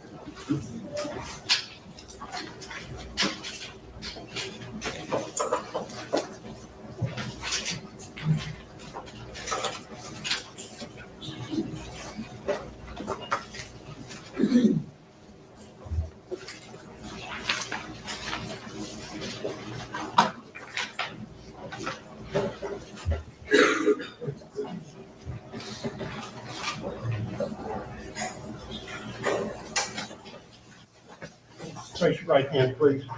Solemnly swear the testimony you're about to give is the truth, the whole truth, and nothing but the truth, so help you God. I do. Have a seat, state your name and spell first and last for the court reporter.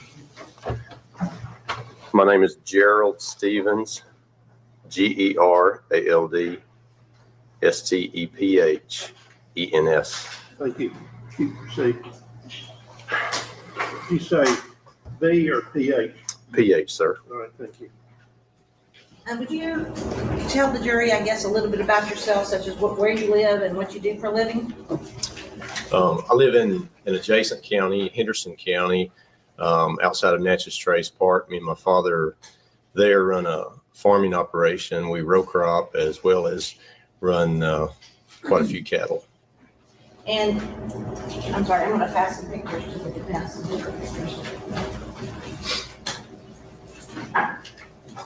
And as a result of, you said you run cattle and have quite a bit of property, is that correct? Yes, ma'am.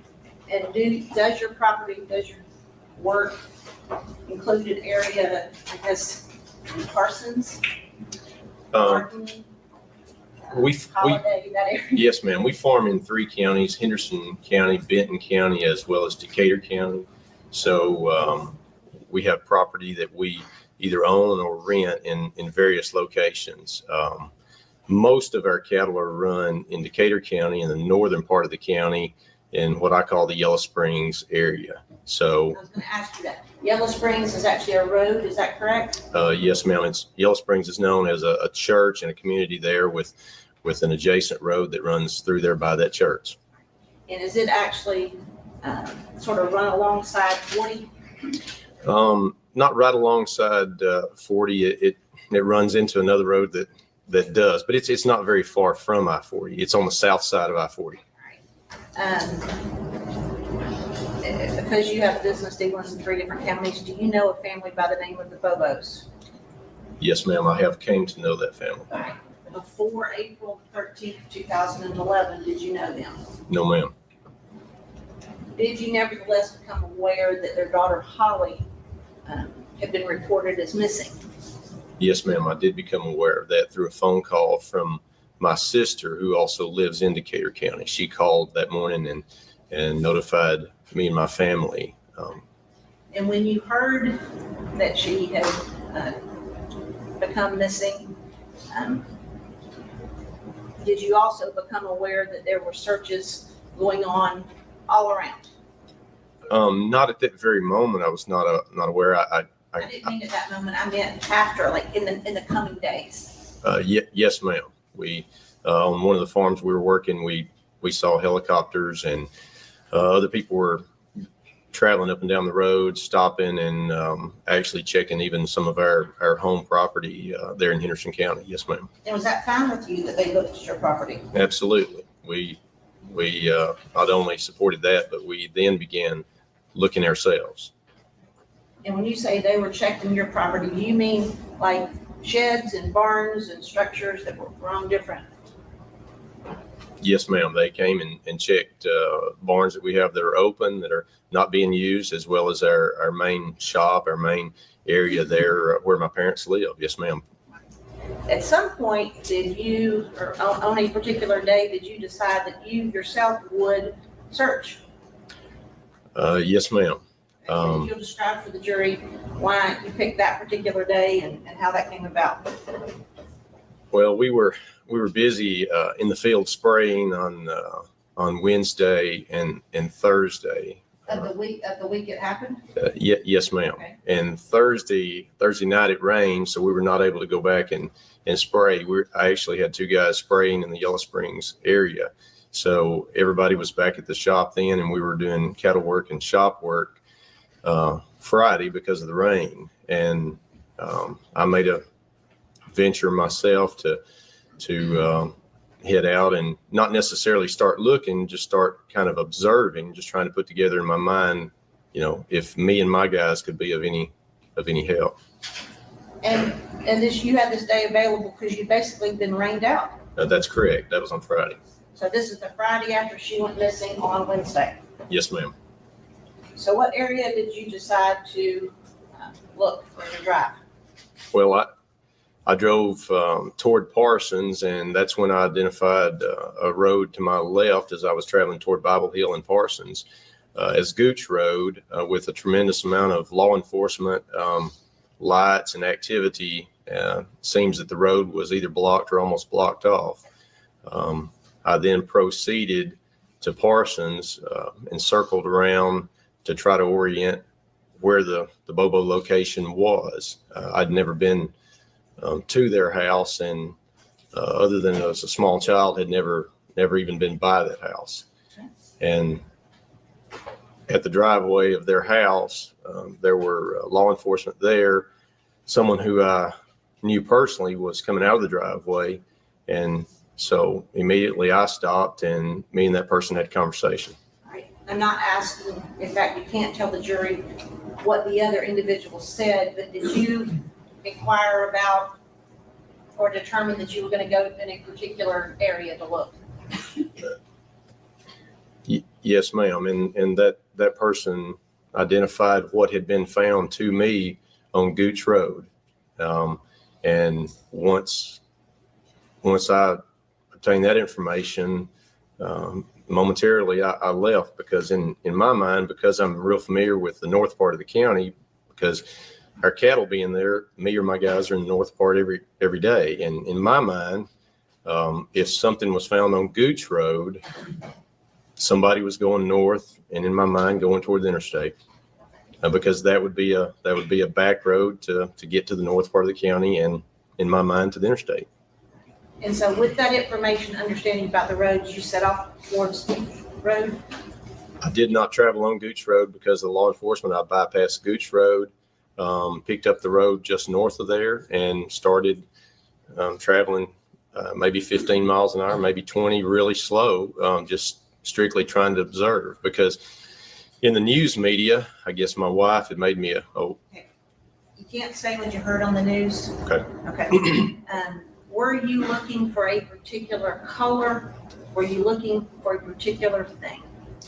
Yes, ma'am. In my mind, I was looking for anything that looked really odd or might be of the color pink. Okay. So you didn't get out of your car, you just drove? I drove relatively slow on as many as 5 or 6 different roads. Right. So at any point during your search, was this in the morning or afternoon? It would have been close to lunch. It would have been somewhere between 10:30 and 11 o'clock when I started that. Right. And at any point, did you see anything? Yes, ma'am. Could you explain that to the jury, please? I was traveling just south of Yellow Springs Church in the Yellow Springs community.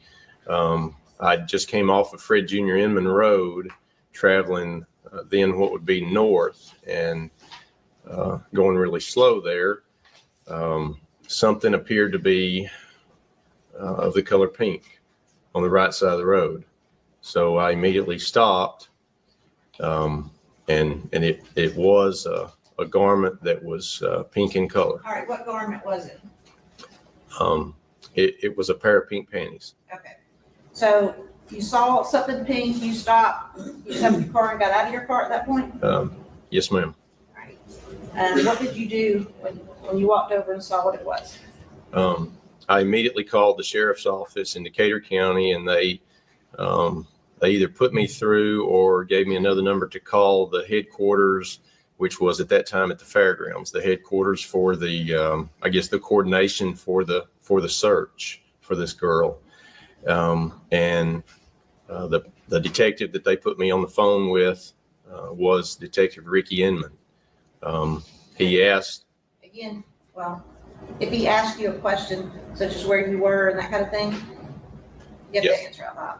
Yes, he did ask me where I was, and he asked me what I had. All right. And I'm assuming you responded. I responded, but I did not disclose the item over a cell phone. I didn't think that that'd be proper. All right. So did somebody come out there from law enforcement? Yes, ma'am. Ricky Inman, as well as another deputy, I do not know who that was, did come out upon seeing what that was and the location. He immediately made a phone call. Okay, I'm gonna stop you there. Oh, excuse me, let's drop that paper. I'm gonna stop you there and pass forward 2 photographs and ask if you to look at those, please. And when you're finished, tell me.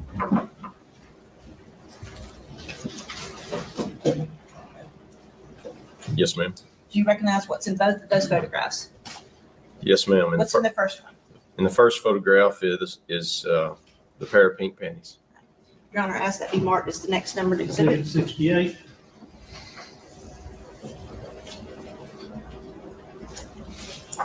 And what's in the next one? The next one is the location of which that garment was located when I first saw it and found it. All right, is it actually shown in this picture, or does this picture just give you landmarks so that you know approximately where in the road it was? This picture actually is the landmark of where it was. The actual location is not contained in this picture. Your Honor, ask that the next be marked as the next numbered All right, exhibit. the 68. 69. Whoops, been perfect. Can't read it. We can put the first one. Okay. You publish. Go ahead and kill our lights, please. All right. What is the jury looking at? Talk slow, they're killing the lights. Where we can see better. Okay. What is the jury looking at? The jury is looking at the blacktop road adjacent to the grass area on what would be the right side of the road, of which I saw pink panties. All right, and when you saw them, were they actually on the blacktop, or were they in the grassy area? They were just barely into the grassy area, but not on the blacktop. Okay, did you touch them? No, ma'am, I did not touch them. So you just called law enforcement? Yes, ma'am. All right, can I see the next picture, please? Be 69. 69. And what road is this, please? This is Yellow Springs Road. All right, and I believe a few moments ago, I asked you the question about whether or not the area that you found the panties was actually displayed in the photograph, and you said it was not, correct? That's correct. Can you show the jury using the laser pointer where they were, or what direction they were? Can I also say I was proceeding from the south and heading this direction, which is north, and just a small amount north of this puddle. This area here is obviously for the mail carrier. Just after you proceed north away from the mail carrier route, there is where they were located. Just a few more feet north of that puddle there. Right. Okay, let me keep asking you some questions, and we can raise the lights again, please. Okay, lights up. Did you remain there on the scene until law enforcement got there? Yes, ma'am. All right, you said that first the sheriff's department came, and then they called other law enforcement, is that correct? That's correct. And what agency responded?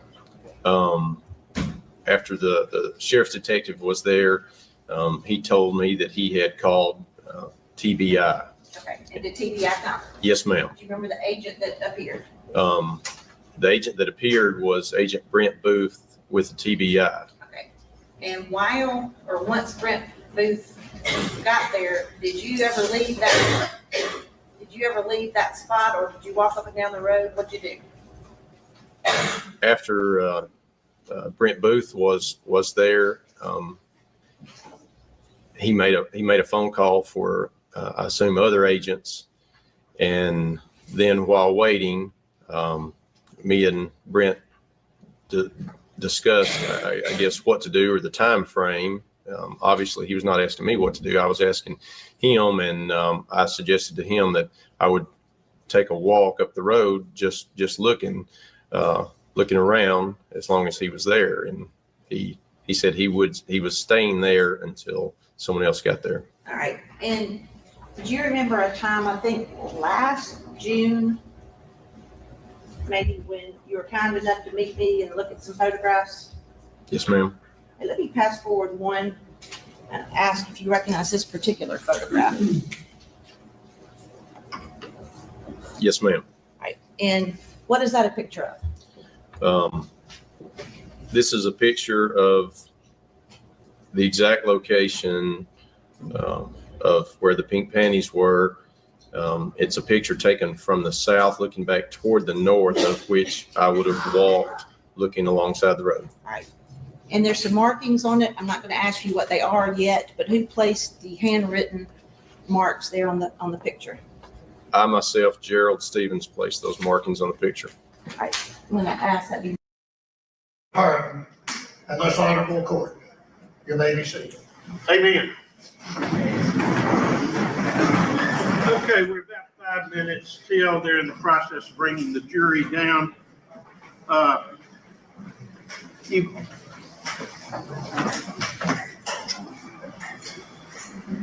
we dead?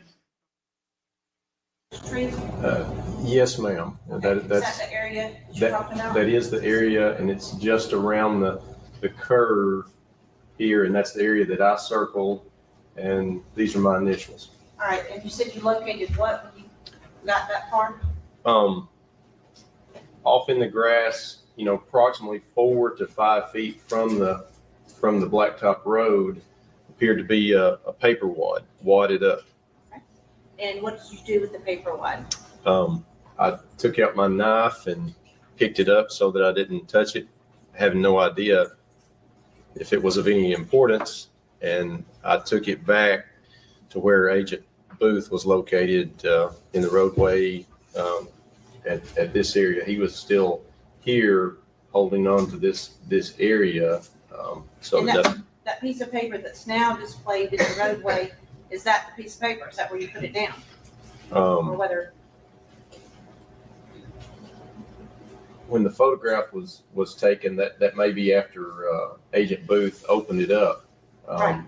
I was in this area when Agent Booth opened up the paper. I did not open the paper up. Okay, let me pass forward another photograph and ask if you recognize. Yes, ma'am. That's the paper that when Agent Booth unfolded it. That's exactly what I saw on the paper. And there appears to be a knife in the photograph as well. Whose knife is that? It's not my knife, ma'am. That's not the knife you carried back. No, ma'am. That is not my knife. Right. But you were there when he unfolded it. Yes, ma'am. Ask that be marked as the next numbered It's exhibit. going to be 71.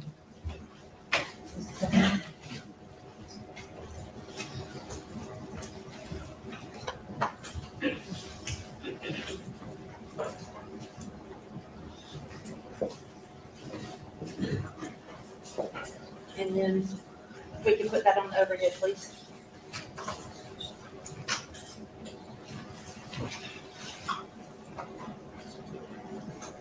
And is that the piece of paper that was unfolded in your presence? Yes, ma'am, and it is. And the first and most memorable thing that I saw was the name and address of the person, Holly Bobo, on the top left corner of the paper. I want to pass you an item of evidence. Ask you to take out the piece of paper in there and don't display it to the jury yet, but just look at it.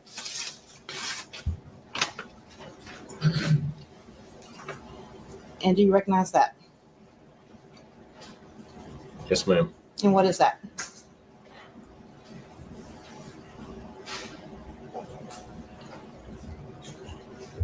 Appears to be the paper of which was unfolded. Is it titled the same, Instructor 1? Except this?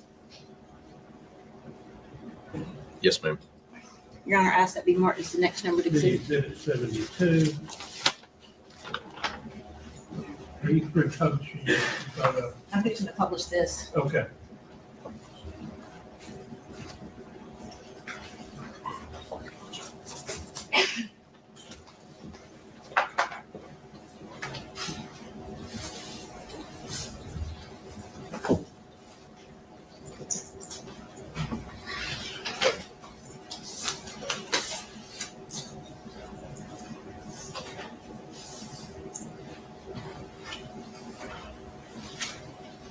And you indicated that when you found it, it was wadded up, and having had this piece of paper in your hand a few minutes ago, does it appear to you to have been wadded up? Yes, ma'am. The paper that we're looking at there that I just took a look at appears to have been wadded up. And when I picked up the wadded paper, there was no way to identify anything about it related to a person or where it came from at all. I'm gonna ask that the photograph of the road with the mailbox be put back on the overhead. I don't remember which exhibit. 69 be put back.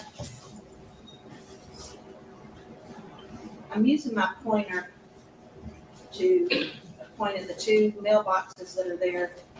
And do you know who lives here?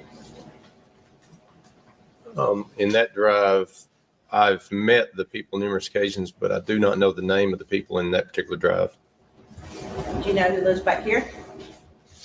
Are you pointing to the next drive down the road? I am. Yes, ma'am. Who?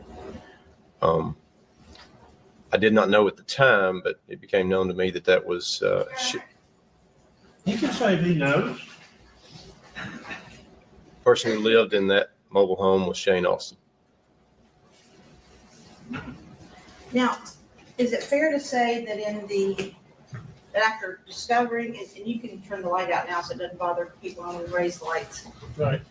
In the weeks and months that followed your discovery of that piece of paper with Holly's name on it, did you continue to be interested and try to assist in the investigation into the location of Holly? Yes, ma'am. Not only myself, but my family, as well as the people who worked with us on our farming operation did.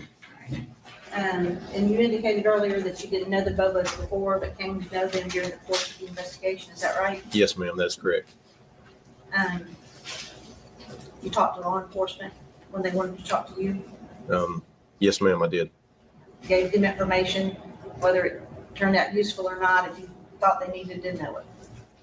If I saw anything that appeared to be odd of any nature in the coming weeks and months, yes, ma'am, I made a phone call to law enforcement. I don't have anything else, Your Honor. Thank you. Cross. No cross-examination now. All right. Step down. You're free to go. Please don't discuss your testimony with anyone. Okay. And you can come back to the courtroom if you'd like to, or you're free to go. Call your next. Suzanne Pratt.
hand, please?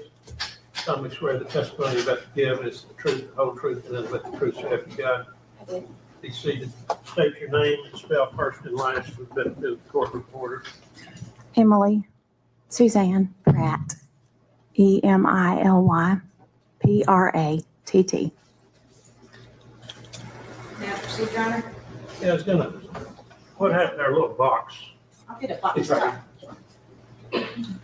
If we're done with this, it kind of, We are for a few minutes. sorry, it kind of blinds the witness when they come in. I thought her hair was blue actually for a minute. Oh, no. Let the record reflect it's not blue. All right, proceed. Ms. Pratt, you told me you were nervous. Are you still nervous? Sure. Okay. I'm going to ask that you speak up because you're soft-spoken. The jurors on this end of the box need to hear what you have to say, okay? So direct your answers to them. Okay. All right? Let's hear you say yes so they can hear you. Yes. There you go. Where do you live? Not asking for your address, but what area do you live in? Parsons, Tennessee, north Decatur County. All right, how long have you lived there? Since I was in high school, 1980. Sorry? 1980. Okay, you don't have to speak up. 1980. Okay. You're married and have a family? I am. Do you know the Bobo family? I do. How do you know the Bobos? I've always known them. My husband is related to them, Related to whom? to Dana. And who is Jeremy Pratt? Jeremy's my son. Jeremy Pratt, at least in 2011, was law enforcement, is that correct? He was a deputy for the county. Do you know Holly Bobo? I do. How long did you know Holly? I've always known Holly. Did you say that her whole life? Her whole life. Okay. I've known her because I've known the Bobos, and we went to church together. We ended up in school together, in nursing school. And I'm going to ask you about that. Were you in school with her when she went to Jack State for the year, or when she started going actually in the nursing program? No, we entered the LPN program together. Is that a large or a small, relatively small class? Relatively small class, 20-ish. And was it a rigorous program? Very. Did you guys have study groups and whatnot? We did, Was Holly, and she and I were in the same study group. what about clinicals, where you'd actually go out to other facilities? And Same clinical group. We were together all the time. that was my next question. Because you were in the same study group, you were in the same nursing program, and in the same clinical group, how much time did you spend with Holly? We were together all the time. And the two of you, there's a difference in your ages, correct? There is. And did that interfere at all with your friendship, or did you have sort of a surrogate mother-daughter sort of thing? None, because I loved her as a, she was just like one of my own kids. We were classmates, and just really close, you know. Do you remember the day that you and everyone else heard that Holly was gone? Yes, very well. Do you remember where you were when you heard that? In class, we just completed a test. So I'm going to draw attention to that morning of April the 13th. That was a Wednesday, correct? Yes, And you said something about a test. You had a test that morning? we did. What time were you and Holly and the rest supposed to be at school? We were supposed to be there at 8:00, and we started our testing promptly after that. And we waited, I don't remember how long, but we waited a few minutes because she was late, and she was never late. So she didn't come, so we went ahead and started the test. Was that a pretty big deal for somebody not to show up for a test? It was, that's why we waited. Mhm. And at some point, the instructor went ahead and started? Yes, Did you complete your test? we did. Was Holly there when you completed your test? No, Did you learn something after that? we did. She waited until everybody turned in their papers, and then she told us what she had learned. And when you say she, The instructor, sorry. and when the instructor gave you that information, what did you do? I left and went to the area of her home. Did you actually go to her home? Not to her home. We couldn't go that close, but we, some of the other students and I began walking the road. I'm not sure, I don't remember the name of the road, but in that area surrounding her home. Were you just walking to take a walk, or were you walking to look for Holly? We were looking for anything that we thought, just anything that we might see. From April the 13th forward, did you continue to try and help? Every day. And when you say every day, tell the jury what you were doing every day. In the woods, every day. Just somewhere, every day. Sometimes by myself and sometimes with the group.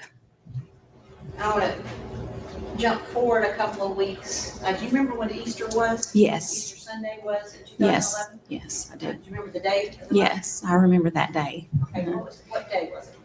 I don't remember the date, but I just remember going to church and someone announcing that we needed to go search that day. Okay. You said you went to church with the Bobos. Yes, Right. If I said April 24th, does that ring a bell? probably. Okay, but it was Easter Sunday. Easter Sunday. After church, where did you go? We went to Mackenzie Tree Service and we started there and What walked road is Mackenzie Tree Service? on 641 North. And when you say we went, you, or was this a day where a group was going? This was a group. I know a group from our church, but I believe it was more than just a group from our church, but And were you guys gonna walk 641, or did you Yes. have a different plan to load up on a bus and go somewhere else? as far as I knew, we were going to search 641 North, go north on 641 North. That's as far as I went. On four-wheelers, on walking? Walking, elbow to elbow, walking. Mhm. And did you start doing that? From Yes. Mackenzie Tree Service? From Mackenzie Tree Service. Mhm. And what, if anything, did you find? I believe the name of the business was Fast Code. We were walking the ditch beside or out in front of that business, and at the culvert, there was a phone laying on top of the culvert. Are you good with distances? If you're not, I'll ask someone later. I'm not sure how far from the road we were. I was gonna ask, how far from the Bobo's house is it to Mackenzie Tree Service? As the crow flies, or As the crow flies, let's go that way. I'm just guessing 5 miles, but Okay. I really don't know. But not a great distance. Not a great distance, no. You said a phone was laying on a culvert? On the top of the culvert, like it was placed there actually, just laying on the top of it. I mean, you didn't see anyone place there. No, That's just how it appeared to you. sure. Mhm. And what did you do when and were you alone or with another person who spotted the phone at about the same time you did? Well, there were several people there, probably 3 or 4 right beside me. I can't remember. I know one person that I could name, but other than that, Who was there? Danny Lomax. And what did you and Mr. Lomax do when you spotted the phone? We called for some of the law enforcement to come and see what we had found. And did law enforcement come to you all there? They did.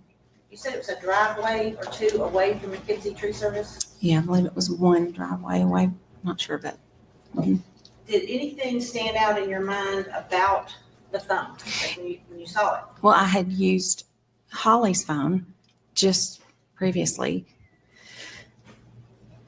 and it looked like the phone that she had. And we'll pass forward as a collective exhibit. I haven't collated it yet, but look at 2 photographs and see if that appears to be, or what that appears to be. It appears to be the phone that I used that Holly had. Okay. Is that the phone that you found? Yes, yes. Mhm. Your Honor, ask that together, they be marked as the next numbered exhibit. That's the consecutive numbers, should be 73 and 74.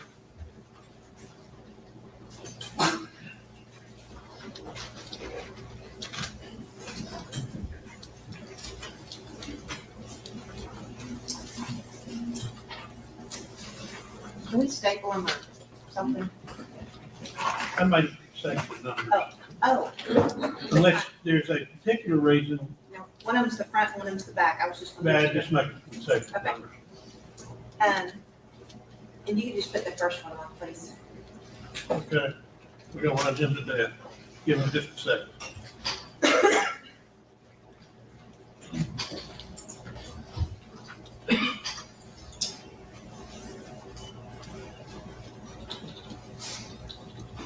Okay, Ms. Pratt, a lot of people have the same kinds of phones and, but when you spotted that phone, you said you knew that that looked like Holly's phone. It looked like it. And you had actually used her phone before I had. on one or more occasions. Mhm. On one or more occasions. Yes, yes. We went Yes, one time or yes? once. Okay, Yes, gotcha. once. Though you only used her phone once, had you seen her with the phone? Yes. On many occasions. Yes. And that's all I have. Thank you for the picture. Now, I asked you about the test that you took that day. Did the teachers there or the instructor call off homework, or did sometimes you have homework due on the same day that you had a test? We had a test first thing in the morning, took a break, started something new. She lectured all day. We studied that night, tested the next day. Is that So why you you're did sometimes asking? have homework on the Oh. same day. I had homework every night. Was there a particular project that you guys had to do sometimes that involved the oversized note cards? Yes, And tell the jury about that. we had drug cards of a specific class of drugs. Every so often, we would have to turn in drug cards of different drugs, and it would have contraindications, what class of drugs, I'm sorry, contraindications, classes of drugs that they were, and things So like just a that. variety of drugs and. Yes, About them. And how were they turned in a particular format? yes, we turned in a paper that had, on the front of the paper, it would say how the grading was broken down. And then we folded the paper, put the cards on the inside, clipped it together, turned it in, and that's I'm going to pass you forward. how we got it back. And see if you can recognize what that might be. Yes, that's the paper that we turned in with the drug cards. Mhm. Now, whose paper does that appear to be? That's Holly's. Do you Holly recognize her Bobo's. writing? Yes. Mhm. Your Honor, ask that be marked as the next number. the exhibit 75.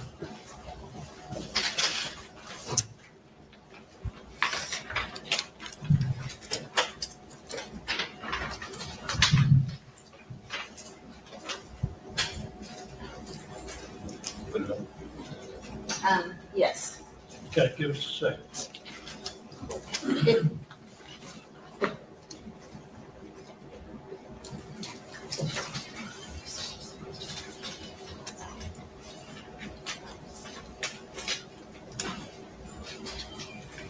We'll ask you to look over your left shoulder.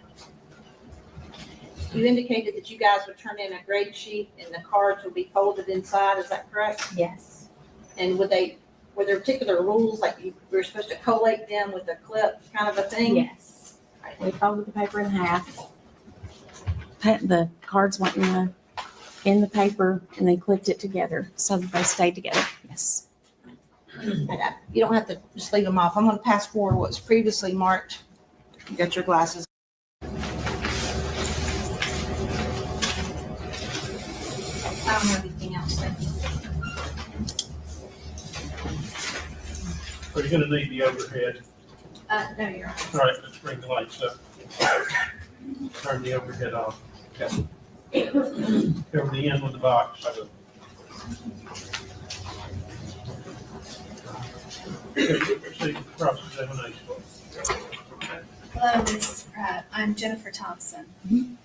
Now, you remember giving a statement to an FBI agent, Art Viveros? Do you remember that? I remember the name. And I think you gave it to him on the same day that you found the phone. Okay. Because, of course, as soon as you find the phone, everybody was very interested in getting as much information as possible, Right. weren't they? Right. And so at the time then, they interviewed you about where you found it and what it was. Mhm. And then again, you gave another statement to a woman named Valerie Trout. I believe she came out to your house in 2013 and spoke to you and did a report. Mhm. Okay. And so today you testified that when you found the phone, you remembered that it looked like Holly's phone. And you suspected that it was Holly's phone. Is that what you're saying? Mhm. Yes? It did look like the phone that I used of hers. Okay. Can you answer out loud because the court reporter is writing down your answers? It looked like the phone that I used of hers. Okay. Now, previously, when you spoke with Valerie Trout, you specifically told her that when you found the phone on April 24th, it did not look like the phone that you recalled using of Holly Bobo's. Do you remember telling her that?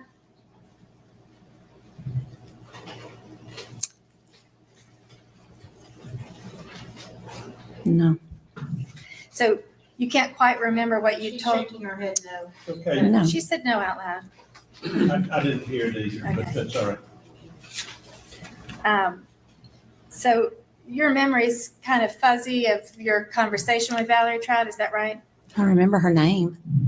Okay. Do remember her name. I talked to so many. So it's possible that when she came to visit you in 2013, you told her that it didn't look like the phone that you remembered using from Holly. Your Honor, I'm going to object. She said she didn't say that.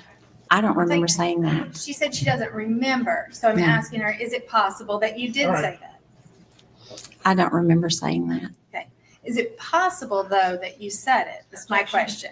All right, she has responded to your question 2 or 3 times. Let's move on. Okay. So it's clear that somewhere there's a mistake. Mhm. Would you agree with me on that? Sure. That either you misspoke, said something, or possibly Valerie Trout wrote it down in her report incorrectly. Could be. And you would agree with me that 2011 was 6 years ago and a lot of time has passed since then That's right. and memories fade.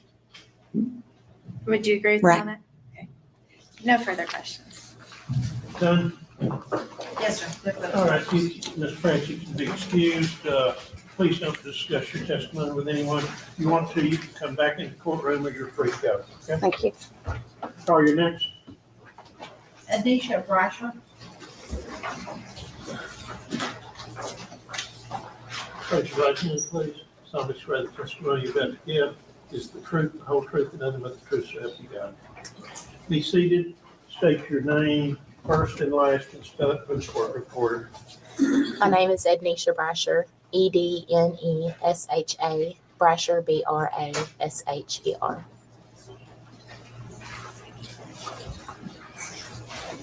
Can I proceed, Your Honor? You may. Ms. Brasher, you're soft-spoken, and a lot of people are. I'm going to ask you to lean forward into that microphone because it's important that everyone all the way to the end hear what you have to say, okay? Yes, ma'am. I'm not asking for your address, but where do you live? In Martin, Tennessee. And how long have you lived in Martin? About 4 years now. I'd like to draw your attention, please, back to 2011 and ask where you lived at that time. At that time, I was living in Memphis, Tennessee. And did you periodically visit Decatur County and those surrounding counties? Yes, ma'am. That's where I'm from, and I went to school there in Memphis. In Memphis? Yes, ma'am. Okay, but ask if you visited like Parsons and Decatur County in that area. Yes, ma'am. So which one are you from? I'm sorry. Well, I'm from Parsons. Okay, gotcha. I'm sorry, I misunderstood. So you're from Parsons, so you would go back and forth to school, from school in Memphis to home. Right. I want to draw your attention to a specific day, May the 3rd, 2011, and ask whether sometime prior to that date, you had become aware that a young lady by the name of Holly Bobo had come up missing. Yes, ma'am. Right? And even though you were in school, you knew about that. Yes, ma'am. Did you know anybody in her family? I knew her brother, Clint. I think he was a social worker at the nursing home I was working at prior. And you were working at a nursing home prior to going to school, is that right? Yes, ma'am. And did you tell me you finished school, or you're in school now? I am finished now. Yes. And what do you do for your? I'm a social worker. So you knew of Clint, so when you heard about Holly missing, did you make the connection between, that was a coworker, sister? Yes, ma'am. Now I want to draw your attention back to May the 3rd of 2011, several weeks after she was reported missing. Do you remember being home and going for a bicycle ride? Yes, ma'am. And who did you go for a bicycle ride with? With my little brother. Okay, how old was he? He was 10 at the time. And I guess, what street did y'all start on?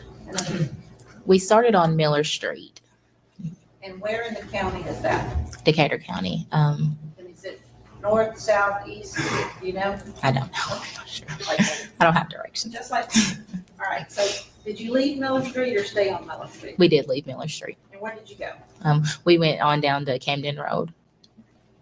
And as you rode along, who was in front? Was your little brother riding in front, or were you? My little brother was in front. Okay, but nevertheless, were y'all staying sort of close to one another? Yes, ma'am. Where you could talk back and forth? Right. Were you playing a game? Yes, ma'am. What game were you playing? We were playing I Spy. Now, I know what that is. That's I Spy something red, and then the other one guesses? Right, yes, ma'am. Okay, in this instance, it would be the black guy. All right. Do you remember when it was your brother's turn, him spying something that actually got your attention? Yes, ma'am. Okay, tell the jury, please, what happened. Okay. So we were just playing I Spy, and he said, I spy a Sims card. And I was like, you see a Sims card? Because they're pretty small. And he said, yeah.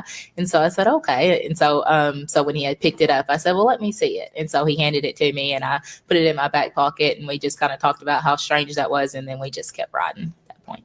All right. Now, this SIM card, that's with the little small squares that go into a phone, is that correct? Yes, ma'am. And he said, I spy something, did he actually get off his bike when he spied it, or were y'all riding and he spied it?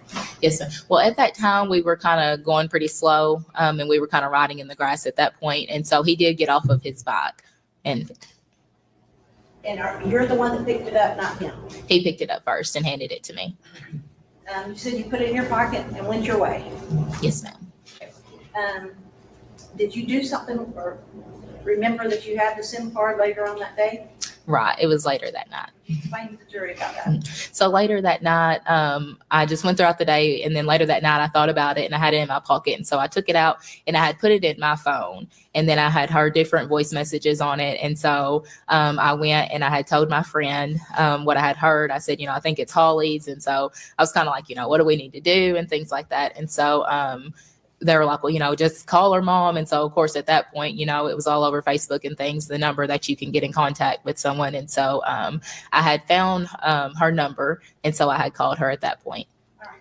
And before that, had you ever talked to Karen Bobo? No, ma'am. But when you called that number, a female answered and identified herself as Karen Bobo? Yes, ma'am. And did you tell her what you and your brother had found?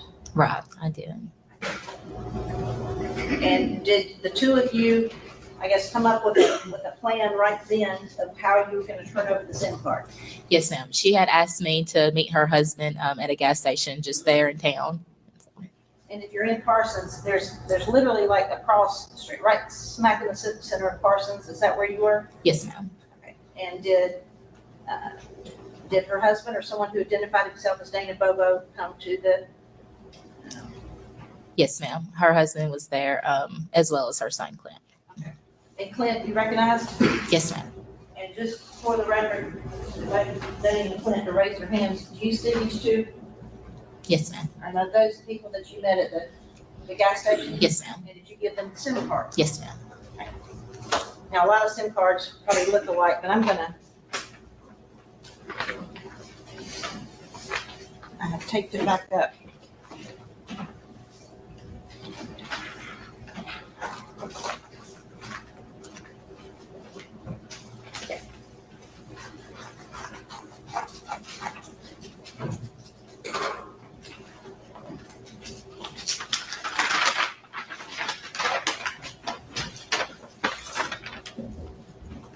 I'm gonna hold out for you. Does that appear to be the same kind or same color, the SIM card that you turned over? Yes, ma'am. And you turned that over on May the 3rd, 2011. Pretty late in the evening, actually, right? Yes, ma'am. Your Honor, ask this to be marked as the next numbered exhibit. Any objection? All right, the exhibit 77.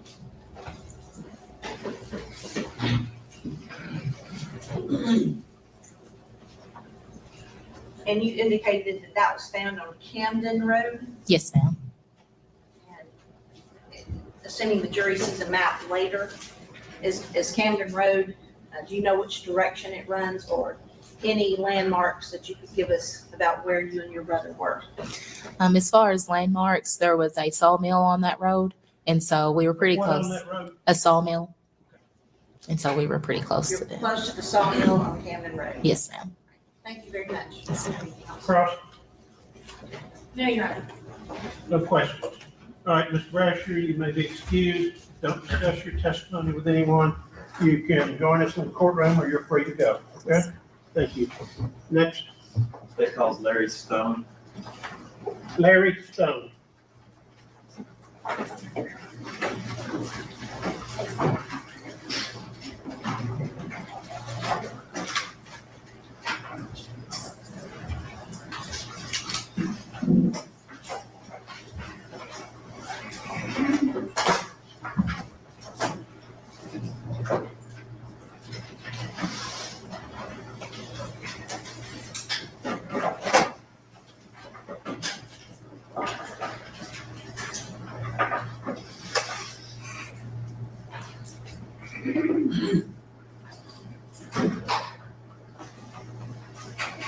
Everybody comfortable?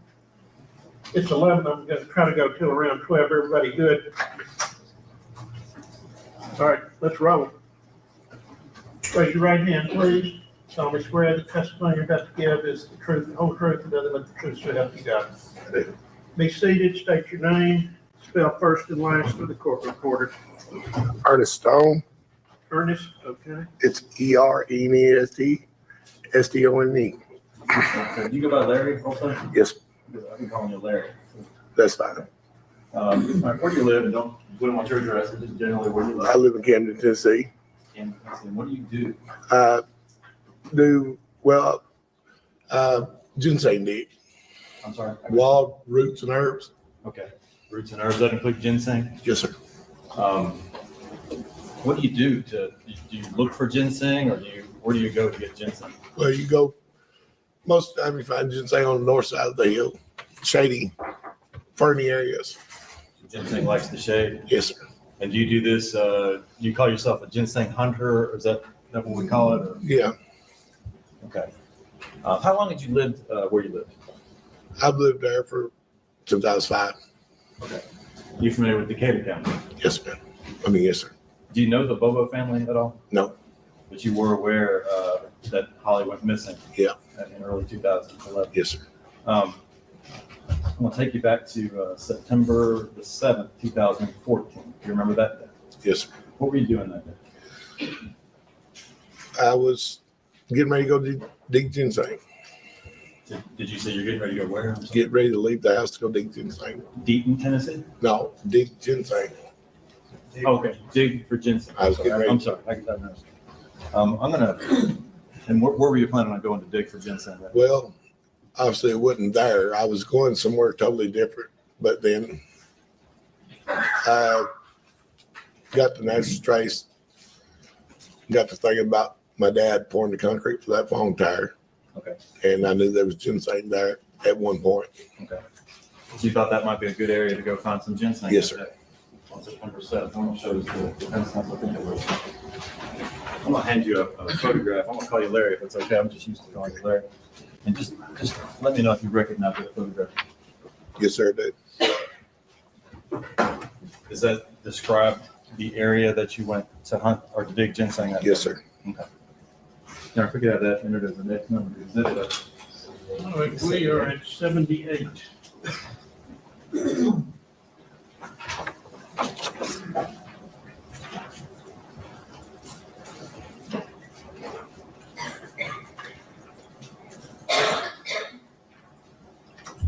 First, the witness judge, rather.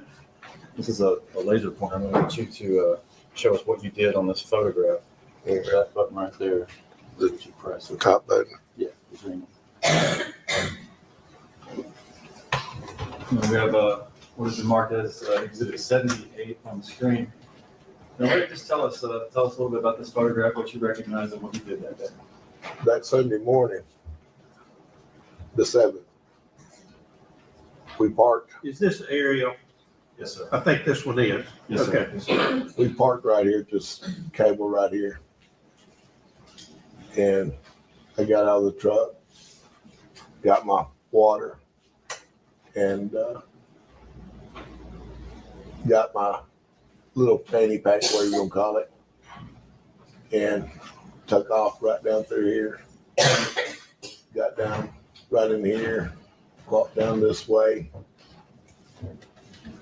got right here, and I started having chest pains. So I had to turn around. I looked at my cousin and I said, I gotta go back to the truck because I forgot my nitroglycerin.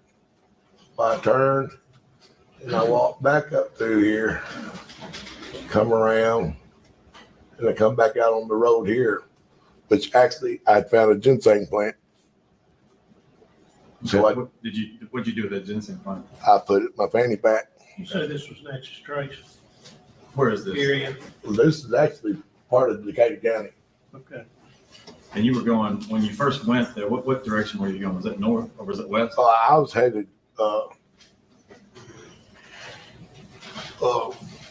actually I was headed north when I got to the top of this road. Okay. Kind of northeast, I'd say. Okay.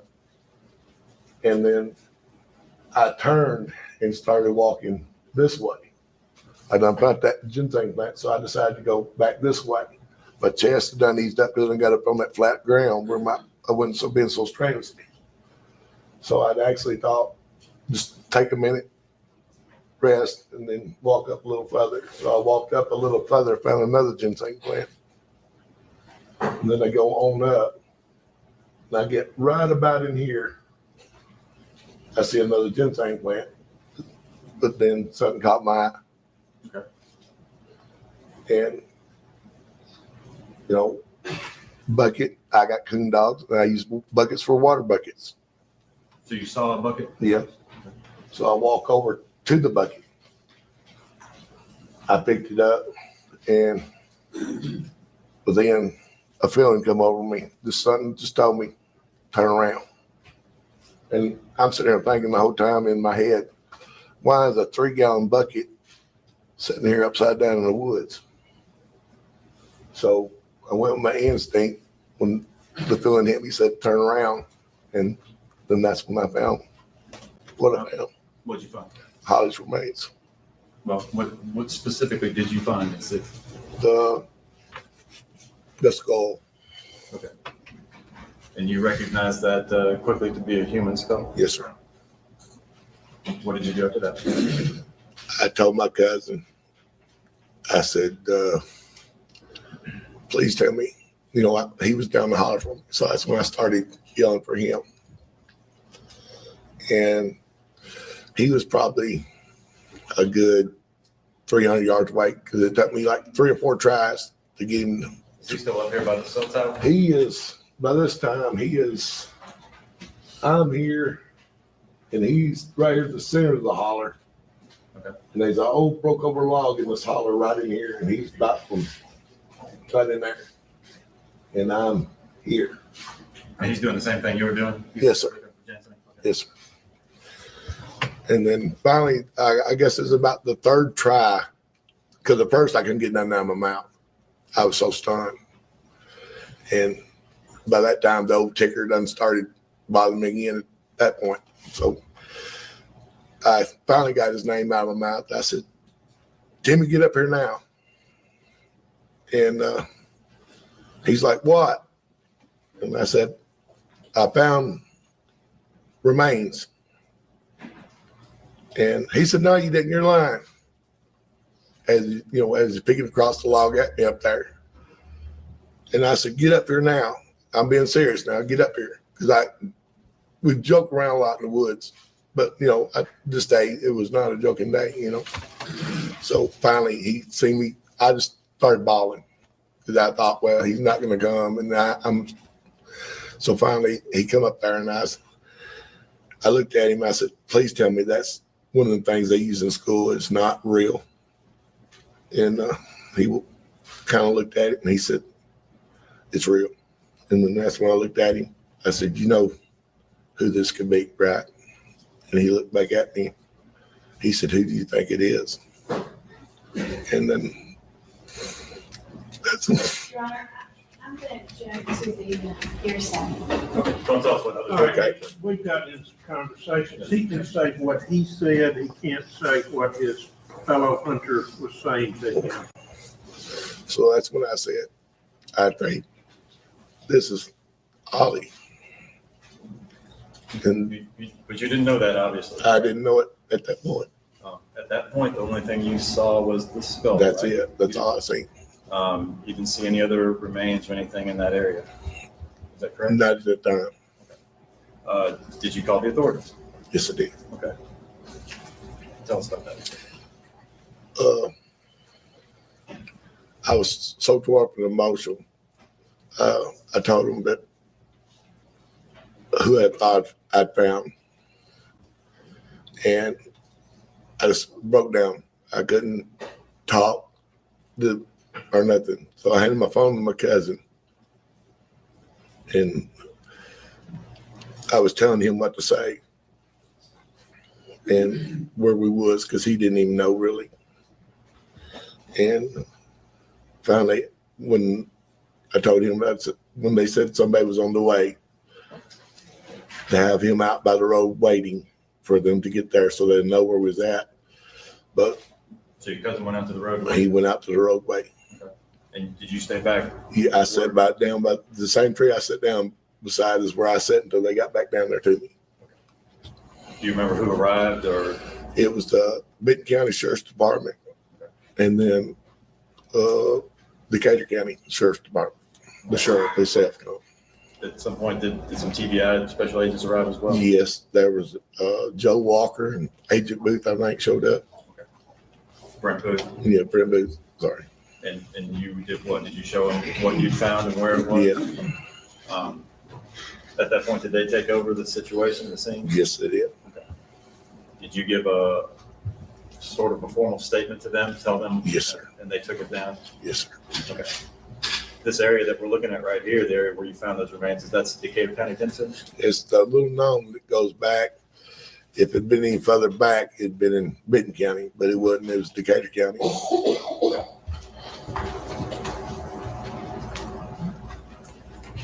Thank you, Mr. Stone. No further questions. All right, cross-examination. No questions, Your Honor. All right, you can step down, Mr. Stone. Don't discuss your testimony with anyone. You can either come back in the courtroom or you may be excused, okay? Okay. Call your next. Because Laura Hodge.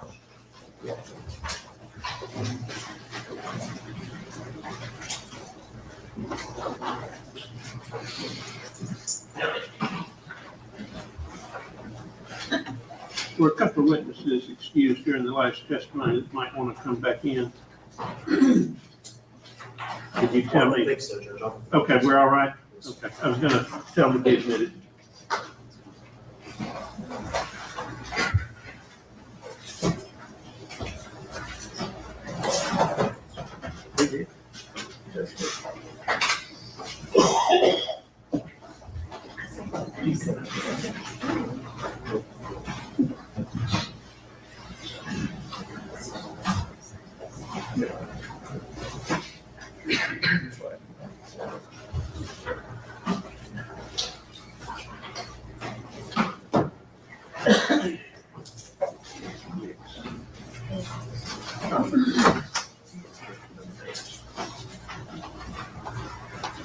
Raise your right hand. Solemnly swear the testimony about the evidence, the truth, the whole truth, and nothing but the truth, so help you God. I do.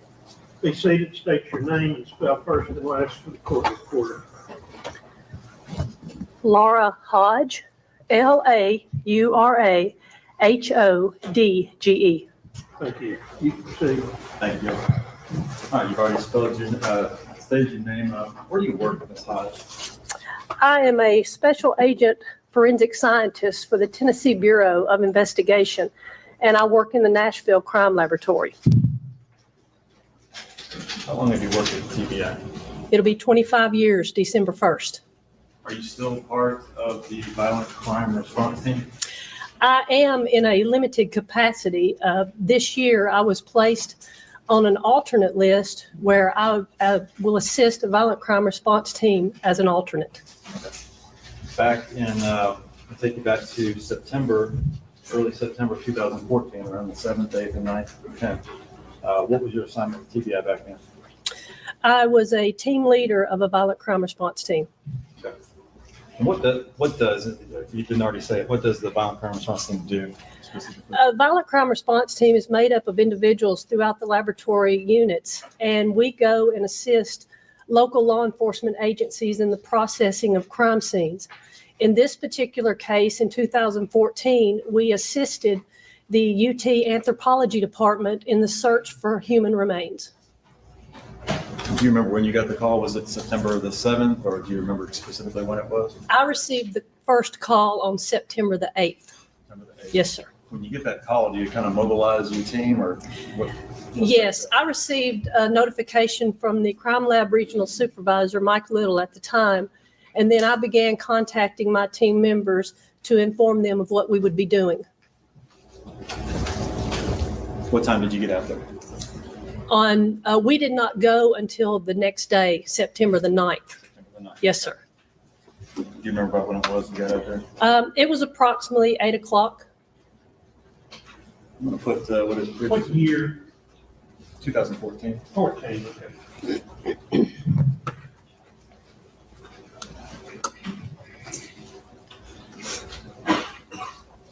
I'm going to hand you a couple of photographs. Special Agent Hodge. And actually, if you recognize those. Yes, this would be the area in Decatur County that we went to search, Okay. an aerial view of it. And I put, I think there's a pointer or a laser Yes. pointer up there somewhere. This is what's up here now. It's previously been marked as exhibit 78. If you could kind of give us an idea of what we're looking at here. I see a road down there. What road is that? This is actually the interstate, and this is an access road that runs parallel with the interstate. Okay. That's I-40? Yes, sir. All right. Which way is that truck going? He is going west. All right. Can you point to us generally where this scene was, as you recall it to? Actually, I don't think you can see in this photograph because this is the cell tower where the staging area was. And where we actually were processing the area was farther back this way, probably 200 to 250 yards. A couple hundred yards. Okay. Now, those other two photographs, you recognize those also as aerial photographs of the same scene? Yes, sir. I can see the cell tower and then the sawmills on either side of the cell tower. Okay. You know, if we could have those marked as the next number of exhibits, I think it's 79 All right, how many? and 82. 59, 80.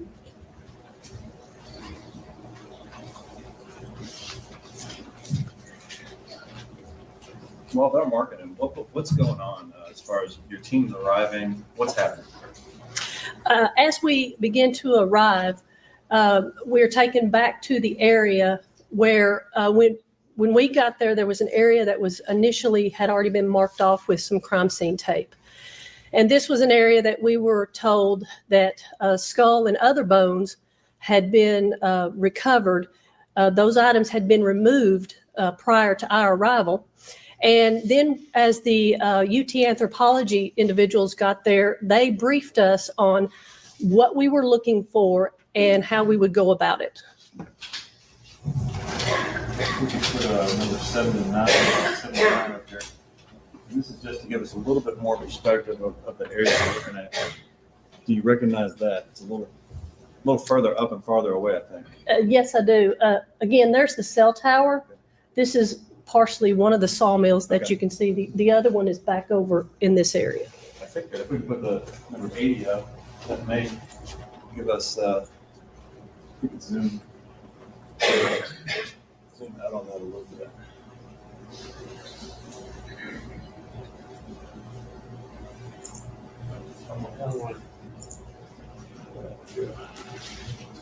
Can you almost see the other sawmill if we can push that?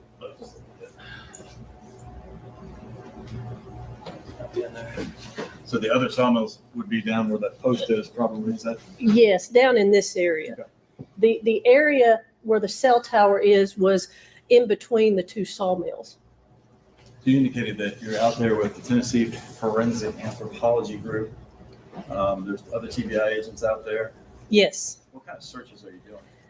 We're doing what is called a line search, where individuals, we would stand shoulder to shoulder in a line. And we would move one step at a time in unison and check an area in front of us, moving leaves and twigs and rocks and anything. And then we would continue that process, moving one step at a time in unison, doing that line search. Were there people out there with metal detectors? Yes, sir. Dogs? The second day, dog handlers were out there on September the 10th, 2014. Did you, when you initially got there, I guess, a little later, were there already other agents out there finding things? Yes, sir. There were already other TBI agents in the area. And they had done some taping off, laid some placards and things like that? Yes, sir. Okay. I'm going to hand you I had already shown these to defense. I'm going to hand you 12, mostly photos and one document on the top. If you could just take a look at those in order and let us know if you recognize those and if they depict the scene the way it was that day.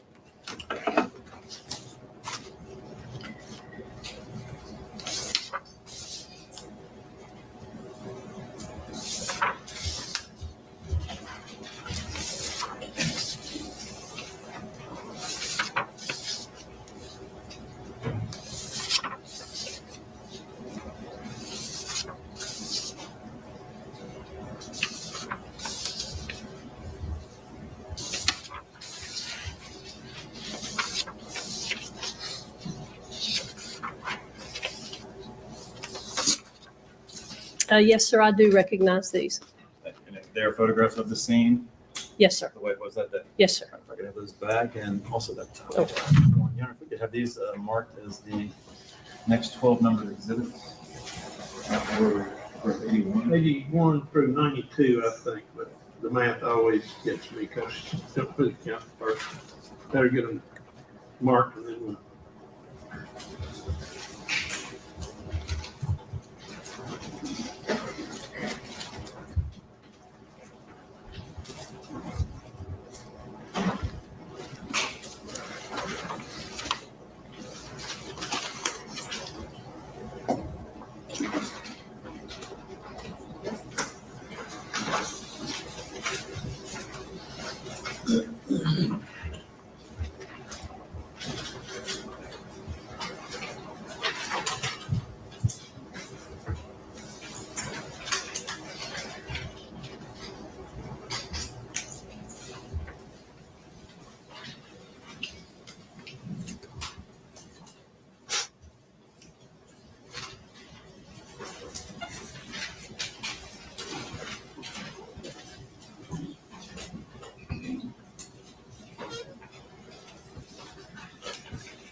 Agent Hodge, we're going to put first number 81. What is it, 81 through? 92. Okay. 81 to 92. And this one's kind of tough to get all on there, but tell us what we're looking at here. This would be a rough sketch drawing that I did after we returned from the 2 days out in the woods, and just laying out in an aerial view the marker numbers and what each of those marker numbers depicted. Okay. Now, you can push it up a little bit, so you can count the bottom of it there. A little further. This area, the area with the two lines that kind of go out, what is that? This area here? The entire area? Okay. This area that is lined off is a ditch where two hills came together. This was a hill that came down, and this was a hill that came down, and the ditch met in the middle of those two hills. And the ditch is running, you can see downward from, this is the top of the ditch. This is the bottom part of the ditch. And then this is a flattened out area that at the bottom of the ditch. And is this typically a dry ditch, or is this a heavy water runoff type of a ditch when it rains heavily? It appears that water would run heavily through that ditch because of how the two hills come together. Now the items on what I would call, well, what's the significance of the colors and the numbers? I have color coded these with pink being human remains, yellow being personal effects, and the blue would be cartridge cases. Now to the left of what you described as the ditch, what direction is that? To the left of the ditch right there? This area? The 5 yellow numbers there, right there. Yeah. I was calling that a southwesterly direction. North is in this direction. Is that sort of a bank of the ditch, a way of describing that? This area here? Right. Yes, it is. And I see you have out it's like six items there. Yes. They're all in yellow. Yes, sir. Which would indicate that they are personal effects of some kind that you found on that ditch. That is correct. Yes, sir, on the bank. I'm going to put first number 82 up on the screen. And if you could describe to the jury what we're looking at here. Marker 1 and 2 that can clearly be seen in this photograph is marking what is an inhaler and a cloth strap. Okay. Now those flags, who puts the flags there? Is that part of the team when something's found? Yes, in a wooded area like this, it's easy, or in a large area also, it's easy to place flags so that they can be easily seen, so that we can place markers next to the item in order for us to identify them. So one person might see something they think is relevant and they'll put a flag there. That's correct. Then you come back later to actually get an idea of what it is. That's correct. All right. You have the next number to do it, which is 82, I think. 83. This is 83, Agent Hodgins. Tell us what we're looking at here. This is a close-up of marker 1, which is the inhaler.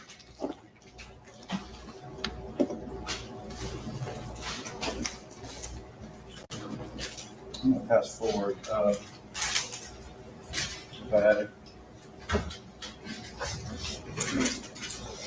Well, that photograph's up there. Take a look at that bag and let us know if that's the inhaler we're looking at on the photograph. Yes, sir, it is. If we could have that marked as the next number. 93. 93.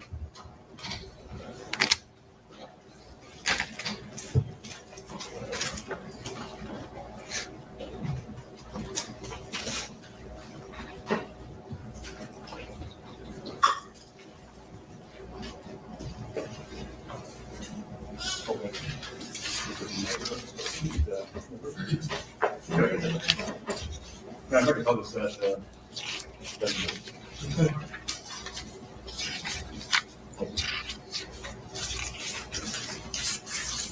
maybe have Agent Hodge show this to the jury. Okay. You can step down.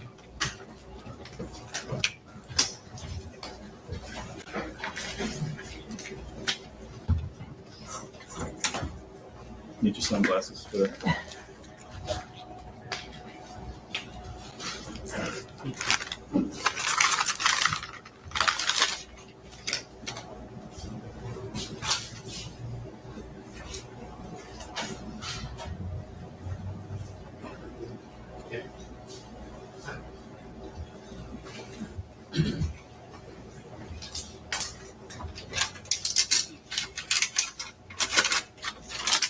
Thank you. Now we're going to put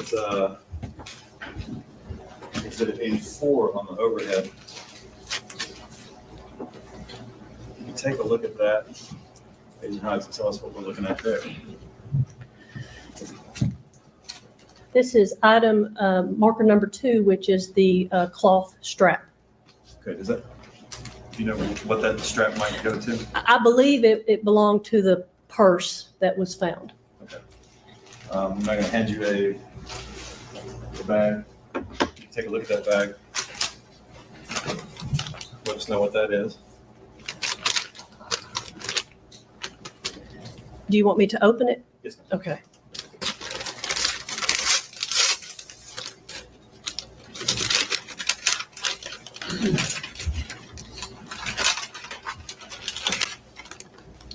And inside is the cloth strap. We'll get it up. Is that the strap that we're looking at in the photograph? Yes, sir, it is. All right, we can have that admitted or put the next number. 94. 94.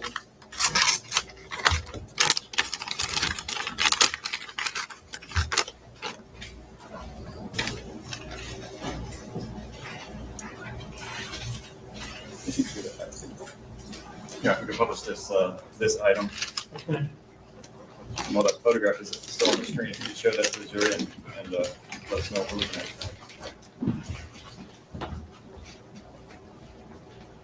This is marker number 2, the cloth strap.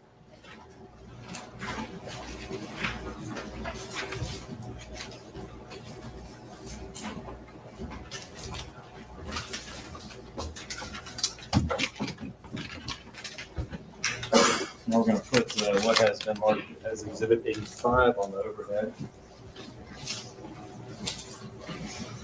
And let us know what we're looking at here. That would be a small purse. Now we're still on what we're calling sort of the west bank of this ditch Yes, sir. where all these items are found. So all these items are still personal items. Yes, sir. They were in that area on the hillside of the ditch. Can I give you another bag? Counsel. You could go ahead and open that bag and let us know if you recognize that. I have some scissors for you. Oh, that would be great. Be careful. Thank you.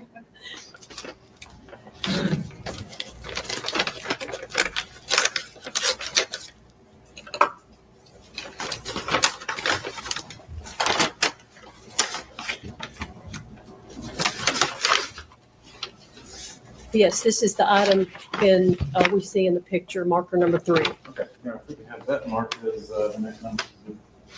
And the contents are what?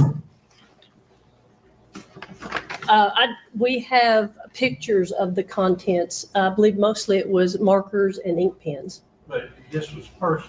This was a small purse, I believe was inside the larger purse. Yes, sir, small purse. All right, that'd be Exhibit 95. Agent Hodges, if we could publish that for the jury, Judge. Yes.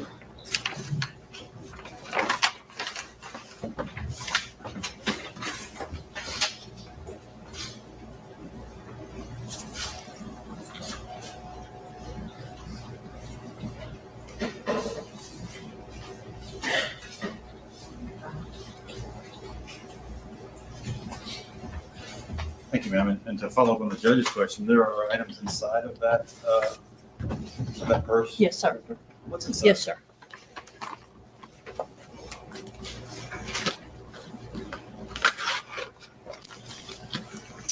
there are pencils, ink pens, and highlighters inside the purse. Okay.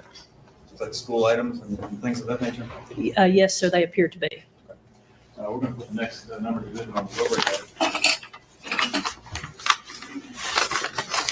This is 86.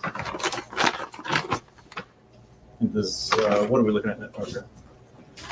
These are the items that were inside this small purse. So in addition to ink pens, markers, and pencils, there was a thumb drive. And generally, when you're on the scene and you find something like this, a purse or something that may contain other items, did you open them up and photograph them right there on the scene? We did just a general photograph like this, but yes, we will open things that we discover, such as this purse, small purse, and just see what's inside the contents. We may not pull everything out and lay it out to photograph it, but we just get a general idea of what's in there and photograph it. We're going to put the next number of exhibits, 87 on the overhead. Do you recognize that? Yes, that is the purse. It looked like that strap we looked at earlier may go to this purse. Yes, sir, I believe it does. I'm going to show you what has previously been marked as exhibits.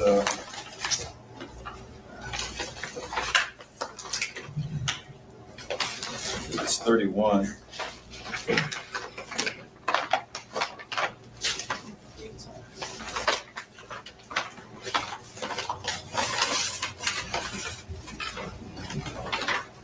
Oh, that's already been found. Yes, sir. I just wanted to make sure I got the right exhibit number for the record. It's 31. I'll just go ahead and hold. Well, if you can go ahead and do it. 31 came in through witness Karen Bobo. Is that item you're holding in your hands what we see in the photograph here, and you found on the west bank of the ditch? Yes, sir. This is what is in the photograph marked as marker number 4. Okay. If you could show that item to the members of the jury.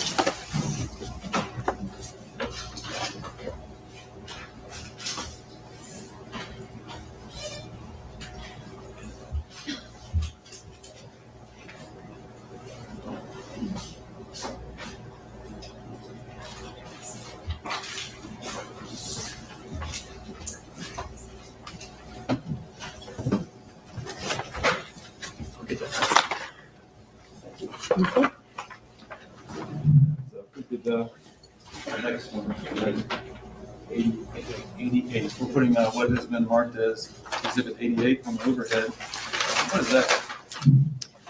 That's another picture of item marker number 4, the purse, as we were beginning to open it up and examine the contents. Does that appear to be an item that has been sitting in the dirt near a ditch for some time? Yes, sir. Actually, it was covered with leaves. There was only a small portion of the purse sticking out of the ground, so we had to remove leaves and twigs in order to pull this purse up to the surface. Okay. Were there contents in that purse or around that purse as well? Yes, sir, there were. Okay. We're going to put 89. Exhibit 89 on the overhead, and is that the contents? Yes, sir. A couple of the things have already been marked as exhibits. And I'm going to hand you what has been previously marked as exhibit 33. If you could take that out and take a look at it.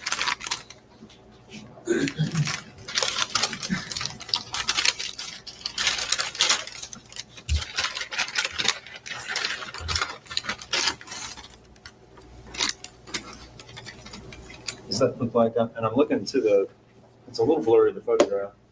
Can you focus on it a little bit better? There's a set of keys over there on the right side. Yes, sir. Here's the keys. Okay. Is this exhibit 33, the keys that we're seeing there? Yes, sir, it is. Okay. You can hold those for just a second. I'm going to hand you another item that has already been marked. This is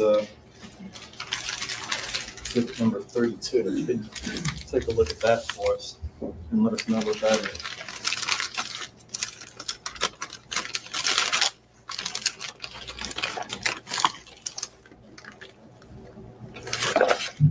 This item is also in this picture, and it is the camera The camera, okay. right here. If you could show those to the jury, I don't know that they got a good look at them when they're initially entered into evidence.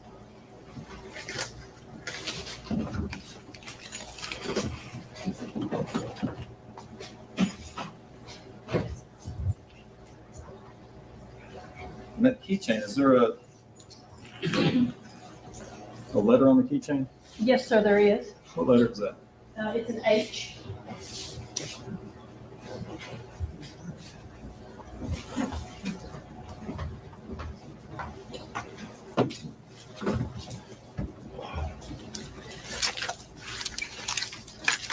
I'll hand you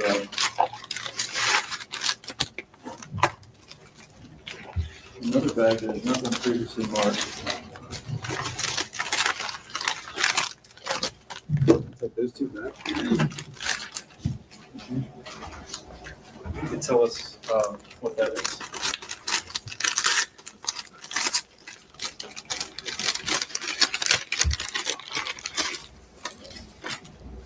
This is a tube of lipstick. Tube of lipstick. Is that shown in the photograph above? No, sir. This was actually found in the smaller purse, which was marker number 3 that I showed earlier. Okay. Yeah, we have that marked as the next number to it. We are at 96. So the tube of lipstick came from the multicolored smaller purse. Yes, sir. Marker number 3.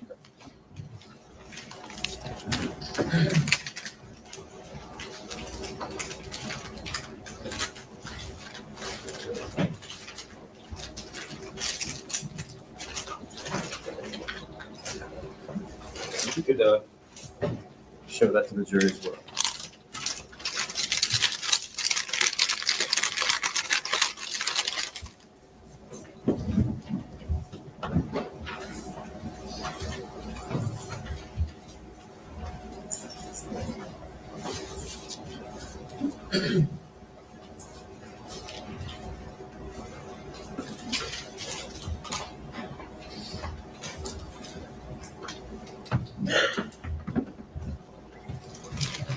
Okay, so now I'm going to hand you 2 other bags.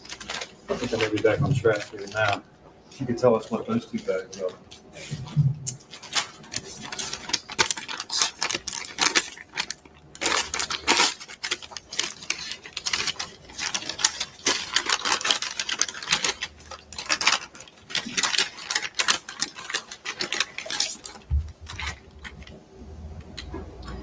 The first item is lipstick that is shown here in the picture.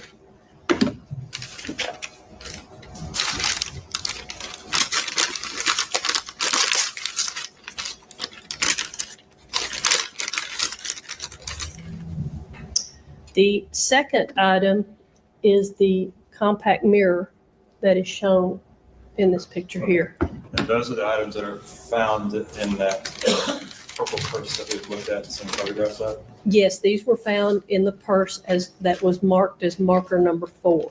All on the left or west side of that. Yeah. Yes, sir. We could have those marked as the next 2 numbered exhibits, right? 97 and 98.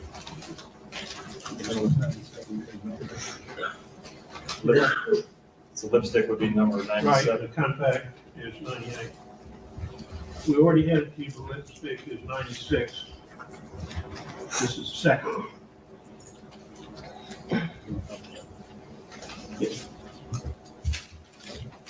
Sometimes you keep it a routine and show those items to the jury.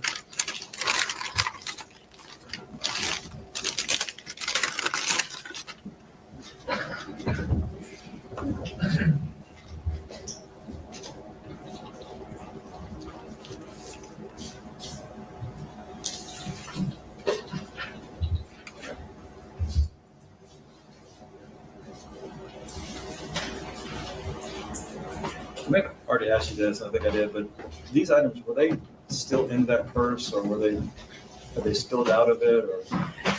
The items that you see in this picture were still contained in the purse.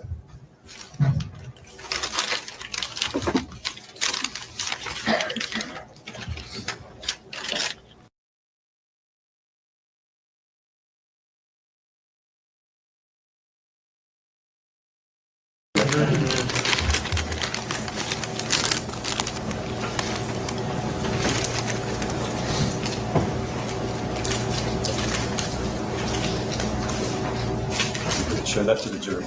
Okay.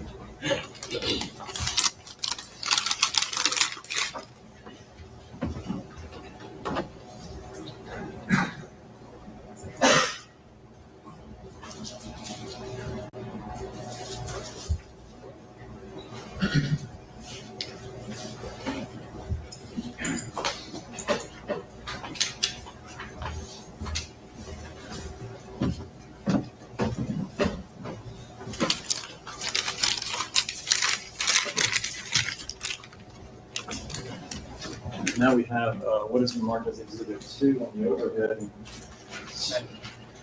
It's like 92 on the overhead. You can tell us what we're looking at. It's kind of hard to see. Right here is a blister pack of gum. Okay. Where was that? Was that in the same area? This was in the area where the purse and the chapstick that I just showed you was located. It was all on the ground. This item, again, was not in the purse, either the small or the big one. It was on the ground. Okay, but some agents found that in this general area where these other personal items were. Yes. Okay. Go back now to the very first exhibit. That is number 81. And just sort of reorient us a little bit here. Now, all these items that we've been looking at are to my left right here, okay? Those are all personal effects? Yes, sir. Okay. What I want to do next is I want you to describe for the jury all of those items that you found within that ditch, okay? And Okay. I'm going to hand you a stack of photographs. And defense counsel's already seen these. This is 28 photographs. If you can look through those, let us know if they depict that ditch as it was during those days you guys searched it and found all these items.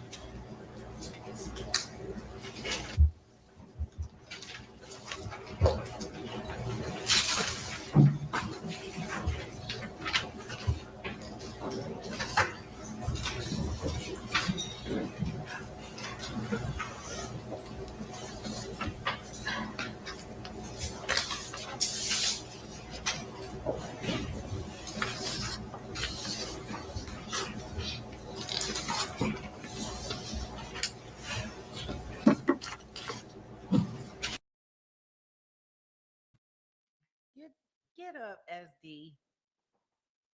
Okay. So at any point in time, y'all know the one good thing about us doing trial rewatches, I can always put them on faster speed, like 1.5. If you want to just try to get through certain testimony, it's all types of ways that we can work this. So if y'all want me to put it on 1.5, we can put it on 1.5 and get past this. Look, SD and the thing falling asleep and stuff, talk about she need to take a nap. She tired of hearing this lady open it up stuff, closing stuff, and doing nothing with it. Yeah, so let me speed it up. Baby, if we speed it up and she looking like she jittering. Look, she look like she jittering, then we may be okay. So I'll speed it up a little bit for us. Let's see. Now, if it's somebody's testimony that we want to watch, we can play it at normal speed. So let's try that. Let's try that 1.25, and y'all let me know how that sounds. If y'all want to go up to 1.50, I can. I'm down for anything.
Yes, I recognize all of these pictures. And they are the items that we're looking at that would be in this ditch. Is that correct? Yes, sir, that's correct. Don't forget to have these marked as exhibits. I believe it would be 100 through 127. While they're doing that, Okay. I'll ask you just a question. Let's let it mark.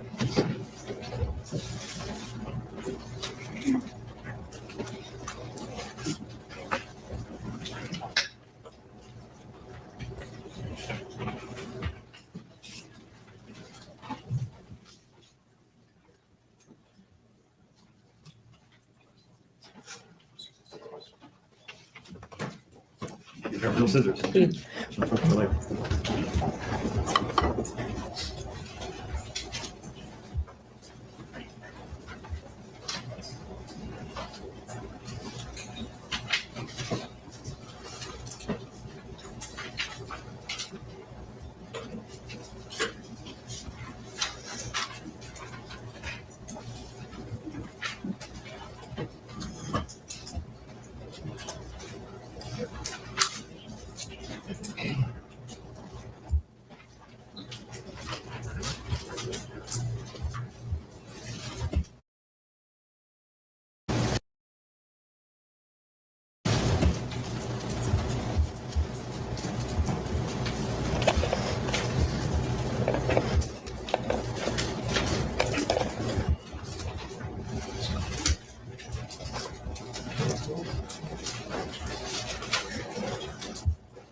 Start with, well, first, I'm going to ask one more question. Now, if we're looking at this chart that shows this ditch. Downhill, we can see that it's going, I guess, to the north. Is that right? Yes, this is downhill. Now, in this ditch, according to the legend, there are some yellow marked numbers. There are also some that looks like pink or purple numbers. Yes. What do those indicate? Again, the pink, no, highlighted numbers are human remains, and the yellow are personal effects. We have exhibit number 100. Is this, you know, how to do this a bit of an overview of the area? Yes, sir, it does. You can describe it. This is a photograph looking back up the hill. This is the hill coming down and another hill coming down, and you have the ditch that met in between the two hills. Okay. And all the things that we're getting ready to look at were found within that ditch flowing. Yes, within this area of the ditch. We have a 101 on the overhead. That's kind of tough to see. If you describe what you're looking at here. Marker number 34 is a black hair tie, and it can faintly be seen where I'm circling in this area. Okay. Now that would be, I don't know if I'm describing this properly or not, that would be at sort of the top of the ditch. The first thing you found at the top of the ditch? Yes, on the diagram we had up earlier, that was at the top of the ditch, and other things were down below Okay, it. so the subsequent things Are we talking south going north? Yes, please. Yes, Your Honor, we're talking That's this what direction. Yes, sir. oriented. Yes, sir. South to north. That's correct. I'm gonna fast forward. Adam, you tell us recognize what that is.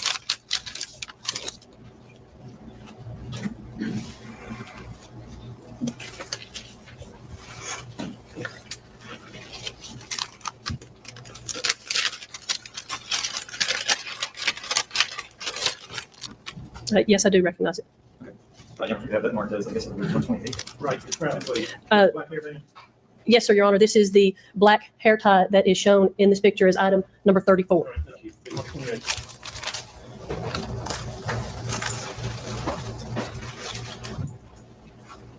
You could maybe hold this for a second up there, Okay. and we'll pose a couple things at the same time. Okay.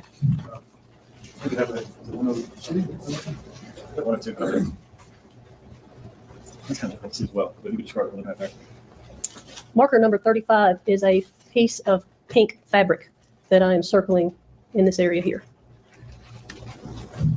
And then the next exhibit, 103. Can you see what that is? It's kind of pretty dark here. Yes, sir. Marker 36, the area I'm circling is a ring. I'm gonna hand you first a bag. Take a look at that and let us know what that is.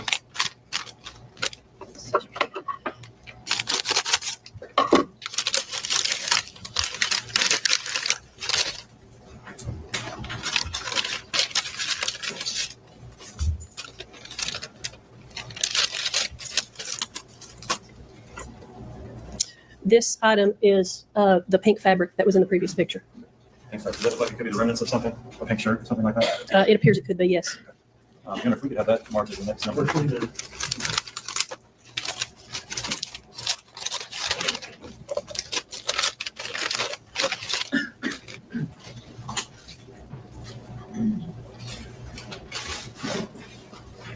If you could show those two items, that is 1998 and 1999, publications here.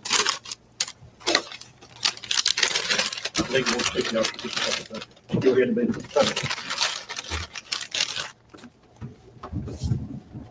And now this is the hair tie. This is the hair tie. This is the pink fabric.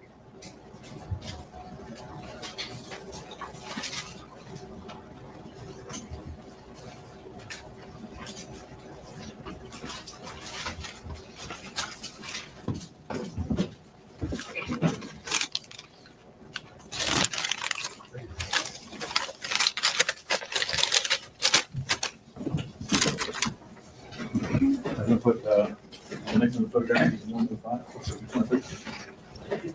It's very dark again, but can you describe it looking at here? Marker 36 is a ring that I'm circling. And the next photograph is 104. Is that a better photograph? Yes, sir, that's a close-up of the ring from the previous photograph. We're still at kind of the top of the ditch or the south side of the ditch, is that right? Yes, sir. I'm going to hand you what has previously been marked as exhibit 14. You can take a look at that. And let us know if that's the ring that you look at in the photograph. Yes, sir, this is the ring that is in the photograph. That is marker number 36. Could, now, if you could publish that ring to the jury. Move it in evidence. Exhibit 14. Oh, okay. That's the one I should look at my photo of. Yes, sir. Okay. Scott.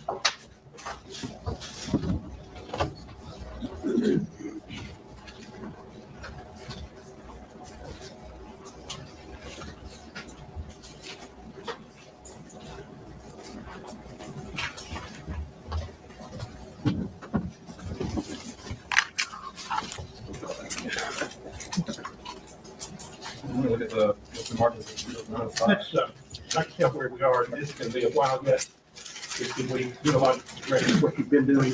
They've got lunch that has been brought in, so just make a mental note of where you are. Please no discussion of your testimony, okay? Yes, sir. We'll continue right after lunch. That's fine. So we'll take 1 hour for lunch. Your lunch is waiting for you upstairs while we adjourn. All right, you continue for the state. All right, I think we have, I'm going to put what is exhibit 105 on the overhead. You could, once you separate orient, let's know what that is. This is marker 37, and the area I'm circling is an earring. And just to get us back to where we were, this is that middle, this is the actual ditch. To the left, we had all those personal belongings. To the right, we had some other items, but this is in the ditch, more toward the south end of the ditch. Yes, sir, that's correct. I hand you a bag. You could open that bag and take it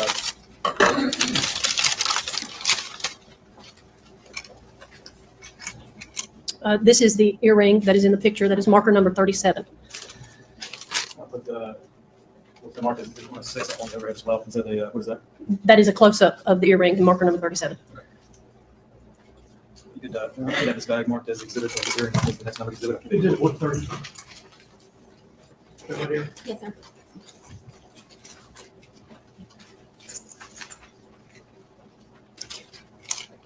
Just hold that up there for a minute. Oh, go ahead and check the picture. You don't mind.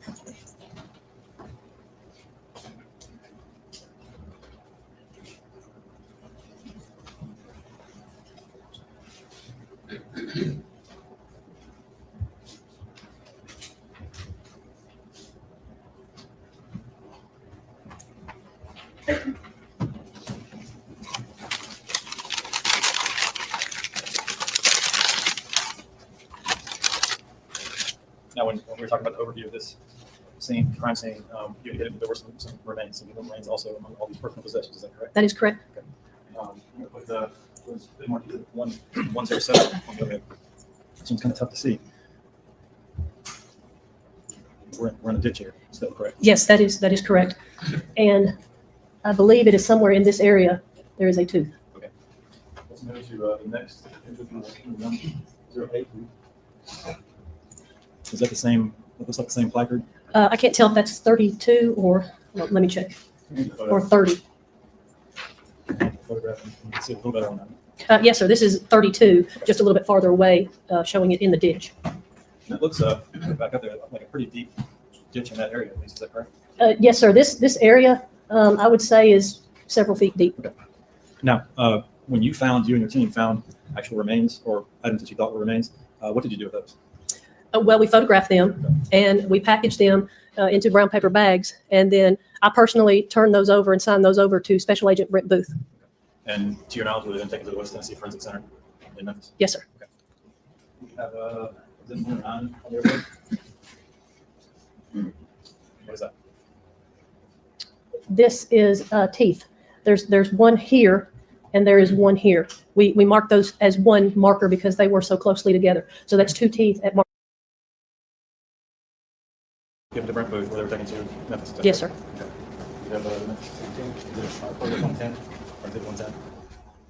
Agent Hunt, what are we looking at here? This is a tooth. That is marker number 30. That is also in the ditch. Okay. Also delivered to West Tennessee Forensic Center through Special Agent Booth. That's correct. Now, as we're looking at these teeth, we're going further and further down that ditch. Is that correct? Yes, the markers that we just previously looked at were at the southern portion of the ditch, the upper portion. And as we're going through these markers, we're going downhill in the ditch. Is it 111?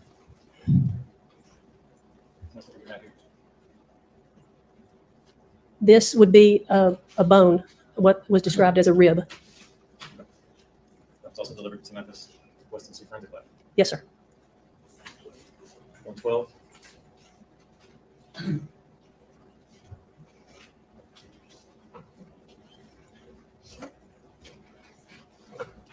Marker number 25 is a hoop earring. Okay. And it is, I'm circling it right here. There's the silver portion, and then it's coming around like that. Okay. I'm going to hand you a little brown bag if you could take up the contents of that. Drop it down.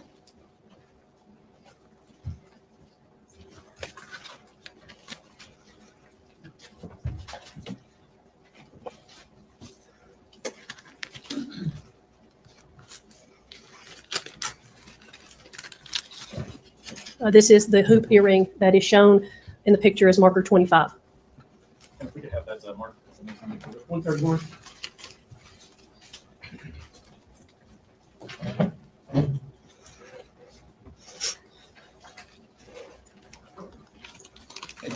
We're looking at some really small things here and teeth and things like that. How did you guys find those things? If you could describe it, Jerry, how you and your team managed to unearth all these items. Some of the items, such as the bones, we would just see.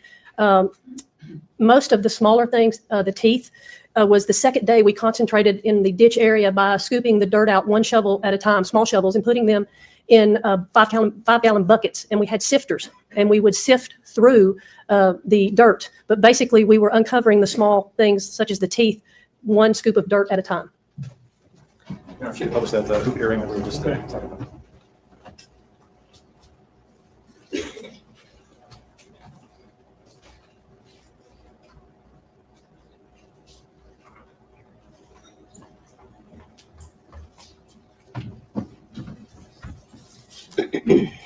Now we're going to put what is the mark as exhibit 113.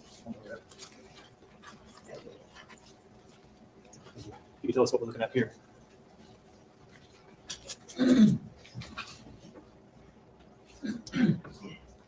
Marker number 27 is a pink fiber with a label, and marker number 9 is a rib. And I'm not sure if I can pick it out. I'm not sure exactly on marker number 9 where it is, but it is somewhere in this area close to marker number 9.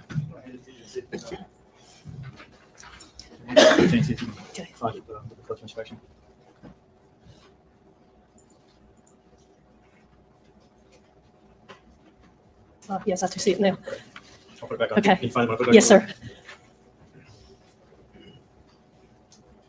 This is the rib right here, Okay. the bone. That's right near that pink fiber that we've already seen some of. Is that correct? This is a different pink fiber. The pink fiber we had earlier was different than that was really a piece of fabric. This is literally a fiber, a string, a pink string with a small label attached. Yeah. And that is marker number 9. Number 9 is the rib. 27. I'm gonna hand you a bag. If you could look in that bag.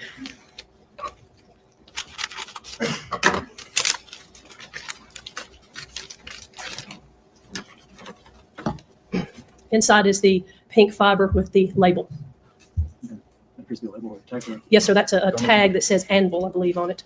ANVIL. Yeah, that mark is the next one. Exhibit 132. What do you call it? Pink? Pink fibers.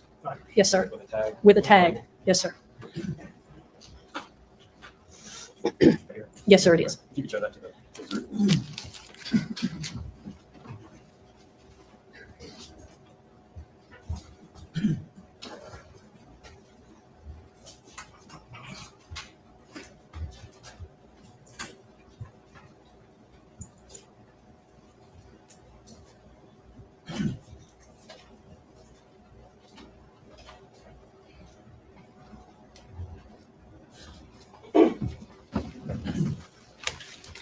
I'm going to put the exhibit 115 on the overhead. And that's what that is. Sorry. Marker number 26 is a tooth. I'm going to put the chart back up there so we can kind of have an idea of where we are now as far as in the ditch.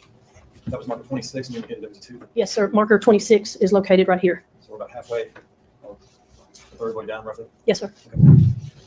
Now that tooth we just talked about was also delivered to the West Tennessee Forensic Center, correct? Yes, sir. We'll put the photograph or item 116, exhibit 116 on the overhead for you. If you can see what that is. Marker number 7 and marker number 8 are each a rib. Okay. Can you tell where they are? Not from this angle on the screen. I'll hand you this photograph and see if you can find that little more close to that. Yes, I've got it. Actually, we do have some.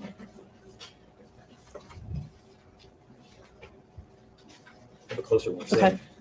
That's exhibit 117. Yes, number 7 is right here, the rib in number 7. That's number 7. Yes, sir. And I will put exhibit 118. Both of those ribs, you also, same process where you took those and gave them to special agent booth, then delivered them to the West Tennessee Forensic Center. Yes, sir. This is exhibit 118. This is another rib, marker 38 here. It's also taken to the West Tennessee Forensic Center. Yes, sir. Put exhibit 119 on the overhead. This marker number 6 is a tooth. Also delivered to the West Tennessee Forensic Center. Yes, sir. Exhibit 120. You see what that is? I see marker number 6, which was the tooth that we just had up there close up. So it's right in this I area. think we got those reversed. Okay. And that's where that's a broader view of where the tooth was found. Yes, that's just a little farther out. And there's another flag right here. That is another marker. Okay. We're going to put exhibit 121 on the overhead now. And number 5 is a rib. Where are we in the ditch now? We are down the ditch almost all the way to the flat area from the top. So we've moved north. And this rib, as you described, was delivered to the West Tennessee Forensic Center as well. Yes, sir. With the other remains. Put exhibit 122 on. Is that a wider view? Yes, and this picture is actually should be turned counterclockwise. There we go. This is at the bottom, closer to the level area at the bottom of the ditch, and this is going back up. So number 5, number 6 was above it, and so forth. That from how we came down through with the markers. And I'm going to put the chart back up so you can tell us, show us with your graph where we are now. The previous picture of number 5 was taken standing down in this area, taking the picture up this way, back up the ditch. Okay. So now exhibit 123. This picture is at the bottom of the ditch. The ditch is coming along through here, and this is toward the bottom where it starts to level out. Now we have a better close-up view of that. And this is 124. You can tell us what we're looking at on this one. And marker number 12 are 2 ribs. Those 2 ribs are also delivered to the Weston C. Forensic Center. Yes, sir. We have exhibit 125. What are we looking at here?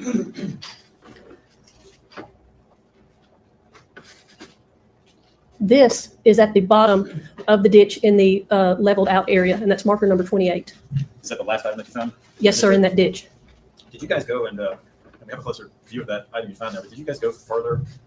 How far out did you go, if you can remember, as far as the entire crime scene? From the ditch, on either side of the ditch, we probably went approximately 20 yards. And then on the north, where it levels out, this area here, we went approximately another 20, 25 yards, and the same in most all directions from the ditch. And this was the last item that you were able to find in this direction? Yes, sir. Fair to say. I'm going to put up exhibit 126. Is that a closer view of that last item in the ditch? Yes, it is. What is that? That is a lotion bottle. We have one other photograph. That's 128, I think. 128. Is that the lotion? No, it's 127, I think. So black hair tie was 128. Okay, very good. Yeah, this is exhibit 127. And what is that? This is the lotion bottle that was at marker 28. You guys tagged this lotion bottle as well? Yes, sir, we did. I'll fast forward a back and look in there and tell us a minute.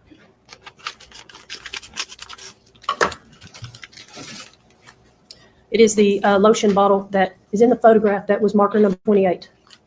We have that number next. 133.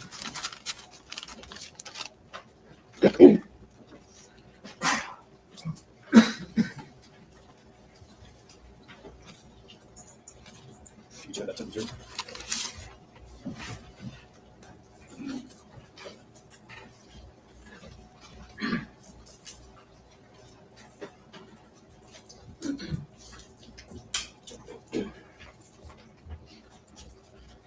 Thank you. If we go back to the start, everything like the record statement 1.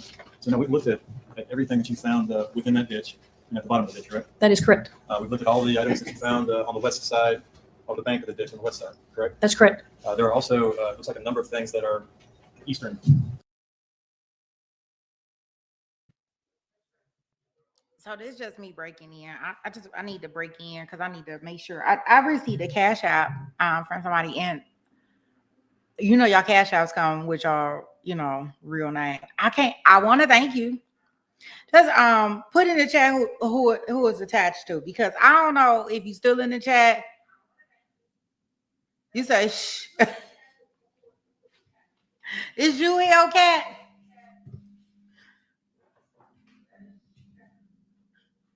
Because I'm like, okay, I don't want to say the entire name, so I'm not gonna say the entire name because we have our things for a reason, right? So I'm not gonna say it. Thank you, honey. I was like, I gotta say thank you. I gotta figure out a way to say thank you. A good way of saying thank you. Thank you. I so appreciate it. Definitely want everybody. I'm like, I do not want to forget to do this, but I don't know whose name this. I don't know who this is attached to. Look, your secret is safe with me. All right, guys, here we go. Thank you so much. Side of the ditch. Yes. Okay. A number of things were found there. Is that right? That is correct. Yes. Also, it looks like a variety of things. I see some yellow and some different colors over there. You found some remains over there. Are you talking about this area here? This is the area that I spoke of earlier that had already been taped off when we arrived on the scene in September the 9th, 2014. There weren't any items in here, but the markers were left to where those items were. Okay. And you're aware of the items that were found there? Yes, sir. I'm going to hand you 17 photos. And if you want to look at those, let us know if you recognize those items, those photographs.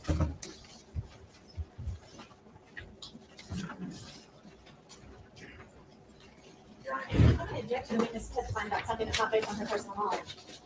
We talked about this. I talked with them about it. I guess I didn't understand, Your Honor, about the fact that it's not based on her personal knowledge. Well, just indicates that personal knowledge of the items. I spoke with the defense counsel about these photographs and indicated to them that that although she knows what was found They there. were gonna try to stipulate to speed things up, right? If this is something that she can testify, she knows where it was. Is this- As long as they lay a foundation that she knows where these things are, Your Honor, I just want to be clear about that. They can lay a foundation that she knows where they are, that's fine, but if it's just some kind of guessing, What I'm saying is, can we get this to one witness rather than calling multiple others that would accomplish the same purpose? I just want to make sure the information she's going to give is accurate. So if Which they, certainly, I understand that. okay, so if they can lay a foundation of how she would know this information to be accurate, then that's fine. Okay. I just, apparently I misunderstood it earlier when we were discussing. Well, from that point, I tried to encourage the parties to stipulate or do things that might expedite, knowing the length of time this trial could have taken. And I've not just done it over here, I've done it both sides, okay? Special Agent, you were one of the leaders out there on this crime scene, correct? That is correct. You've personally viewed almost every item out there, is that correct? Yes, sir, I have. Do you have personal knowledge of, and you've indicated that there are several items, and there were remains that were moved to the West Tennessee Forensic Center prior to your arrival, is that correct? Yes, sir. The placards for those items were still there, is that correct? Yes, sir, that's correct. Were you provided knowledge of where the placards are? Yes, Items sir. that were there? Yes, Is sir, I that was. correct? And you've reviewed photographs of all of those items several times before, is that correct? Yes, sir, I have. And those photographs that you have up there, are they the photographs, and did it depict many of those items that were already taken to the West Tennessee Forensic Center? I'm not quite through the photos yet, if I may.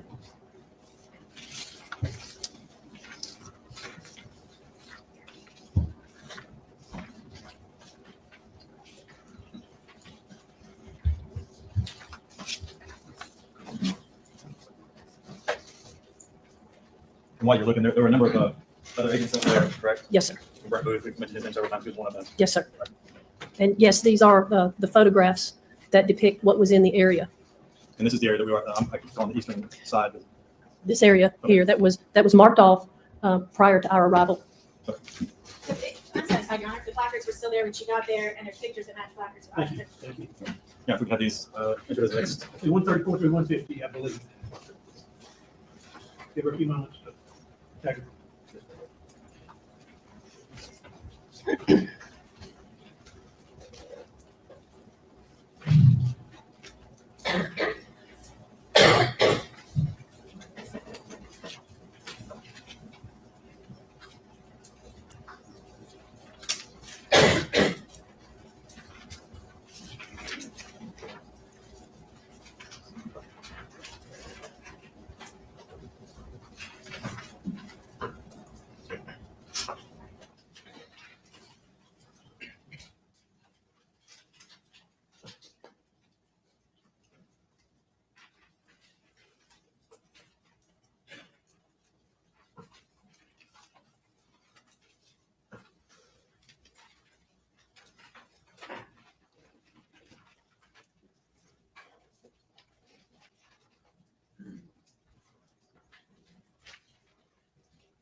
Before we put that on, can you describe sort of what the lay of the land was here, where you found these items relative to the other items that you found?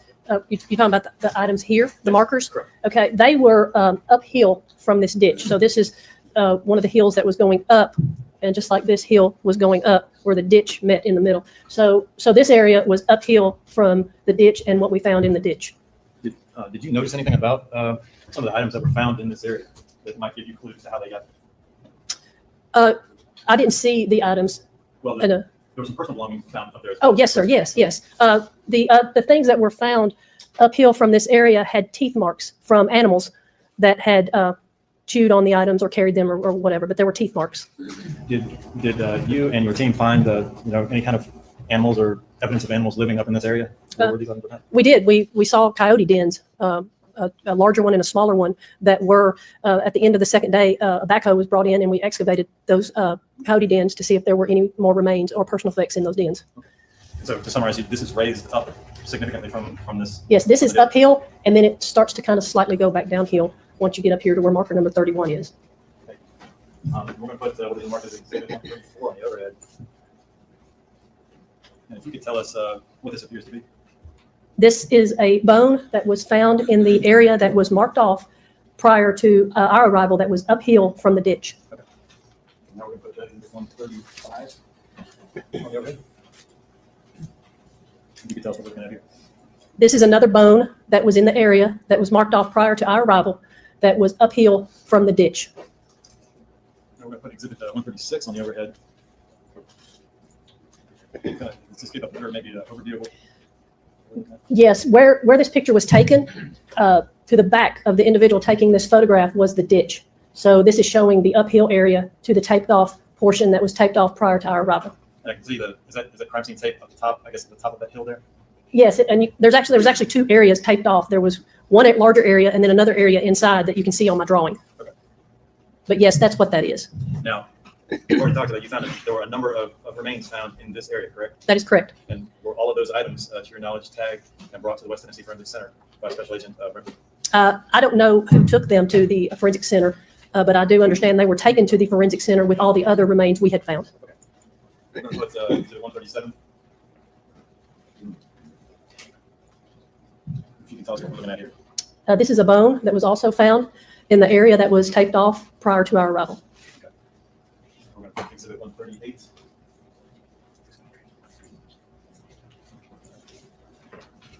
Is that what is that? That's a close-up of a bone that was found in that taped off area prior to our arrival. Okay. Exhibit 139. What are we looking at here? This is the skull that was found in the taped off area uphill from the ditch prior to our arrival. Okay. Exhibit 140. And again, this is the skull that was located in the taped off area prior to our arrival. Exhibit 141.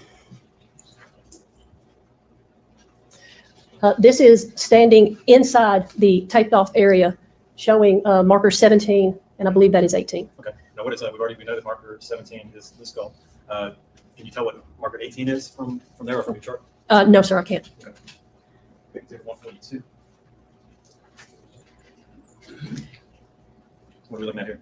And this is a close-up of marker 18. It is a bone that was in that taped off area prior to our arrival. Does that appear to be a lower jaw? It does, yes, sir. Exhibit 143. Is that a close-up of what we've just seen? Yes, this is the close-up of the previous picture, marker 18.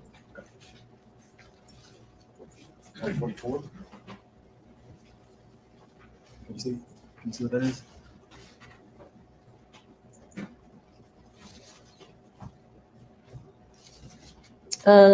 No, sir, I'm not sure that I have that. Have to a little bit closer.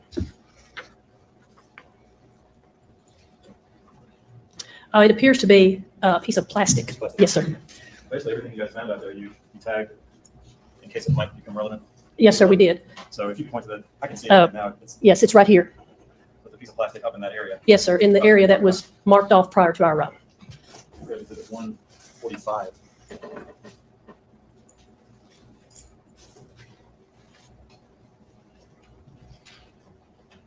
I'm not sure I can tell from the picture. I'll hand this to you. Oh, yes, now I can see it. Yes. What does that look like? It is some cloth material that was marked in that area but had been removed prior to our arrival. Okay. No, exhibit 146. What is that? This is a wallet. Okay. Did you guys, that was still there when you were there, correct? The wallet? Yes, sir. Okay. What'd you do with the wallet? Did you take a look at it? Yes, sir, we did. I'm gonna put up with mark as exhibit 147. And you guys, your team opened up the wallet, correct? Yes, sir, we did. Is that it? Yes, sir, it is. 148. That's a close up of the of what? That is a close-up of Holly Bobo's driver's license. Okay. And that was found in this area that we've been describing, where the skull was found, where other human remains were found, correct? Yes, it was not in the area that was taped off prior to our arrival. It was on up the hill from that area. It was farthest from the ditch. Angie, what has previously been marked as exhibit 34? Take a look at that.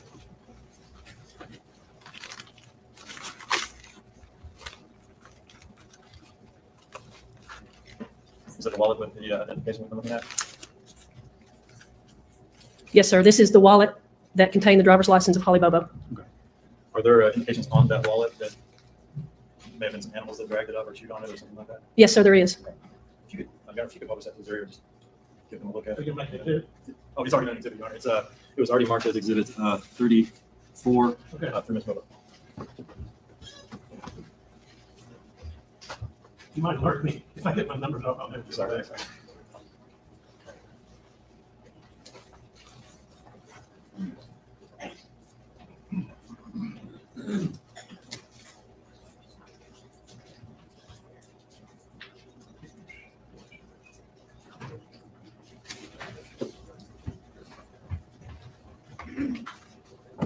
Put the chart back on exhibit 81. You can kind of show us where, we just looked at Holly's wallet and identification. So you can show us where that is relative to everything else. Marker number 31, right here. Okay. And that's one of the farthest items, if not the item that's farthest out, at least to the east, I guess. Yes, yes. Okay. Was that where the den was over there somewhere? One of the dens, yes, was not far from that. I'm going to put it into mark as exhibit 149. A little bit of a far away shot, but can you tell what that is? That is the bottom portion of a black flip-flop, the sole portion. Okay. I'll put exhibit 150 up. It's still pretty dark. This is the flip-flop here, the sole of it. Okay. Is there some damage to that? Yes, sir, it's damaged too. And go back. You can look at that for a minute. Inside is the sole of the black flip-flop that is marker number 33 in the picture above. Yeah, I think have that. Yeah, this is damage one time.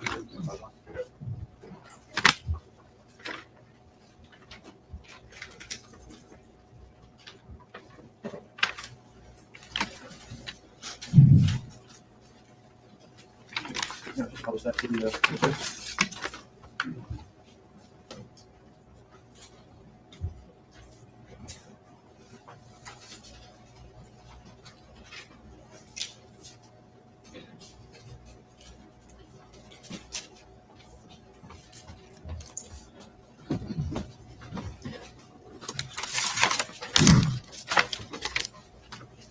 Before I get to the last things here, we're almost finished. A couple things that I omitted from earlier. I'm going to hand you a bag. You could take a look at that and tell us what that is.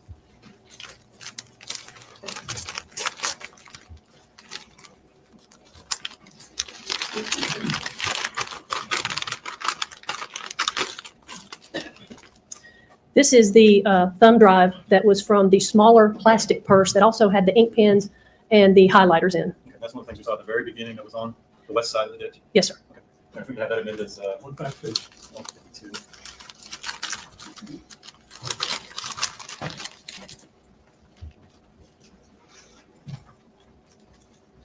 Just hold that up for a second. Okay. I'm going to hand you another bag.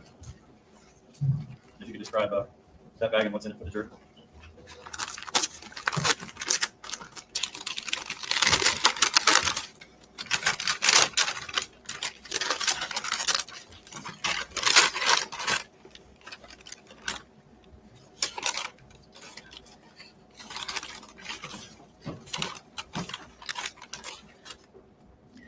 This is an earring that was from the purse, which was marker number 4. Okay.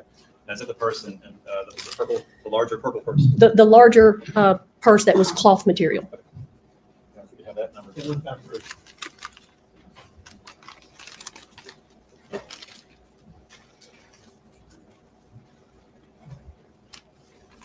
We can publish those two items. Okay. Let's go right here.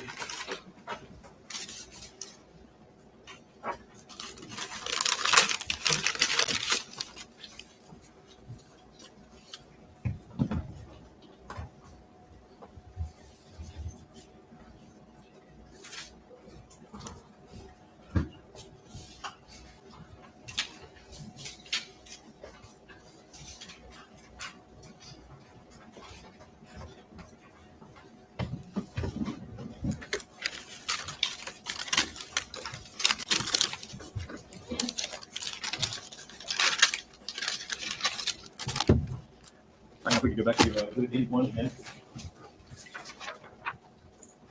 we looked at nearly everything on here, correct? That is correct, yes. You guys found a lot of stuff over a fairly long period of time. How long were you out there? We were out there for 2 full days. You already indicated you had metal detectors, you had dogs, you had a backhoe. What else? You were sifting through the dirt. You had anthropologists out there, a number of TBI agents out there, all working together to try to find everything you could. Right? Yes, sir, that's correct. You went to the east, to the west, and to the north of this scene, correct? Yes, we did. And this is all you were able to find. Yes, sir. Okay. And there are a few other items. I see some blue shaded items. Yes. Okay. And what were those? The blue items that you see here were cartridge cases and a shot shell case. Okay. I'm going to hand you 3 photographs. If you could tell us if those accurately depict those casings as they were that day.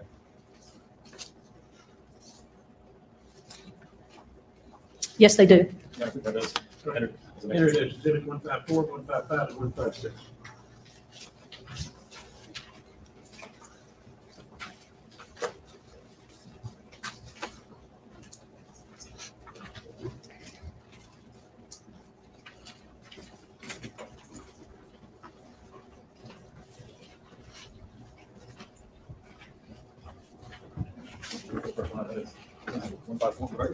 And what we're looking at here. Number 24, marker 24 is a 308 cartridge case. 308 cartridge case? Yes, sir. And if we go back to 81. Where is that on this exhibit? It is right here. 308 is right there. And you, that is placard number 24, correct? Yes, sir, that's correct. Too bad. Does that have item number 24 in it?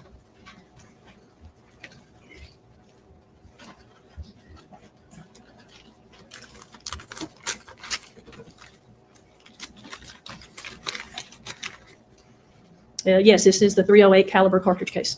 Okay. You have that marked as next one. Second 308. No, sir, it's the first and only 308 cartridge Okay, that's case. what was depicted in 154. Yes. Okay, I gotta have myself. Okay. Yes. It's also on this chart, that's number 24, correct? Yes, sir, that's correct. So it's sort of to the right and down from where everything else was. Yes, it's located right here.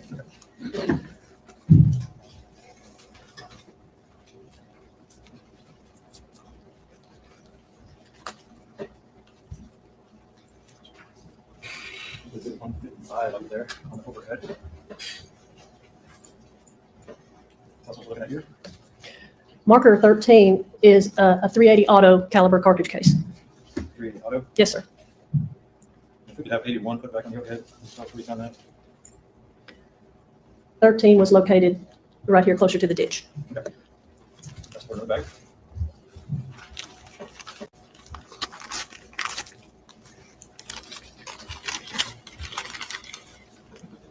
And this contains the 380 auto caliber cartridge case. That is marker 13. You can hang on to this for a second. Okay. And finally, 156. What are we looking at here? This is a 410 shot shell case. Okay. Go back to 81 and you can tell us where this was. 23 inside the take area that had previously been marked off prior to our arrival. I'm going to hand you the back and you can tell us what's in there. And it is the 410 shot shell case in the back. Now, if you got that, this is the next one. Okay. I'm not sure. I'm not. Have the 308 and the 380, have they been moved in? I don't think they have unless I missed it. We can move those, I guess, in sequentially as the next 3 number exhibits. All right. Let's do the 308. That was the person she described from picture 1, or from exhibit 154. That will be 157. 380, as she described it, will be 158. 410 shot shell, as she described it, will be 159.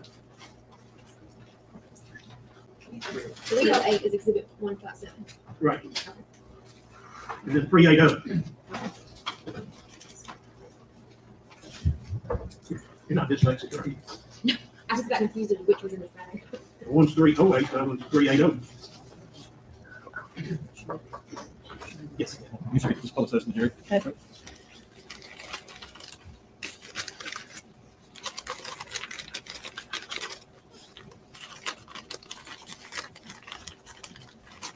Let me say this, it's a little muggy, we're doing all we can do. This system, I think, is under capacity. I'm glad now we didn't try this in July, so, because this is September and still they haven't settled like 63, so we're doing the best we can. It just might be me, I told you I might be.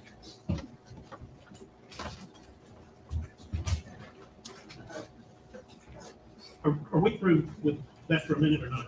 Yes, sir. Let's turn the lights up. It might let them view the exhibits a little better. Hold on just a second. You walk back down when they get these lights on.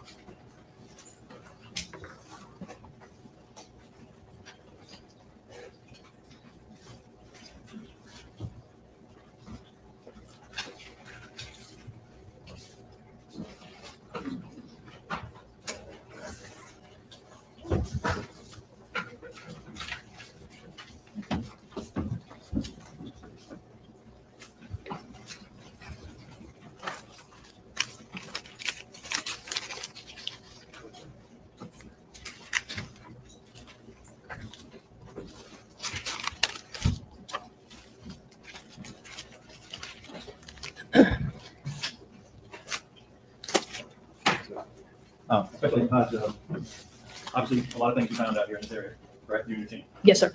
To your knowledge, were these things, or any of these things sent away for testing or anything like that? Or do you know? The remains went to Memphis, as we spoke of earlier, and then the personal effects and the cartridge cases were submitted to the TBI Crime Laboratory. Okay. Your job, though, isn't to follow up on testing or to do testing or anything like that? I do testing on firearms evidence, but once it's submitted into the laboratory and goes to the respective units, then I don't keep up with it. No, sir. In this particular situation, was your job more to discover, properly package, catalog, and deliver these items to where they need to be? Yes, sir, it was. Okay. And did you memorialize everything that you did out there, you and your team, in a report? Yes, I did. I forgot one thing. These are for the defense scene, these, and they have a photograph of them. I want to show you a couple of what we'll do in one at a time. And it's sort of difficult to get perspective when you're in the woods, right? Yep. And trying to figure out where things are in relation to one another. Is that right? Yes, it is. You guys made, I'm going to show you this.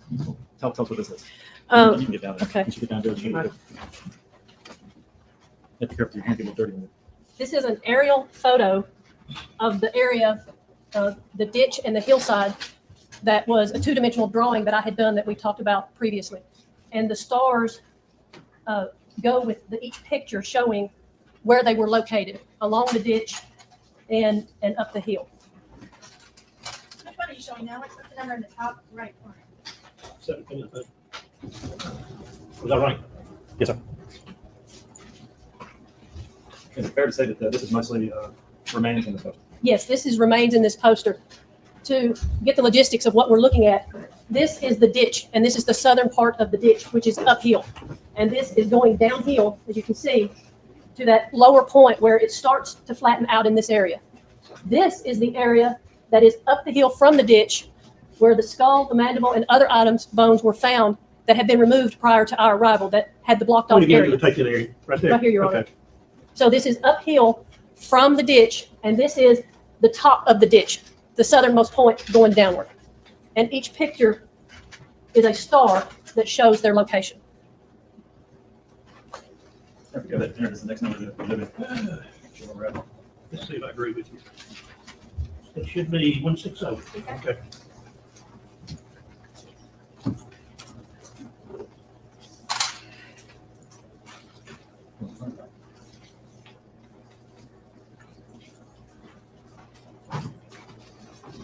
Next one I'll ask you about before we have it tagged. If you could describe what we're looking at here. This is just briefly, and then we'll have okay. Okay.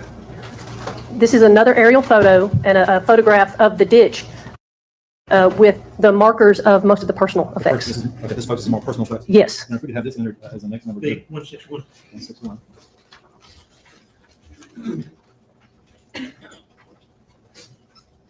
If I could publish this, if you could describe what we're looking at here.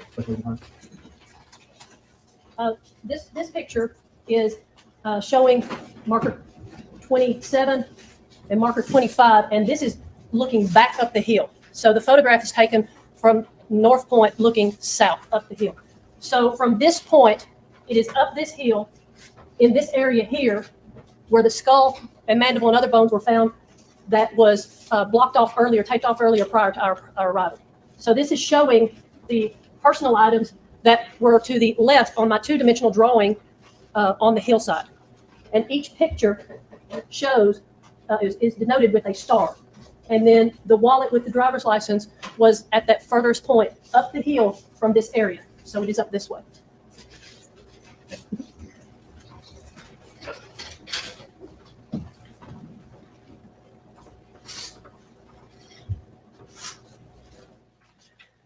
Judge, I have no further questions. Thank you. You're welcome. Cross-examination. Yes. You want any of these to get left up? I want 145, please. This is a photograph. Which is?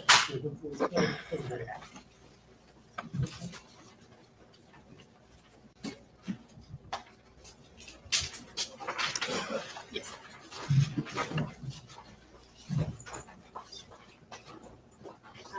You see our company names covered. They blind people come in, so it's not very sophisticated, but it works. First, Ms. Hodge, let me just ask you so I understand. You said some of the items, the teeth and other small fragments, you found by sifting the dirt. That is correct, yes. And I noticed you had pictures of these items, though. Did you take? Yes. So after you sifted the dirt and you found something, then did you set it back down on the ground by where you found it? No, ma'am. The removal of the dirt, as I spoke of earlier, one shovel at a time, would reveal the small items like the tooth. So they were photographed as they were found in the ditch. So you were kind of shaving away dirt, would take a photograph. You weren't placing things back. Okay. No, ma'am. Just wanted to be clear on that. Then this other item here, you described it, and let me see if I can zoom in on this. I don't know how clear it is. There. You had described this as cloth, but it appears to be some kind of woven fabric like a bag fertilizer might come in. Yes, that's possible. Yes. It appears to be that the fabric's woven out of kind of a waxy plastic material, like a burlap, a plastic burlap. Would you agree with me on that? Yes, ma'am. Okay. And it's not fabric, cloth. That was the term that I used, but this was one of the items that was removed prior to our arrival. So I did not see it. I've only identified it through a photograph. Okay, very good. No further questions. No, you're right. Let's go ahead and take a break. We haven't been there that long, but this is fairly tedious. It does not mean it's not important. It doesn't mean you should have any additional emphasis, but listening to one after the other, it gets a little tedious. Let's take 15 minutes, follow the instructions. Come in, face me and raise your right hand, please. Solemnly swear the testimony you're about to give is the truth, the whole truth, and nothing but the truth, so help you God. I do. Be seated. I want you to state your name for the court reporter and spell first and last, please. Marco, M-A-R-C-O, Ross, R-O-S-S. Okay, you proceed. Thank you, Judge. Yeah, please. Oh, yeah, you can use that microphone, Doctor. Just going to push up a little bit. What do you do? I'm a forensic pathologist and the Deputy Chief Medical Examiner at the West Tennessee Regional Forensic Center. That's in Memphis? That's correct. What kind of education do you have to do to be a forensic pathologist? Well, in my case, I graduated from Tulane Medical School in 1985, completed a residency in general surgery at the University of South Carolina in 1991, and then I served as a surgeon in the United States Navy for 4 years. And from 95 to 99, I completed a residency in anatomic and clinical pathology at the University of Vermont, and then a forensic pathology fellowship at the University of North Carolina, which I completed in 2000. From the next 2.5 years, I served as a medical examiner in Phoenix, Arizona. Then I served as a medical examiner in Spokane, Washington for approximately 4.5 years. And I've been with the Memphis office since March of 2007. Are there types of continuing education that you do to stay up to date and learn new? We are required to do at least 40 hours a year, or actually every 2 years of continuing medical education. You doing teaching or writing articles or things like that? We are involved in educational activities with the University of Tennessee Health Science Center in Memphis. We have clinical appointments there as well as our appointments at the Forensic Center. And we have a fellowship program. We educate fellows and residents as well as medical students, and we do some poster presentations with them at national meetings. You might have already mentioned this. Do you have any type of certifications and that type of thing? I am board certified in anatomic and clinical pathology and in forensic pathology. How many autopsies have you performed? Let's go ahead. Stipulate him as an expert witness in his field. Be stipulated. All right, thank you. All right. Do you remember, did you bring the report of an autopsy on Holly Bobo? Yes, I did. What's the first thing you do on an autopsy like that? Well, in a typical autopsy that involves more intact remains, of course, we're do a external examination of the body, the outer surfaces, and then proceed with an internal examination, examining organs and internal structures for evidence of disease and injury. In this particular case, we had already skeletonized remains to examine. Now, the remains here were initially examined by a different doctor, correct? That's correct. Was that Dr. Karen Chancellor? Yes, she's the chief medical examiner. She's currently on leave, correct? That's correct. Now, you have her report here, is that correct? That's correct. Is that a report that's kept in the normal course of business by West Tennessee Forensic Center? Yes, it is. And are those reports accurate? Yes, they are. You're not just relying off that report that was testified today, are you? No, I actually had the opportunity to examine the remains myself. I'm going to, thanks, counsel, look at these photographs. And some photographs would help you detail for the jury what you were able to find, is that correct? Yes. If you could look at these photographs in order and just let us know if those accurately depict the remains that you were able to examine for your testimony today.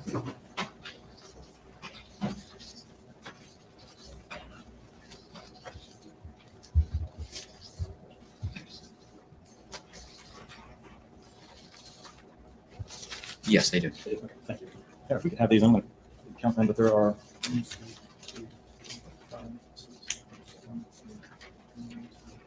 12 photographs. If we could have those entered as the next. So they 165 through 176, I think. You always add numbers to subtract them.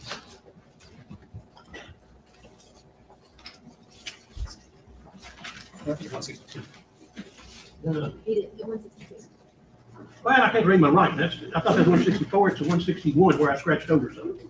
All right, thank you. So it'll be 162 through, how many did you say? How many? I'm sorry, 12. 12. So it'll be 171.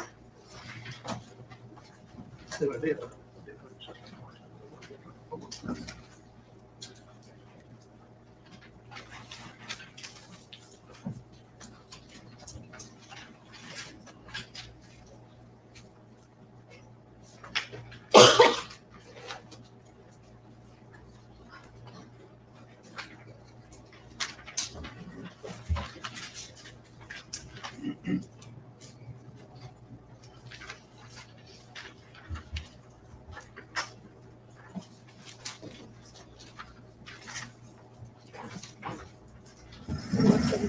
One 173. I'll go back over for that. Ready to, you could put the 162 up for us. We need to zoom.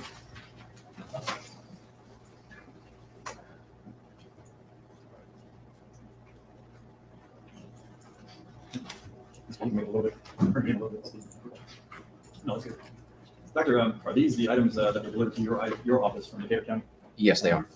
If you could look at those items, there's something that's pretty focusing. It's not focused very well.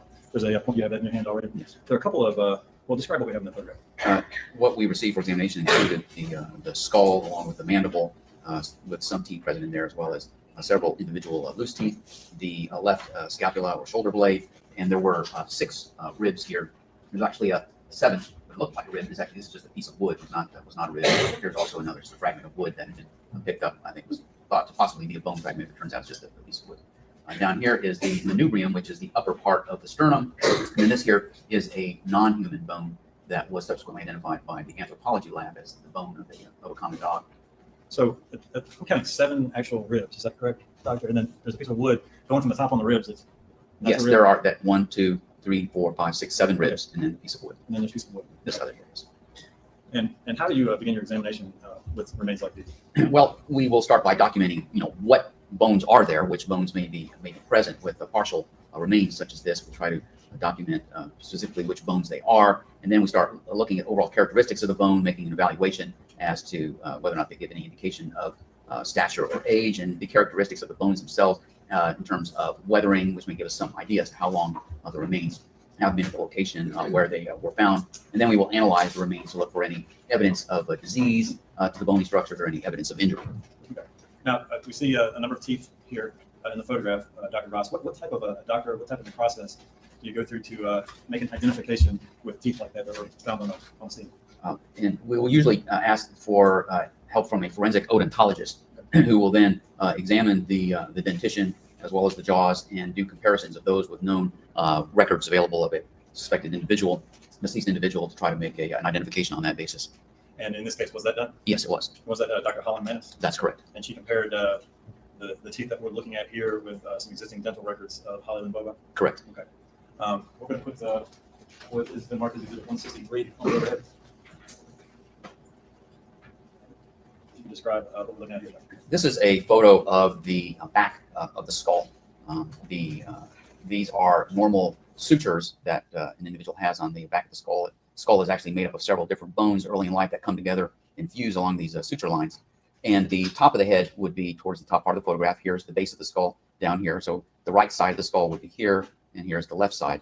And over on the right side of the back of the skull, there is a ovoid defect here that has internal beveling on it. What that means is that the outer edge of the bone is fairly sharply defined, but on the inside surface of the skull, the bone is beveled in an outward manner. And that's pretty typical for a gunshot entrance wound to create that pattern on the bone. In addition, there are these fracture lines that are radiating from the gunshot entrance wound site. Can you show us again those fractures radiating from the? Yes, there's one fracture going upward like this, and there's another fracture going downward right there. And those be caused by? Those are caused by the bullet causing expansion of tissues inside the skull, which then push the skull outward and secondarily fracture the skull. Is that the expansion? What causes the expansion? As the bullet passes through the tissue, the energy of the bullet is dissipated in the surrounding tissues, and those tissues will literally expand. Okay, and that can cause fractures in the skull. Doug, you're going to put the Elizabeth Marcus Exhibit 164 up, and that helps you describe the injuries a little bit better. This photograph shows also the back of the skull, although now it's taken a little bit more as though from her back right side. And you can see over here is what's called the mastoid process. That's that big bony protuberance that you can feel just behind your ear. And this again shows the bullet location a little bit more as looking straight onto the bullet hole as opposed to looking at it on its a little bit more towards its side in the previous photograph. And again, one can see a photograph extending upward in this direction, a fracture, and another fracture extending downward in that direction. Now, 165. And this view is taken more from the right side, so this is looking at the right side of the skull. And again, this here represents the gunshot entrance wound. And of course, the front of the skull is towards the right. This is what remains of the upper jaw on the right side. The orbit or eye would be located just inside the bone in this area. This hole here actually represents the ear canal. It looks like that the bottom part of the skull is that dirt and debris on the bottom part? There's some dirt in this area where the skull had been resting on the ground. So it appears to, does it appear to have been resting that way for some time? Yes, it did, because once some of this dirt material was cleaned off, there was some brown staining of the skull in this area, which is pretty typical when a bone has been resting in an area for a long time, whereas the other surfaces of the skull were a bit more weathered because of their exposure to the sun and the elements. Okay. Did you measure? Do you know the circumference of the hole of the entry wound? I believe it was approximately 9 by 11 millimeters. Okay. If well, I'll come back to that. If we could look at 166. What are we looking at here now? This is another view of the right side of the skull. This one is taken even more directly right on the right. So the bullet hole is seen here more towards the back of the skull. Of course, the more recognizable orbit and upper jaw up here. Again, this represents the opening to the ear canal. And there are some fractures. In addition to the fracture back here, there's also a fracture of this mastoid process here, which again is associated with the gunshot. Are those also, is that a fracture on the right eye over here, the socket and up to These are actually normal suture lines, but there is actually a fracture running right along here on the right side of the maxilla. Could those fractures have been caused by that same bullet? They're all consistent with this gunshot wound, yes. Show you 167. What are we looking at here? This is a photograph taken showing the left side of the skull. And again, just the eye orbit, here's where the ear would be located. And there are also some fractures that can be seen on this side associated with the gunshot wound. In addition, and it will be better appreciated in other views, but much of the left side of the maxilla is absent because the bullet actually exited this area of the left side of the face. So a portion of that bone is absent because of that. Okay. So, and did you indicate that some of these fractures on the left side of the skull could also be caused by, did you already say that? Yes, yeah, they are consistent with being caused by the gunshot wound. Why is that now? Can you tell from this skull the range of the wound, or if the wound were, in other words, if the gun were pressed against the head or close to the head or within feet of the head? No, based on examination of the range, I was unable to determine a range of fire. Would these fractures be consistent with a close-up wound? Yes, they would be.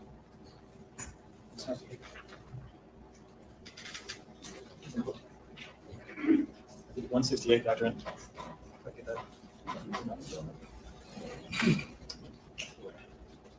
We see a metal rod going through. If you could describe it, just what this is. This is a photograph showing the bottom of the skull. So in this case, it's as if you're, standing underneath, looking upwards into the skull.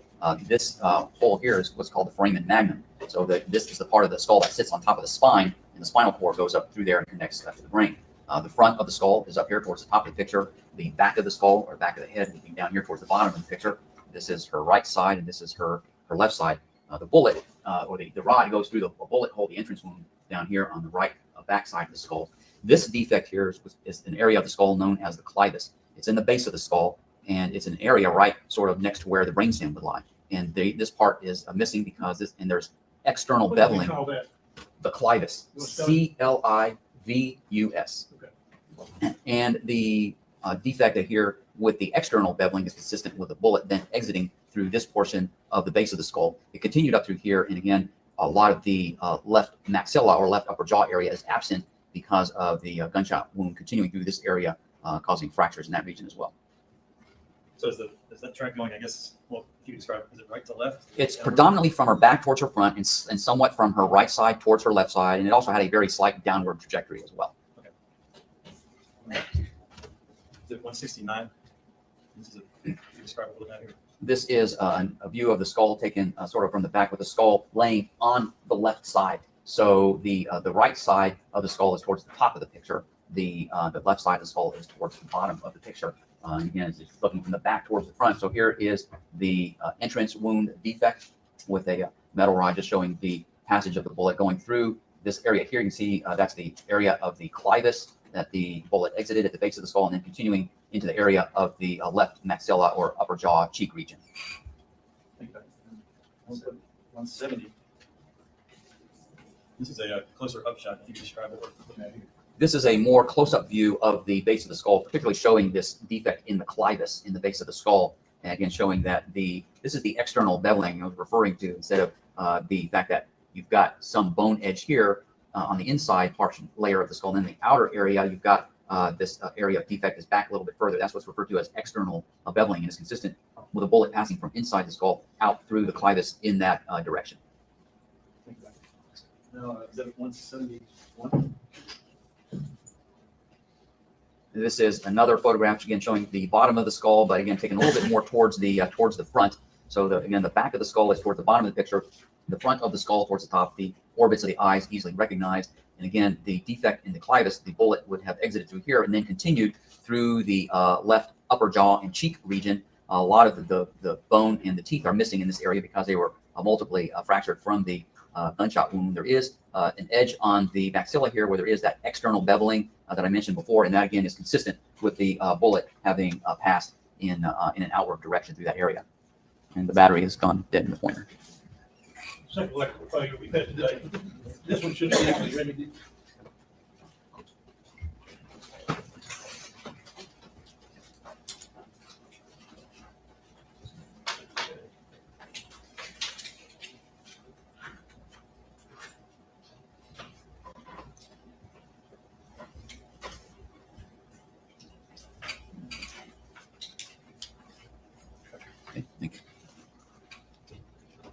So again, the bullet then would exit through the base of the skull and then proceed through the area of the left upper jaw and cheek area. And again, this area here is where there's some external beveling of bone consistent with the bullet passing out through that area just underneath the left eye.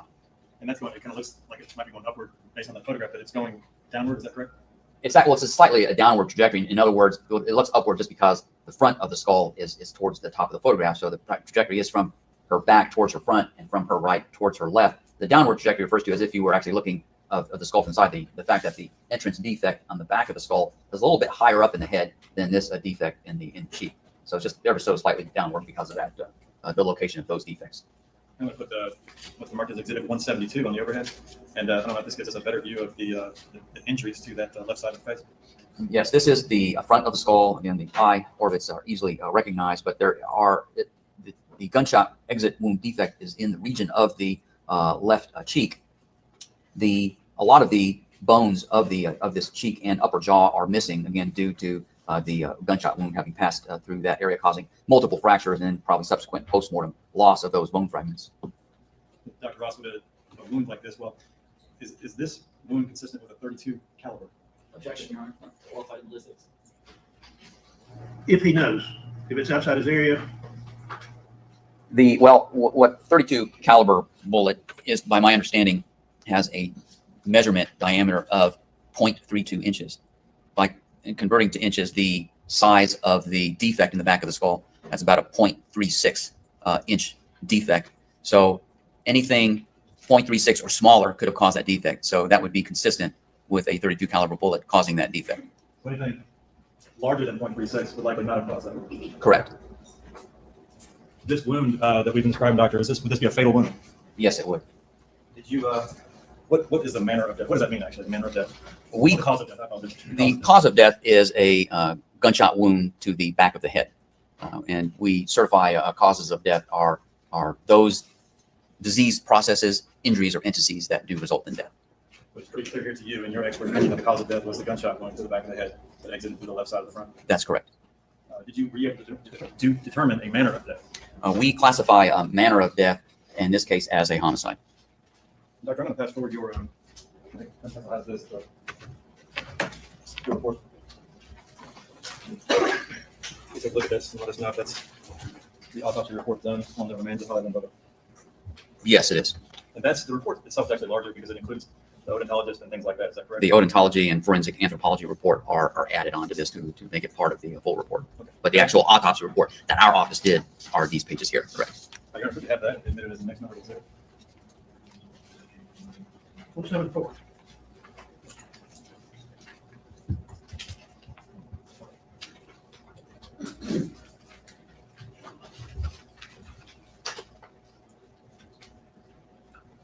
Dr. Ross, one last thing that your office did you send a rib or a portion of a rib somewhere for DNA analysis?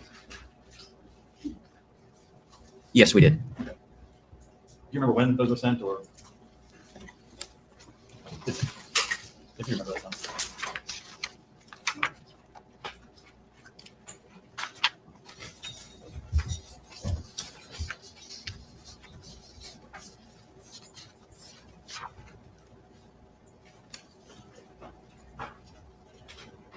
It was in February of 2015. Was it actually 2 ribs that were sent? I believe it was just 1 rib. When you say February what? 2015. Okay. Thank you, Dr. Ross. No further questions. Cross-examination. Good afternoon, Dr. Ross. My name is Jerry Gonzalez. I'm an attorney for Mr. Adams, along with the rest of the defense team. You are actually a licensed physician, right? Correct. So you're licensed to practice medicine in the state of Tennessee. That's correct. Now, as part of your pathology report, you actually relied in part on the anthropology report. Is that right? That's correct. In fact, in the pathology report, which is actually only 2 pages, it doesn't mention anything about the size of the internal defect, does it? No, it does not. So when you testified that the internal defect, and we're talking about the smaller hole in the back right of the head, that it was 9 to 11 millimeters approximately, were you doing that by memory? Were you relying on the anthropology report, or what? Relying on the anthropology report. Now, the anthropology report actually reports it as 12.10 by 9.24 millimeters, doesn't it? Yes. So your 9 by 11 was just an approximation? Based on memory of reviewing that report, I didn't remember specifically, and it was roughly in that range. Understood.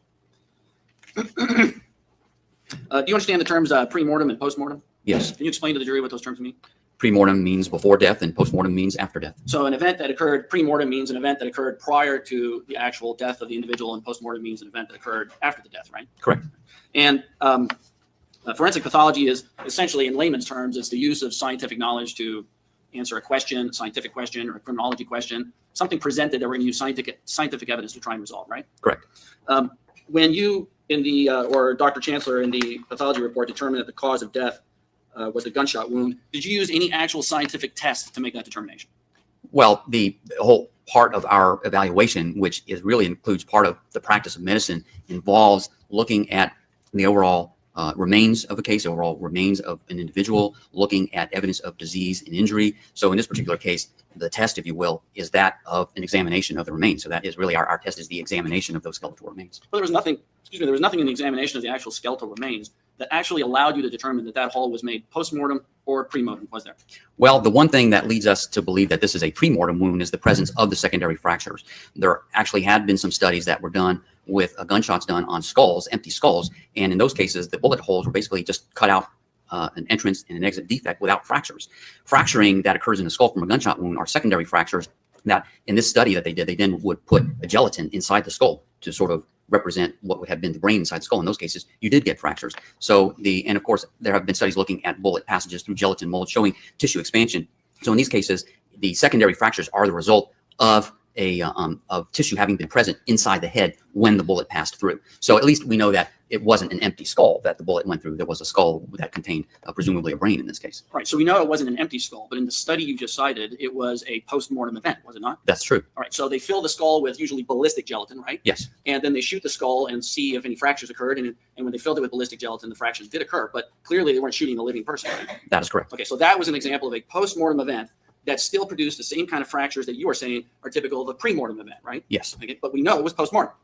In that study, In yes. the study. All right. So the critical part of the analysis that is relative to the fracturing is whether there is some kind of tissue inside the skull frame that will produce the kind of pressure that you said causes the skull to fracture, right? Yes. Okay. So when you receive a skull that's empty inside of any tissue or ballistic gelatin or other event, you're presuming that at the time of the shooting, there was something inside the skull, right? Yes. Some kind of gelatin substance, brain tissue or ballistic gelatin, right? Correct. Okay. But there's no way for you to know that the skull either had or it was live tissue or it was post-mortem tissue inside the skull at the time of the shooting is there. That's true. Okay, so going back to my original question, there was no scientific evidence that would allow you to conclusively conclude that at the time the shot was fired into that skull, that the individual was alive, is there? That's true. There's nothing from our examination to state that that was the case. The only thing you can definitively say is that there was tissue inside the skull at the time. Yes. And if an individual is shot in the head after they have already deceased, you'll get the same kind of fracturing, won't you? That is correct.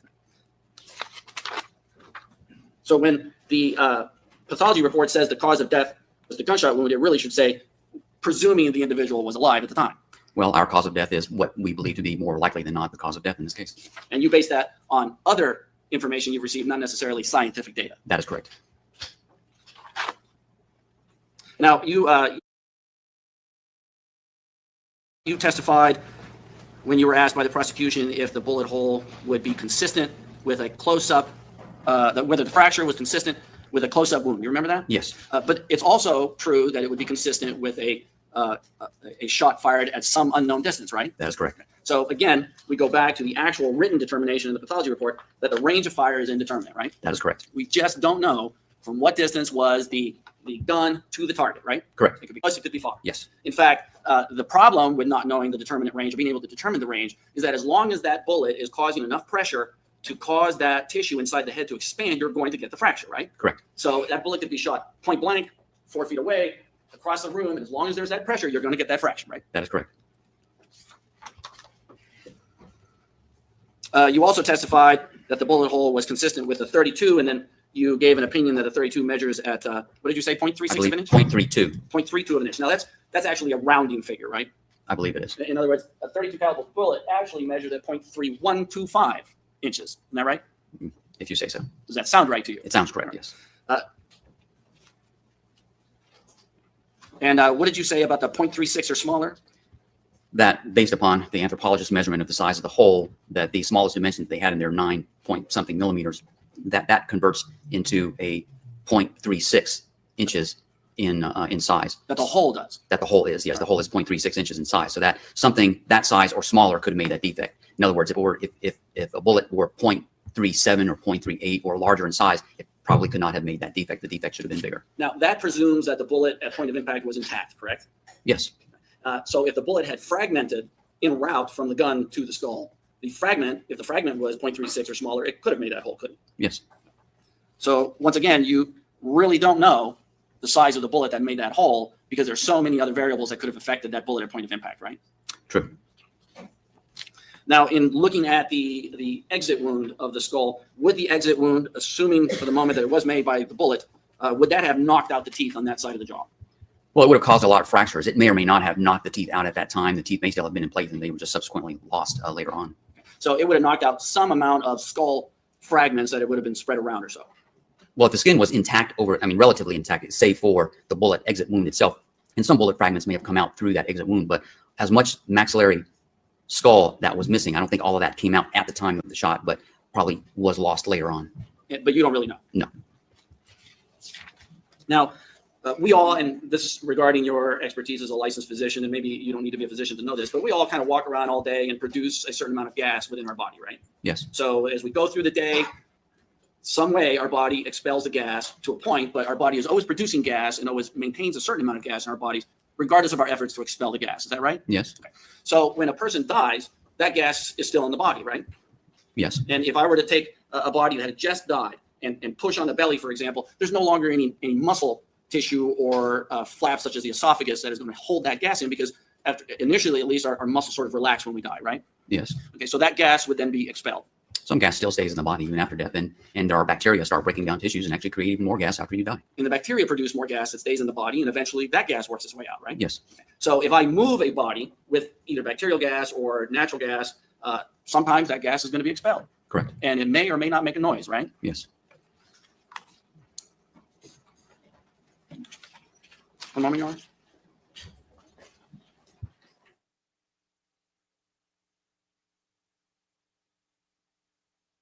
Various studies that have tried to replicate gunshot trauma to skulls using other than skulls. No. You're not familiar with those studies? No. Okay. Are you familiar with studies that actually use live skulls, or not? Excuse me, not live skulls, but deceased skulls, but they get them intact with tissue and everything.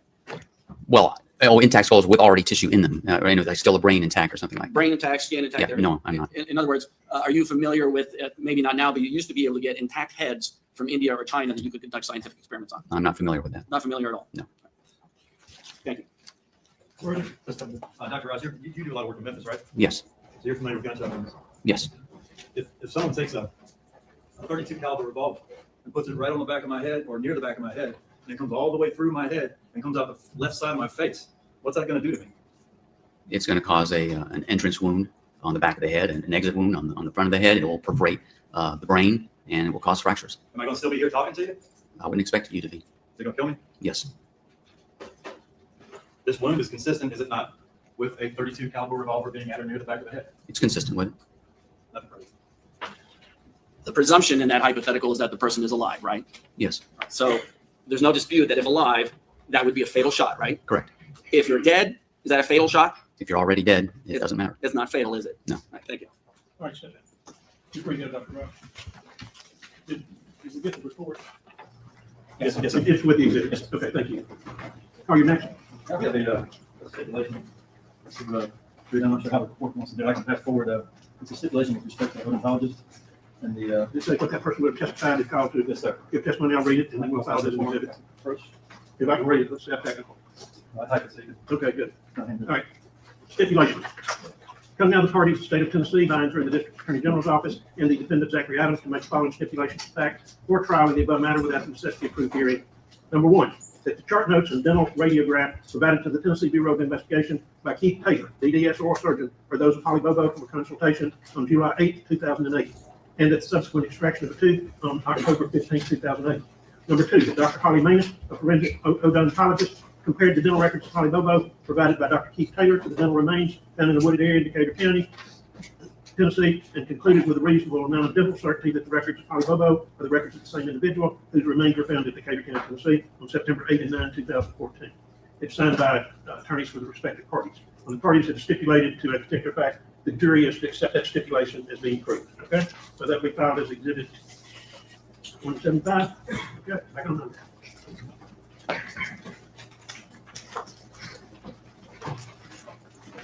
Call your name.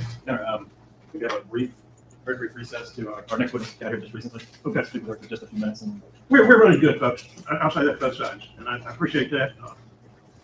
You folks know how I am, so which means much better move. We're going to take that 15 minutes. This will be our last one second, and probably we will even do a little early today. All the other minutes I gotta get down. 15 minutes.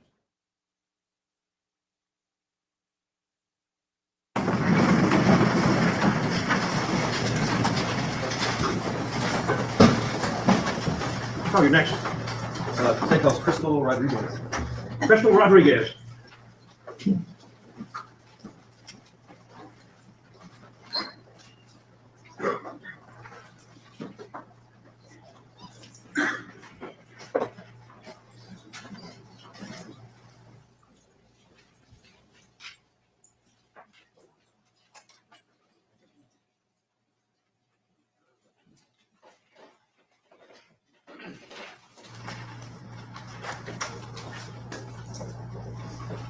Hold up, raise your right hand, please. Somebody swear the testimony you're about to give is the truth, the whole truth, and nothing but the truth, so help you God. I do. Would you state your name and spell first and last name for the benefit of the court reporter, please? Okay. Crystal Rodriguez, KrystleRodriguez. Thank you, Ms. Rodriguez. What do you do for a living? I'm a senior forensic analyst at the UNT Center for Human ID. Did you say the UNT? Yes. What is UNT? University of North Texas, Okay. And where is that? Is that in the Dallas area or? Fort Worth, Texas. Fort Worth, Texas. What kind of education do you have to become a senior forensic analyst? I obtained a bachelor's degree in biology at Allegheny College in Meadville, Pennsylvania. And then I continued my education to get a master's degree from UNT's Health Science Center in Fort Worth in forensic genetics. Do you have a continuing education that you go through to maintain, or do you have any certifications or things like that? I underwent competency testing, and then I'm twice a year proficiency tested from an outside organization, and I've passed every time. Have you done a number of tests or DNA analysis? Yes, I've done testing on hundreds to thousands of cases. And have you testified before as an expert in DNA analysis? Yes. Yeah, we would tender Ms. Rodriguez as an expert in DNA analysis. Objection stipulated, or you want to order? Objection. Right, she stipulated as an expert in her field. Yeah, you did. And I have you did some analysis of what in this case? We can tell the difference. Sure. Our lab received 3 family reference samples for this case. We have one sample from Karen Bobo, the mother of missing person Holly Bobo, Dana Bobo, the father of missing person Holly Bobo, and Clint Bobo, the sibling of Holly Bobo. Did you receive those samples sometime in 2011? Yes, sir. May 10th, 2011. What did you do with those samples? We conducted DNA testing on those samples, received profiles for each of the family members, and those were 2015? 2011. 11. Yes, sir. Okay. And those DNA profiles were entered into CODIS, which stands for Combined DNA Indexing System. That's a national database where all the DNA profiles are entered for relatives of missing persons, and those profiles are continually searched against unidentified remaining profiles that are in there also. So to put in that database, and then if some other profile comes in that matches as a sibling of Clint or a child of Dana or Karen, it'll. Yes, sir. Our lab would be notified of the association. But if you get another sample, a known sample, what do you do with that? We conduct DNA testing on all the samples that are submitted to us. And in this case, did you receive a RIB sample from the West Tennessee Forensic Center in Memphis, Tennessee? Yes, on February 5th, 2015. And what did you do with that? So we conducted DNA testing on that. Our lab does 2 different types of DNA testing. So I'll go into the nuclear DNA testing, which everybody's mostly familiar with. Your DNA is inherited half from your mother, half from your father.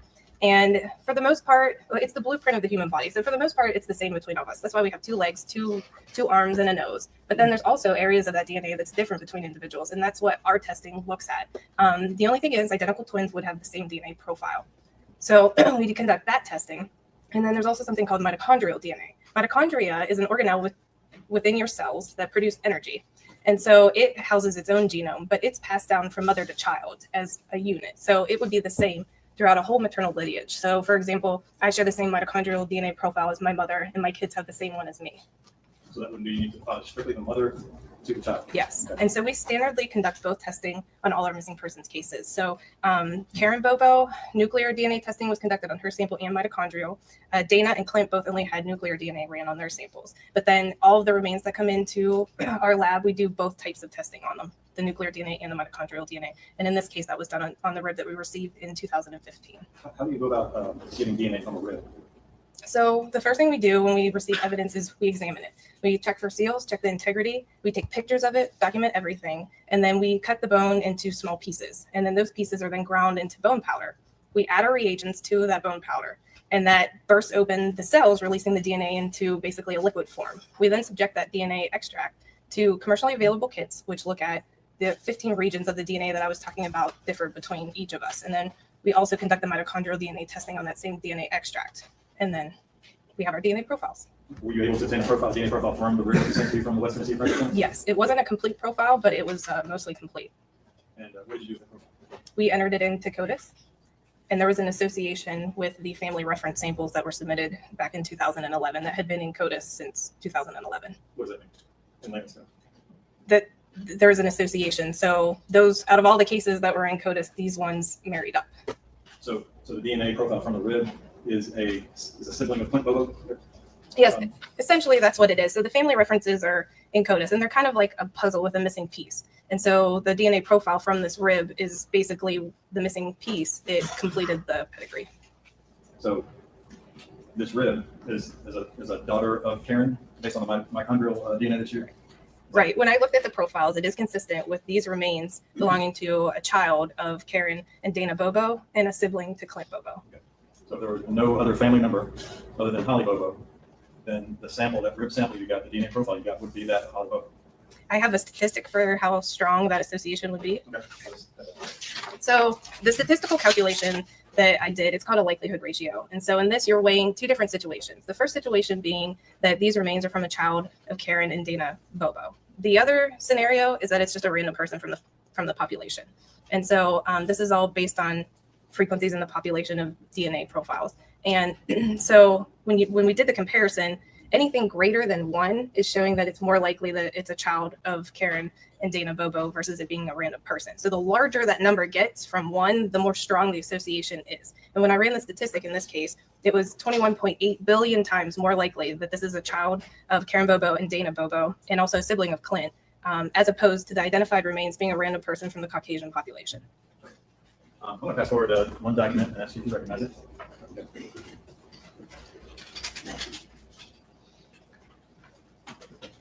Okay.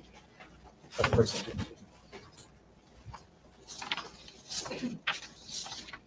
You recognize that document? Yes, this is my report. Okay. If we could have that number as the next number exhibit. 175. 176. 175. Oh, okay. I didn't write it down. Thank you. Do you remember what date you got the rib? Let me, it's on my report. February 5th, 2015. Thank you very much. Sure. There's no further questions. No questions, Your Honor. All right, sit down. I understand that the next witness we expect will be quite lengthy. I think the defendant probably agrees with that, do you not? The next witness is going to be Wendy? Yes. I don't know who it is. You want to tell who it is? TBI agent Brent Booth. Yes. They kind of indicated, so we were looking, and they know me, and they didn't want to spring something on me, okay? But I don't want to start and not be able to go. I want you to have adequate time. I want you to have adequate time. And so I think it's fair that we recess. We're 3 days into a trial. This is work that you're not used to doing, okay? And I will promise you that you're more fatigued and it's more stressful than you really already know. So we're going to be breaking early today. We actually are in good shape on our time frame. I don't see anything that's going to go beyond our original expectations. I'm hoping that we'll be able to shorten it a little bit. My best advice is probably impossible, but try as best you can to put this matter out of your mind tonight. Get a good night's rest. Tomorrow could be a long day. You know, today's a short day, tomorrow could be a long day. We get to certain places and we have to anticipate the length of witnesses to determine how we're going to do. But I suspect tomorrow will be probably a lengthy day, so you need to get a good night's rest. Those admonitions, front page of your book, y'all look at those periodically. But basically, those are rules to ensure the parties of fair trial. Keep an open mind about form or expressing your opinion. Do not discuss the case with anyone, not even with your fellow board, until the case is submitted to you for your final consideration. Do not allow the case to be discussed in your presence. Once again, ignoring news reports, there shouldn't be any available to you because we're not giving you TVs or anything. Avoid conversations with parties, witnesses, or attorneys, and report promptly to court any violation of the rules. Or if you think that something is just not quite right, please let me know to a court officer because part of my job is to ensure all sides of this is a fair trial. Do you have any questions prior to release for the evening? Well, this will give you time for a good evening meal, and like I say, you folks are going to be tired than you think. I still go to bed real early, but I'm waking up even earlier now. So I'm sure, like I say, try as best you can to put it in your mind. I know this is impossible. It's like don't think of helpers for the next 10 seconds for the first thing. But try as best you can to do that, okay? Any questions at all? All right, let's let our jury.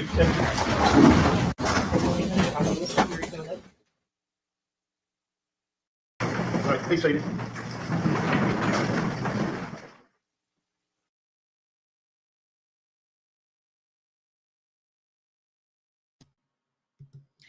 Oh, wait. Oh, gosh. Okay, that didn't work right. You said they must have a game going on that evening? No. So, okay, so we have completed day 1, 2, and 3. Day 4, guys, just so y'all know, is going to be our guy, Mr. Autry. So that's why he's telling the jury to go home, get a nice rest, be easy out here in these streets. I don't want you doing nothing that I would do, kind of scheme. So I think that in order for us to get through, we will do our day 4 tomorrow, but let's just kind of do a recap on what we have today. Today's theme of day 3 was really like following Holly's things. We had our lunchbox, then we had her panties, then we had the phone, the SIM card, the remains, the DNA, and then the cause of death. So we had a total of 9 witnesses. I am taking notes in some shape, way, form, or fashion. So I guess, it just put Zach up under a microscope, but I really haven't seen anything linking him or connecting him to this case. I haven't seen anything. Have you seen anything? Because I haven't seen anything. I haven't seen anything except for Rebecca, maybe, statement so far. Are we all on the same page? So we heard from John. He was a construction worker. He just helped search on his 4-wheeler. Everybody was an investigator. The whole town was investigating it. The whole town was doing everything, right? So everybody was doing everything, which is nice in the community. We got the mom. She's the investigator. She's also the detective. She's doing recorded statements with Zach and his brother. Like, it's too many messy hands and too many different pots for me. Like, you want the community to be involved with the search and things of that nature, but, mom doing a recorded statement. Yeah, that's all I think we got so far that connects him to anything. It's just the ex-girlfriend. So it shows up, we learned how Holly's belongings, like, we literally are following the chain of belongings, right? And of course, the defense is arguing the chain of custody. All the contamination, the civilians pulling stuff from the creek. We got people that's playing I Spy, going down the street, driving, and they find the SIM cards. Like, it's too much. She didn't put it in her phone. Like, it's too much. It's too much going on. So that's what, Gerald Stevens, he the one that found the panties and the paper and, just connecting the items. But the items were near those items were near Austin's house. They were not near Zach's house. They were near Austin's house. Remember, because he stated that he later found out that Austin was his neighbor when they were showing the photos of the driveway. So, I mean, his DNA wasn't on him.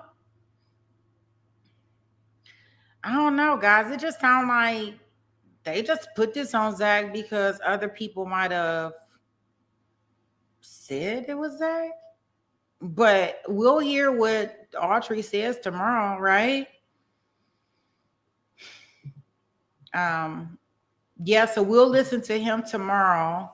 So hopefully we'll get to day 4 and we'll see how much of day 6. I just don't want to start I don't want to start it today knowing that we're not going to get through 6 or 8 hours of his today.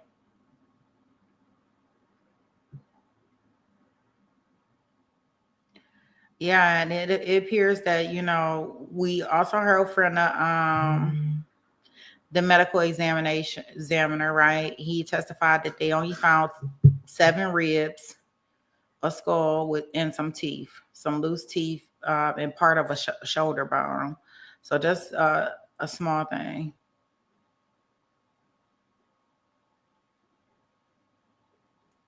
Okay, it's crazy. Isn't the hearings asking for a retrial already at like 7 days with more days in January, almost as long as the original trial? Yeah, it's absolutely ridiculous, just Sharon Rock. Like, if the judge would just look, I guess they got to take everything in its totality when they're making a decision in regards to the retrial. But you ask me, I think it's absolutely ludicrous.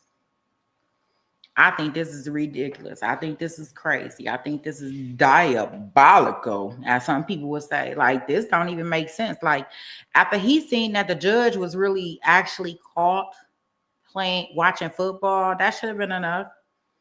When he seen that they asked for the mistrial after the mom passed out, that should have been enough. Like, I don't know, but I guess they got to take everything in its totality before they make a decision, in all fairness. But I definitely think that he deserves a new trial. Now, let's not get things confused. He needs a new trial, but that does not mean that he's not guilty. Right? We want people to be guilty.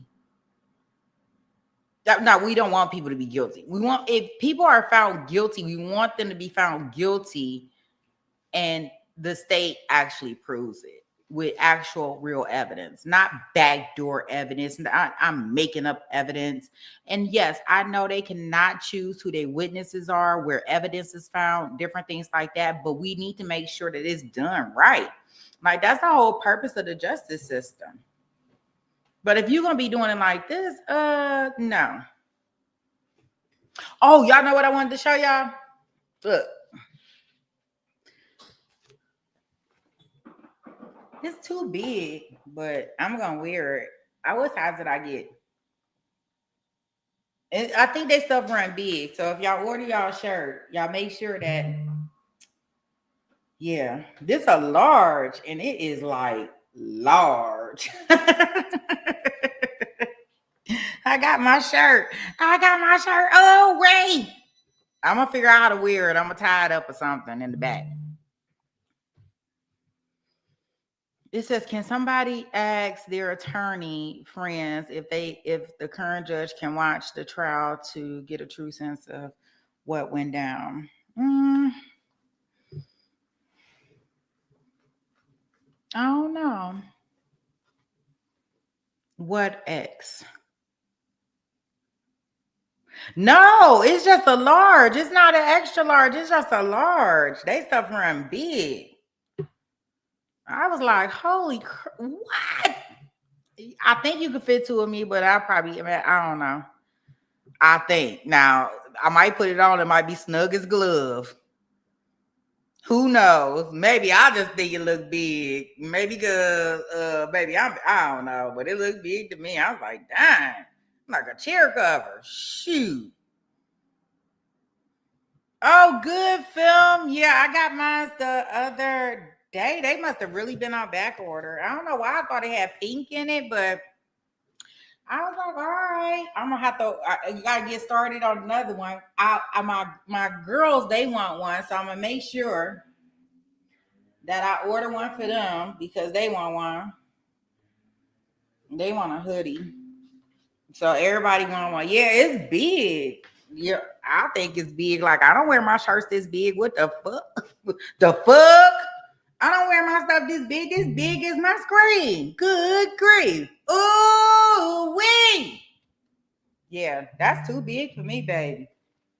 But I wear it as a pajama shirt or something. I'm gonna wear it on stream, but because it took them a while to do it, but yes. I got it, therapist. Yeah,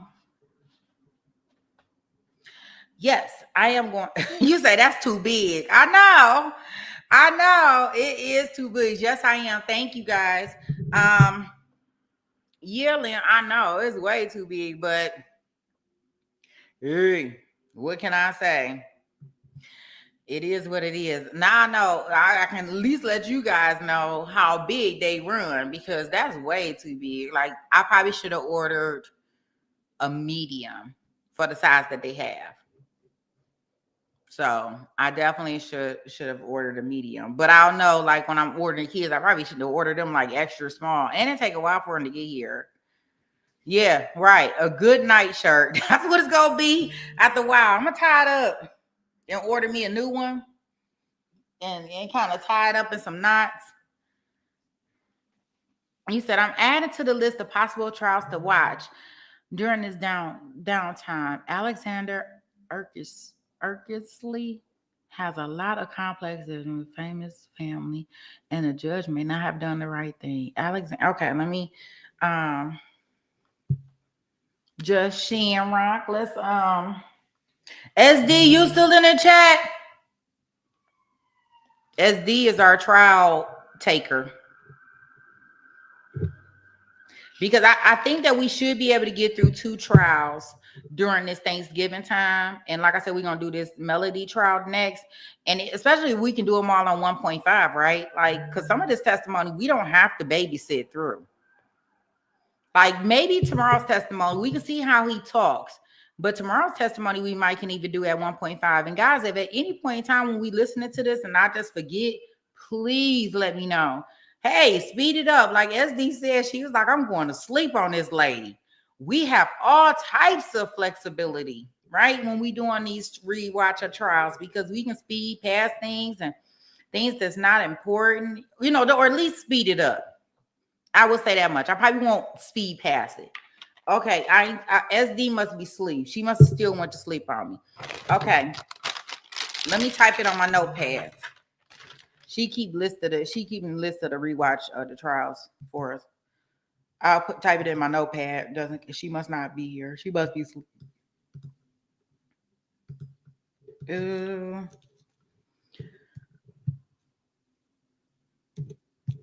I'm putting it on my list just in case.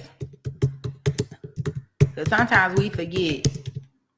Yeah, I just seen something I posted on our community board, the information, the lady that's in Michigan, who unalived her 15-year-old son, and they put her in prison. I think she was found guilty, like maybe I want to say it was earlier this year, guys. Sandra Ark, she asked for a new trial. And I don't know, the judge saying that she got reasons that she should probably have a new trial. So we'll see how that go. Sandra. Yeah, we'll see how that go. I have it as Sandra, but it's Sandra. It's one of the two. But yeah, that's gonna be different and interesting to see if they decide to give her a new trial. But I understand that they have these things in place because they want to make sure that everything's cool when they do justice. But my only other caveat to all of this is that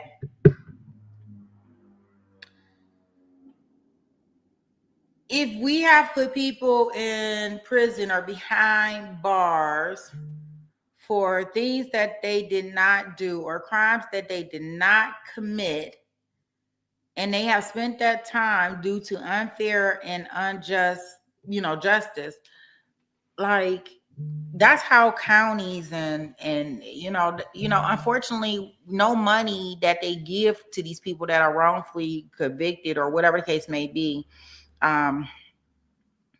gives them back the time, right? Because you only get one shot at this. So if your shot is spent with 15 years in prison, I don't care what kind of money they give you. I don't know if it helps. I don't know what it does for you. But yeah. Oh, she abandoned her newborn son. Oh, wow. Yeah, we have to watch that. Yeah, well, I definitely put it on our list of things to do. I can't wait to get into this next one that we got to get into. Yeah, Dr. Rachel says she wants a panel on this one. I was like, whoa. She said she's not guilty. She said the kids did it. Oh, gosh. Listen at that train. It's terrible.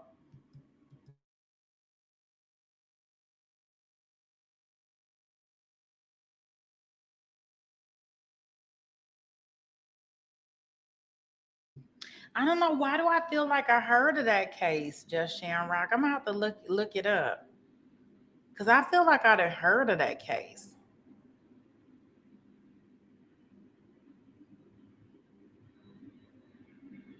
Lynn said they didn't do it. She don't know what Dr. Rachel's talking about. Dr. Rachel said she innocent. You thought it was my sound effects? No, that's the dang on train. It's a real train. It's the busiest train in the whole world. These tracks be going between that and the what is the train that goes around to all the little places? I can't even think of what it's called right now. That actually carries people on it. Y'all know what I'm talking about. That even uses these tracks over here by my house. Like, give me a break. No, it's not a subway. What is it called? Because I know I can use it to go to the Grand Canyon. So I can get on it and it'll take me all the way up to the Grand Canyon. What are those kind of trains called? Oh gosh, I can't think of it. Amtrak. That's it, Lynn. Yep. Yeah, even the Amtrak uses this. You know, we don't have any kind of water.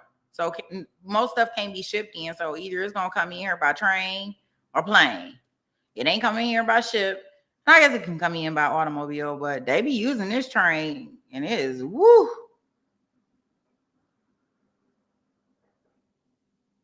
Oh gosh, not the paramedic then got fired for leaving the scene. Yikes.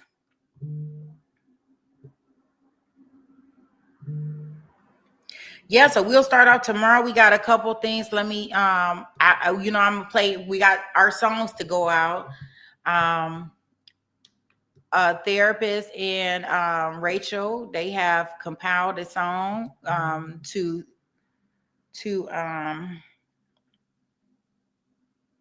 honor our chat member Lynn, right? So Lynn, you get to hear your song today. You want to hear your song?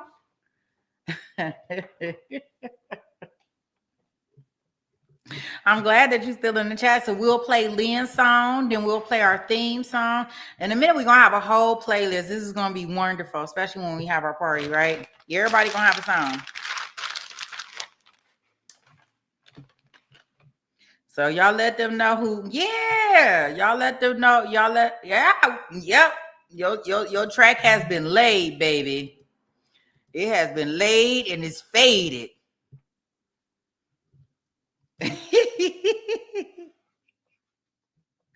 Yes, ma'am. I'm about to play it now.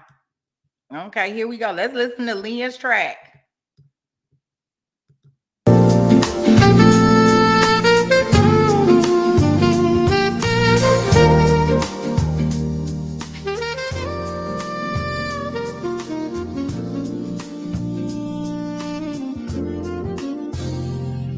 When the live stream flickers on and Sweet Pea takes a stand, Lynn is already there, coffee in hand. She settles in for the long trials, the twists and the turns, with a loyal heart and steady eyes that never miss a word. She's a constant in the courtroom, a familiar shining face, always ready for the arguments, the tension and the pace. And when the evidence is messy or the stories sound untrue, she leans forward just a little. Lynn knows what to do, 'cause Lynn thinks everyone is guilty, every suspect, every tale. Melody Fair is guilty, she says without fail, but Dr. Rachel shakes her head. Sure, the son is to blame, still Lynn stands firm, her verdict stays the same. Oh, she brings the truth with a calm, steady light, and her presence is a comfort on every trial night. She listens with devotion through each objection and plea, through the cross exams and pauses. She's where she needs to be. In the sea of courtroom chaos, where tempers sometimes flare, Lynn remains unshaken, a voice of reason there. And though the check may shatter and the theories may divide, Lynn's perspective never wavers. She speaks with honest pride. She keeps the room grounded when emotions run loose. A quiet force reminding us she's here to find the truth. Yes, Lynn thinks thinks everyone is guilty, that's just her way. From the first opening statement to the end of the day, Dr. Rachel can argue the son's the one at fault. But Lynn won't budge, she's rendered her final thought. We appreciate her always for her loyalty and her proof, 'cause the jet shines a little brighter when Lynn brings the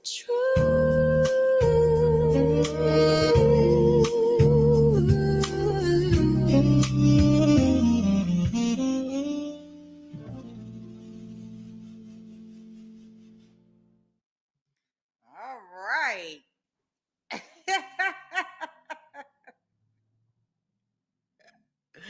Hey, slow motion for you. Slow motion for you. Very, very nice. Oh, yes. Yes. I know. How we gonna have that jazz, that slow stuff, and then I come back with all this old loud mess? Yes, bitch. Yes.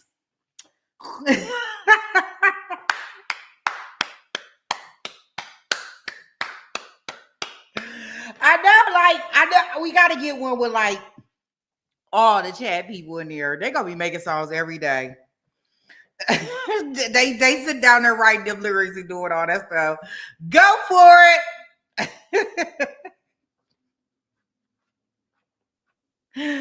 Go for it. At least they tears are happy tears, just. We doing happy tears. Excited to hear something.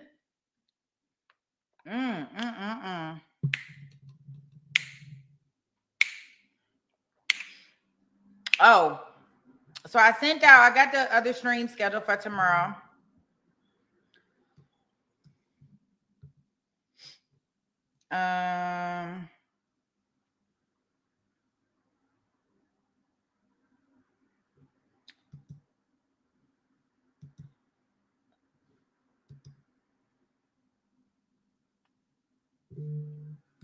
I am going to put that in here for everybody.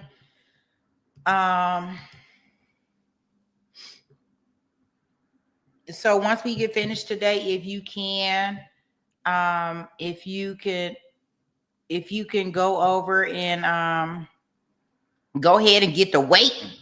Get us out to the rhythm, right?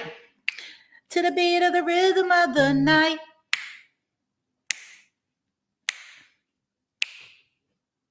I don't know why I like that. That's the barge. Na na na na na na na. So cool.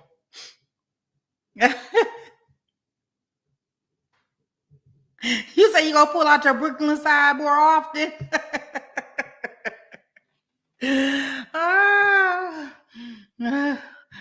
The Brooklyn side. Na na na na. Yeah, so we'll get, and this is perfect because with us getting all these songs and stuff together, when we do have our 10K party, this is going to be very important, right? Because we can listen to these songs, no copyrights, right? Because there are songs, right? How you going to copyright what we made, right? So that's the one good thing. So we'll have something in rotation. All the time we were trying to figure out what kind of music and stuff we gonna play. We got salsa now. We got jazz. We got a little hip hop. We got, I don't know what the hell that After Dark stuff is, but we got all of that stuff. So awesome. We are building our own playlist. So whenever we have something going on, we got it together. So it's perfect, right? Slowly but surely. Yeah, I don't know what was up with that baby making music. I don't know what y'all was thinking with that. I was like, wow, like I'm gonna have to do a whole striptease. Like this sound like striptease music. Whoa. I don't know who still want babies. I don't know. Oh, no. It's so funny. It's so funny. Like, like whenever you go to the doctor, because, in certain years, they be like, they always want to make sure that you're not pregnant. And so when I had to go and I had to get an x-ray, and the doctor was like, well, do you need to take a pregnancy test, or do you just want to go in and get the x-ray? I'm like, just give me the x-ray. Like, if it's in there, let it go, like frozen. Like, no can do. Nope. I am not starting all the way over. Hell to the no. To the no. Do you think you may be pregnant? No, thank you. Shit. No, thank you. Nope. Not now. No, thank you. I know. I be feeling some type of way when they even ask me to go take a test. Like, no. Like, what more do I gotta tell you? No. And if it miraculously didn't happen, then hey. No. I said no. Oh no. Oh. Nope. I couldn't even imagine. I don't even know what I thought I was old when I had my kids, but let it alone having them at this age, hell no. You say they happy without you looking like, no. Oh gosh, I couldn't even imagine. Hey, no.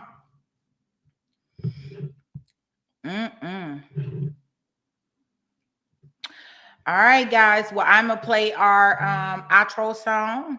I'm gonna be working on some things, so I'll probably be out here in these YouTube streets posting some stuff, looking at some stuff. I'll probably go hang out, go check the trap, see who out here cheating, and see what these cheaters out here doing.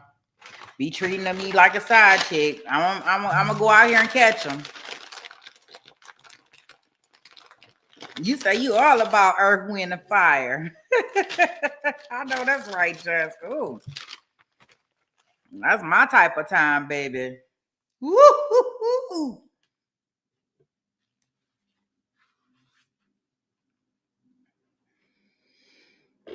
Yes.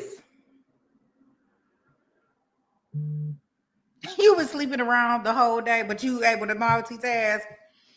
Well, one thing, OnlyFans, you have to let me know, like when we watching these rewatches, especially like these rewatches where we have this time, we can speed the we I don't know what made us think about it, but we just thought about it today when SD said she was falling asleep. I was like, I could put this on 1.5.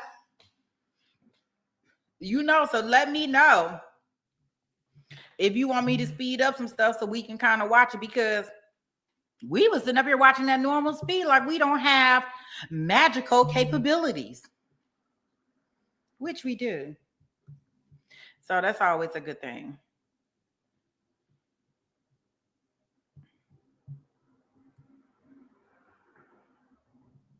All right, Just Shamrock, have a great evening.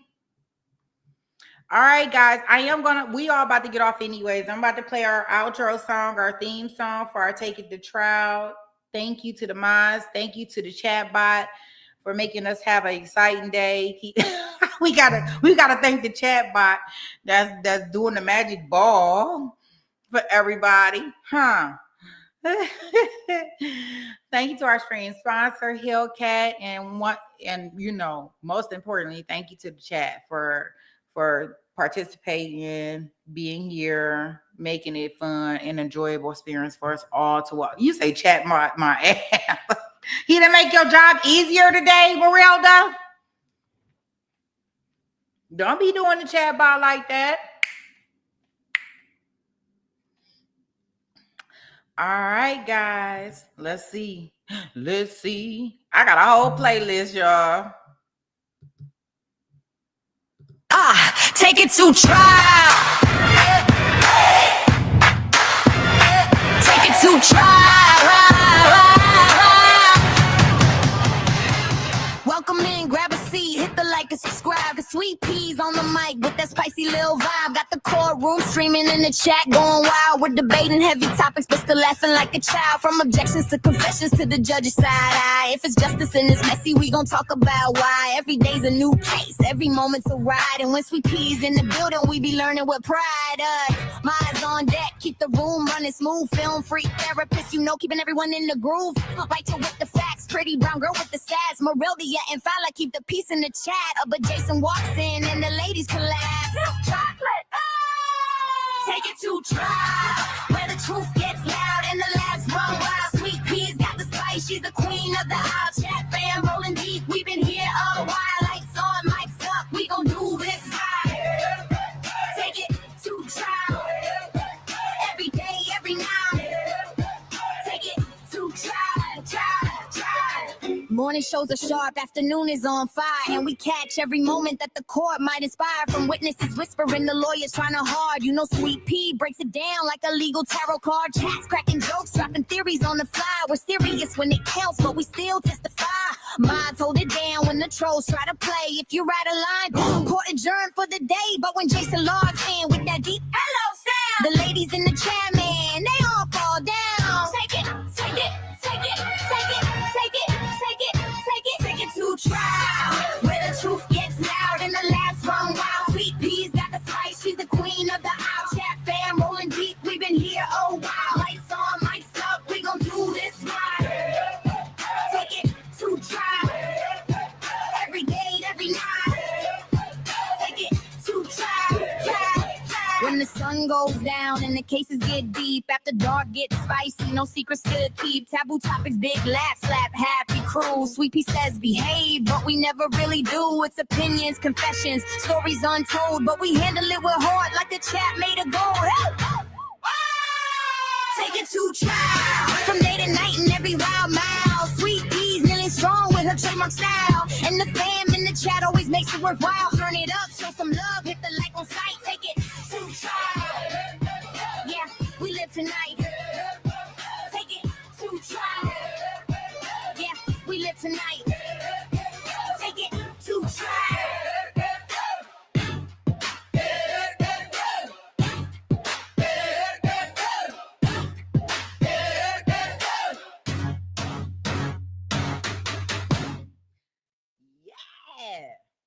That's definitely a banger for an intro and an exit. Doop, doop, doop, doop, doop, doop, doop.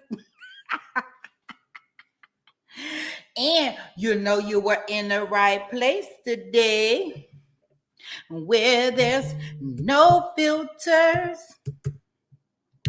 no fluff, right? Just facts.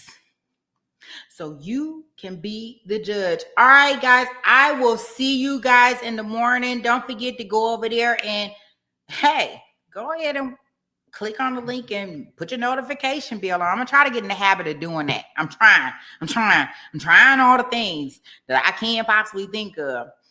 And I'll see you guys in the morning. All right. Peace.